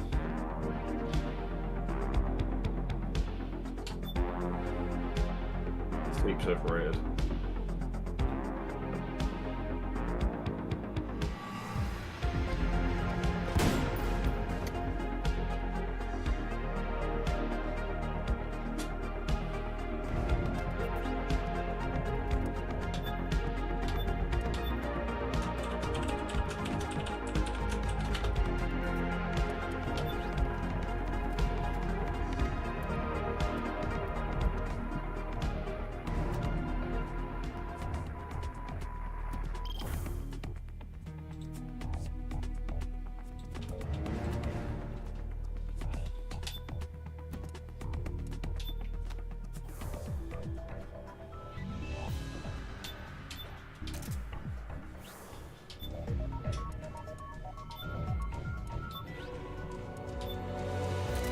Team deathmatch.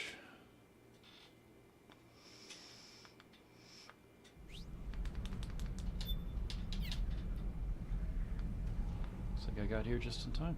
Oh, it's round 2.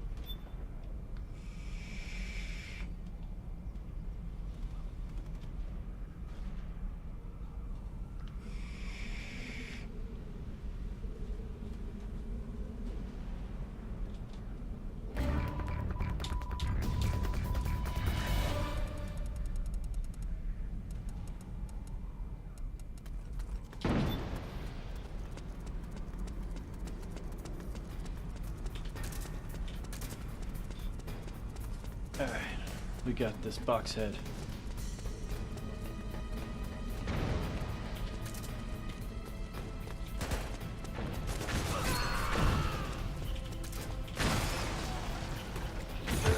Thanks, teammate. My own teammate just hucked a grenade at me. You probably deserved it. Hadn't done anything yet. You did something before. Damn, there's no auto aim in this one. I should have paid attention. That's okay.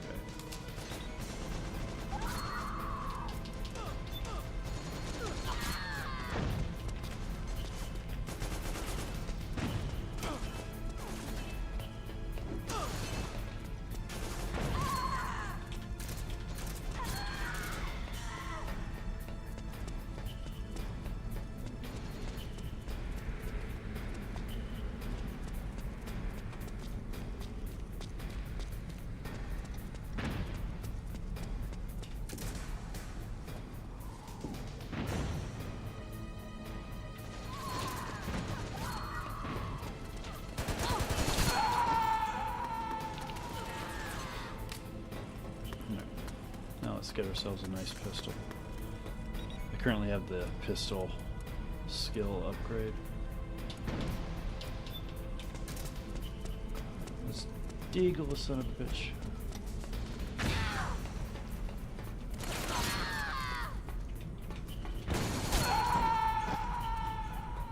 How are you shooting like that?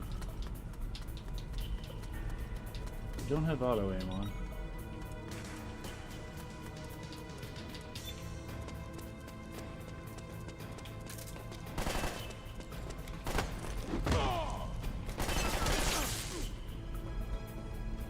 Seriously.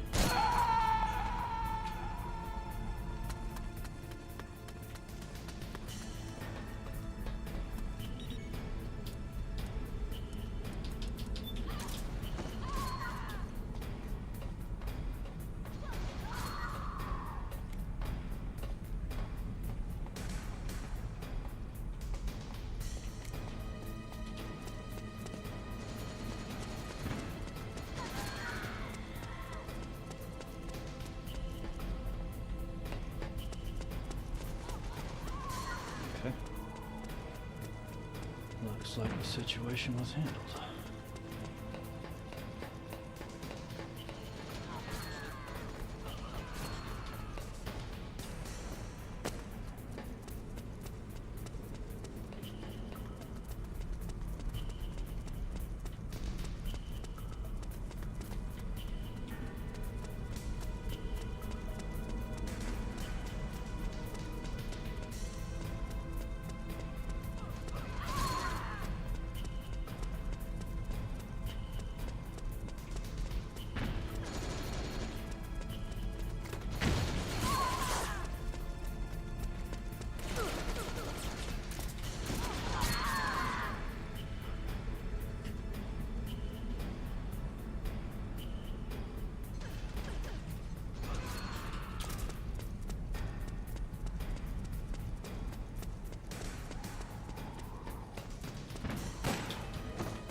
Damn it.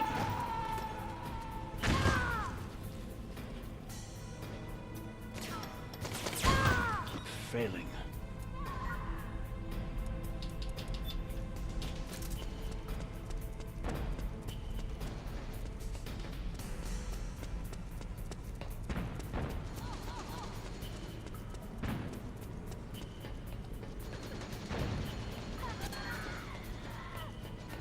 Literally 24-hour races are clinically insane.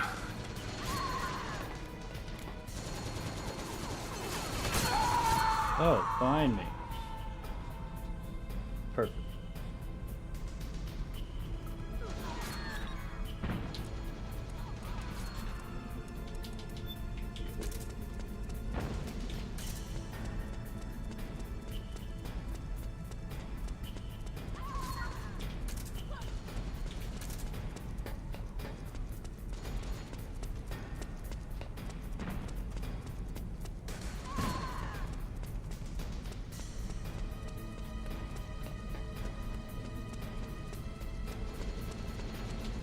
Shot by somebody spawning in.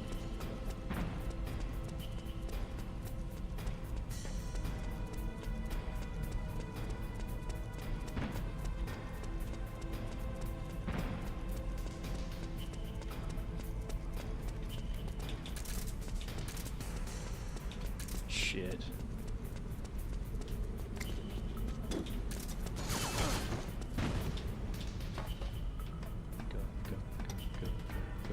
shit, she's gonna get me. Fuck, fuck. Ooh. Ooh. Nope. Nope. Nope. This thing out right here on the cement part. You can't shoot me. She's gonna throw grenades at me.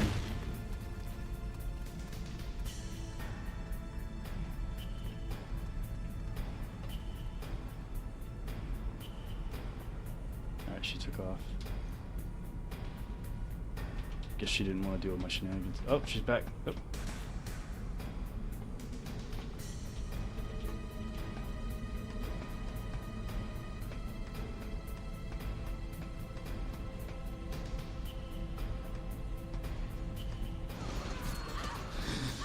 Alright. Let's get on the damn catapult. Oh, she died waiting for me. Good. What's that way?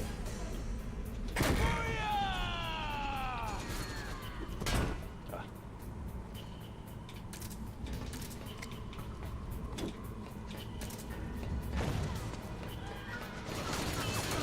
She almost got me. Oh my god!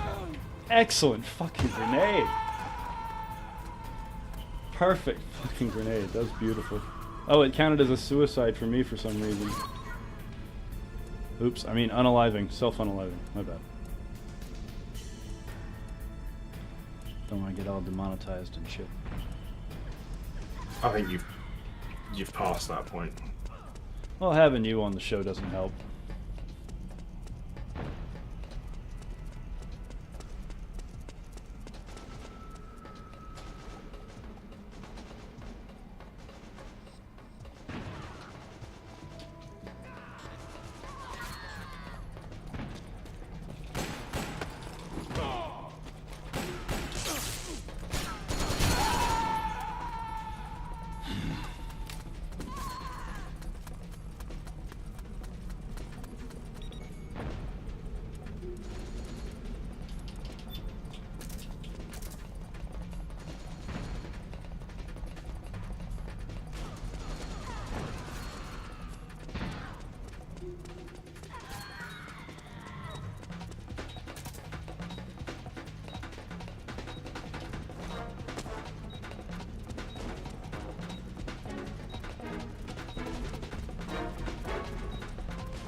How? That aim skill is ridiculous.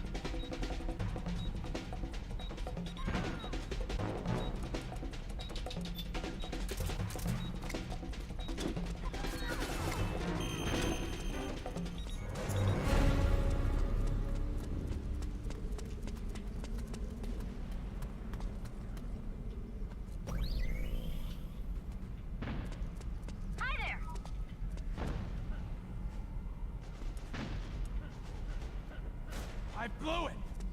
That's what I...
Someone tried to snipe me.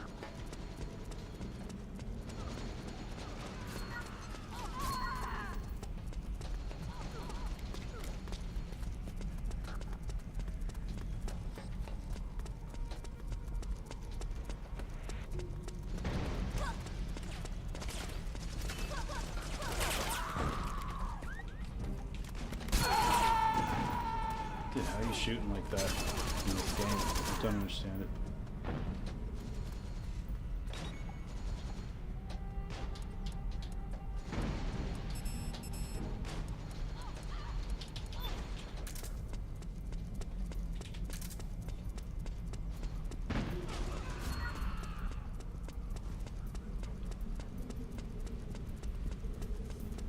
I'm not gonna lie, I did get pretty excited when I saw that they pretty much all but confirmed that MGO was coming to the Metal Gear Delta experience.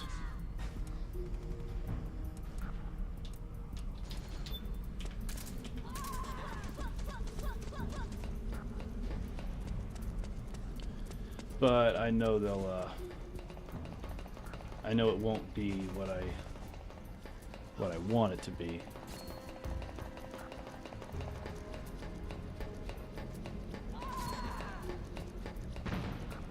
But it is still cool that they're doing it, and I'm definitely going to give it a shake, you know, a fair shake. A fair shake? Oh yeah, I saw it, Jacob. They released a short video that can only mean Metal Gear Online is going to be a thing. Is this the Metal Gear Solid 3 remaster? Yeah, they're bringing back MGO for it. Metal Gear 3 Subsistence was the first Metal Gear game to have multiplayer. Had the first iteration of MGO. The one I'm playing now is technically the second iteration. Came out with Metal Gear 4.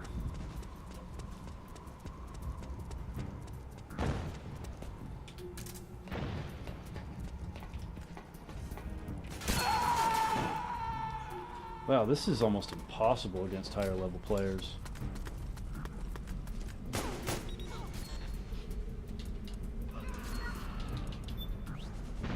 They're not even that much higher level.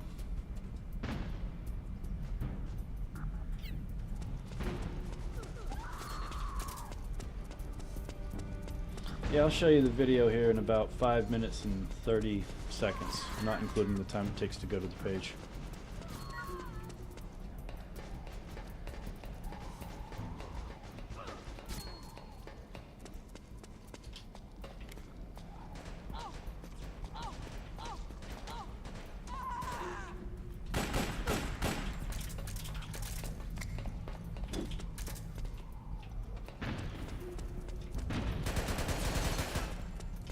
Fuck, how did none of that hit?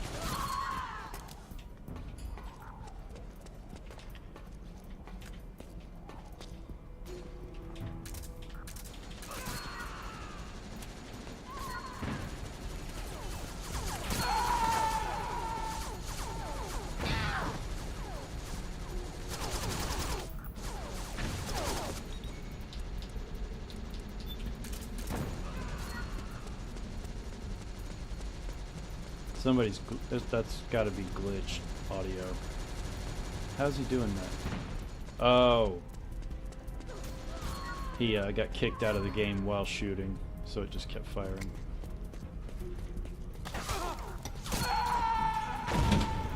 Dude, this is like pointless.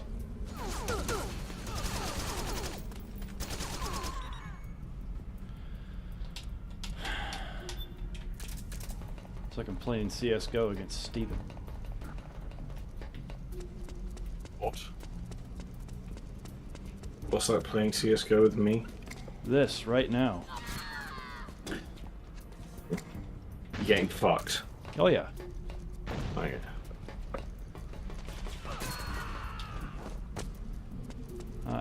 I'm absolutely getting it pushed in to the point where I think they might be cheating.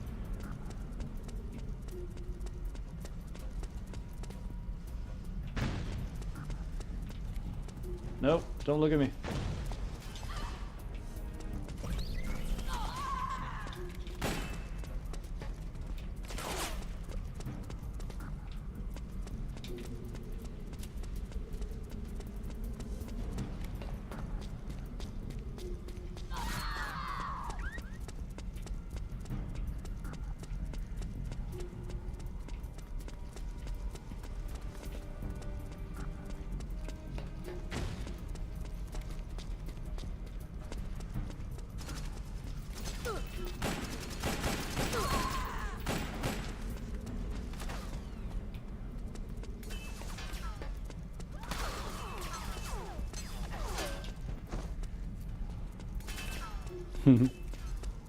If I can't shoot people, I can at least fuck with them.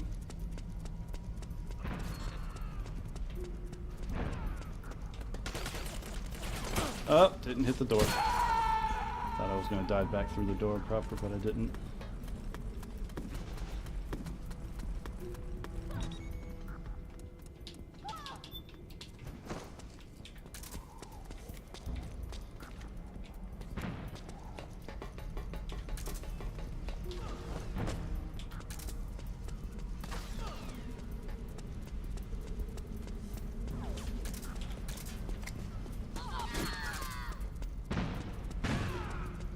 Yes. Gimme.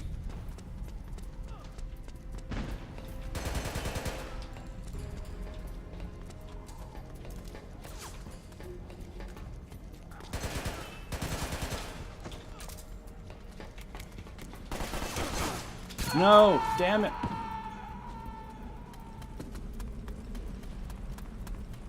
It's a problem. I'm playing this game with people who've been playing it for 10 years. Well, maybe not 10. And aim isn't exactly your forte. Well, also this game's aiming sucks. There is an auto aim feature. It's not foolproof, you know, it helps to sit still and pace your fire, that sort of thing, but it's an option and they have it turned off here.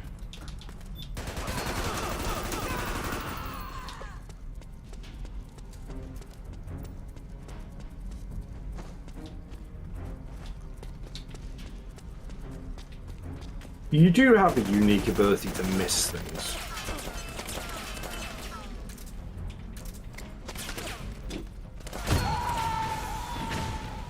Uh-oh. Somebody's doing well enough to unlock the RPG.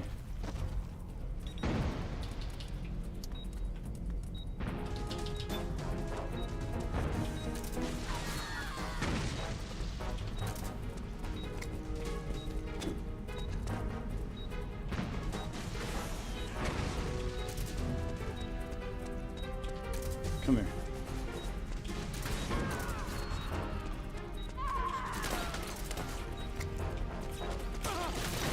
Damn it. That is just awful. I'm genuinely surprised I didn't play. Somebody else played worse than me. 2 people. I don't understand how. Maybe they're dead. Well, someone on the other team played about the same as me, but they got 9 kills and 12 deaths, whereas I got 10 kills and no deaths. Not 1. Sorry, other way around. I was going to say. Wasn't thinking clearly. 10 kills. 10 kills and no deaths. That sounds pretty good. It does, doesn't it? That's not what happened. Right, I didn't kill a person. I am the fuck out of here. Oh, good. The host ended the game. That saves me the trouble. You didn't kill a single person. Nope, not that round. Alright. Alright, let me show you what I was talking about, Jacob. Jacob.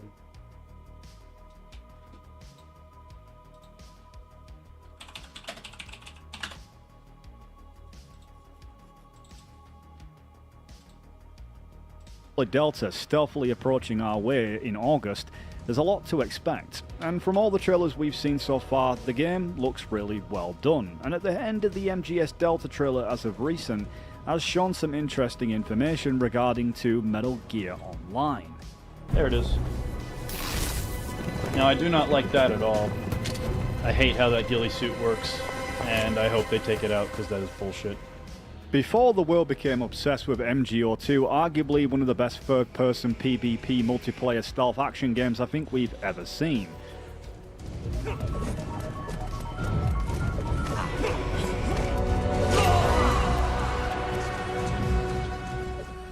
But the original MGO multiplayer experience all began on PS2, and what it brought was something absolutely astonishing for its time that made multiplayer super fun to play.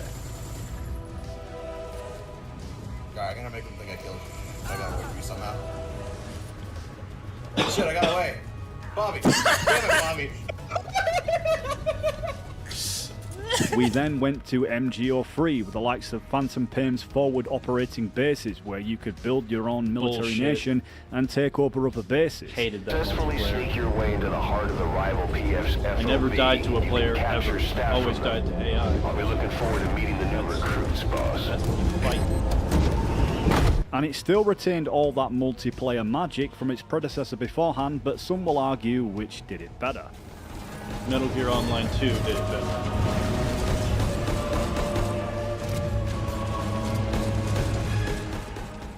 But before all that, there was a much earlier Battlefield, one that many fans will barely remember, and even fewer have even played. Metal played Gear it. Online, the original, was first introduced with Metal Gear Solid 3 Subsistence, released in December of 2005, a year after the original, and in March 2006 in North America for the PlayStation 2. This wasn't really just repackaged as MGS3. Subsistence was a 2-disc release, and the second disc, labelled Disc 2 Persistence, is where the magic really happened. It featured the very first iteration of the online PvP stealth warfare set on the Metal Gear universe on the PlayStation 2, back in the day when you wasn't really using wireless internet connection and you had to use the Ethernet cable to connect up to the multiplayer goodness. We had multiple P vs P modes, which were guaranteed to see make a return in Delta once again, such as the Deathmatch, where it's an all-out slugfest, a Team Deathmatch where you have to join up with your comrades on either side, or a cap. I didn't expect this guy to go through a whole history footage. You know, I just wanted to show you the footage, which is actually quite short. Turn into a leaf. Metal Gear Online seems to be getting hinted, and I wanted to showcase. So yeah, this is the footage right here. You got a ghillie guy hiding right here. What is going on? Welcome to the channel. Make sure you leave a like and comment. We are giving giveaway. It's an actual character in this game. Then the Gakko falls, which was basically one of the flags from the game's equivalent of Capture the Flag. And he looks like he's an online player. And he hides here. And I hate this. Because he also goes into the camo and weird effect that happens where you just turn into the texture of the ground underneath you. I don't like it. It doesn't fit the universe. It doesn't fit 1960s. And I mean, it even has like a smoke effect coming off of it. It's a cool effect, but it just shouldn't exist here. And there's another player. This doesn't look like AI. Doesn't look like a character, human AI behavior. So I'm assuming this is Metal Gear Online. Again, the keyword is assuming, and I wanted to kind of just explore the. Yeah. So, Metal Gear Online is almost certainly returning, along with the Ape Escape minigame and all that shit. Hell, they might even package Metal Gear 2 and 1 in there again, just like they did with Subsistence, but I doubt it. Because they sell that now. What's up with that? What, the effect when the ghillie guy hides? Yeah, it's over the top. I don't care for it. Does he essentially just disappear? Oh, dude, I'll pull it back up. You can look at it. It doesn't just disappear. No, that would be better. I can't look. Just describe it to me. He literally turns into a he lays down on a riverbed and like smoke comes off of him and he melds into the ground and becomes just a pile of stones. And I assume if he laid somewhere else, he'd become just part of that dirt as well. And I don't like it, but it is. It's like a magical smoke effect happens, and then he becomes whatever he's laying on. No, there's a minor smoke effect just to like kind of show that something is happening, you know. But it's just like, yeah, it almost like bubbles and turns into rocks. And he's a guy in a ghillie suit.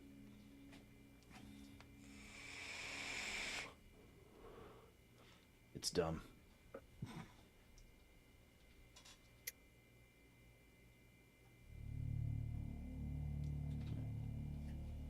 Alright, we've been going for about 5 hours. gonna have to bring it to a close here, guys. Jacob, I appreciate you chilling with me. I know on a Sunday that's hard for you to do. George, I know you're still around. Oh, I didn't read that question. Does anyone besides me like the way S.D. Perry made the stars bigger in her novel than in the canon RE universe? Yeah, it made sense to me that they would be something that might not be in every city, but something that was like a federal thing in the States. And you could even make it so that the umbrella was part of it from the get-go. But I did like how she made it an actual organization. Yeah. Anyway, as I was saying, I'll see you guys on the next one. It was a pleasure. Steven, I'll talk to you in a few minutes.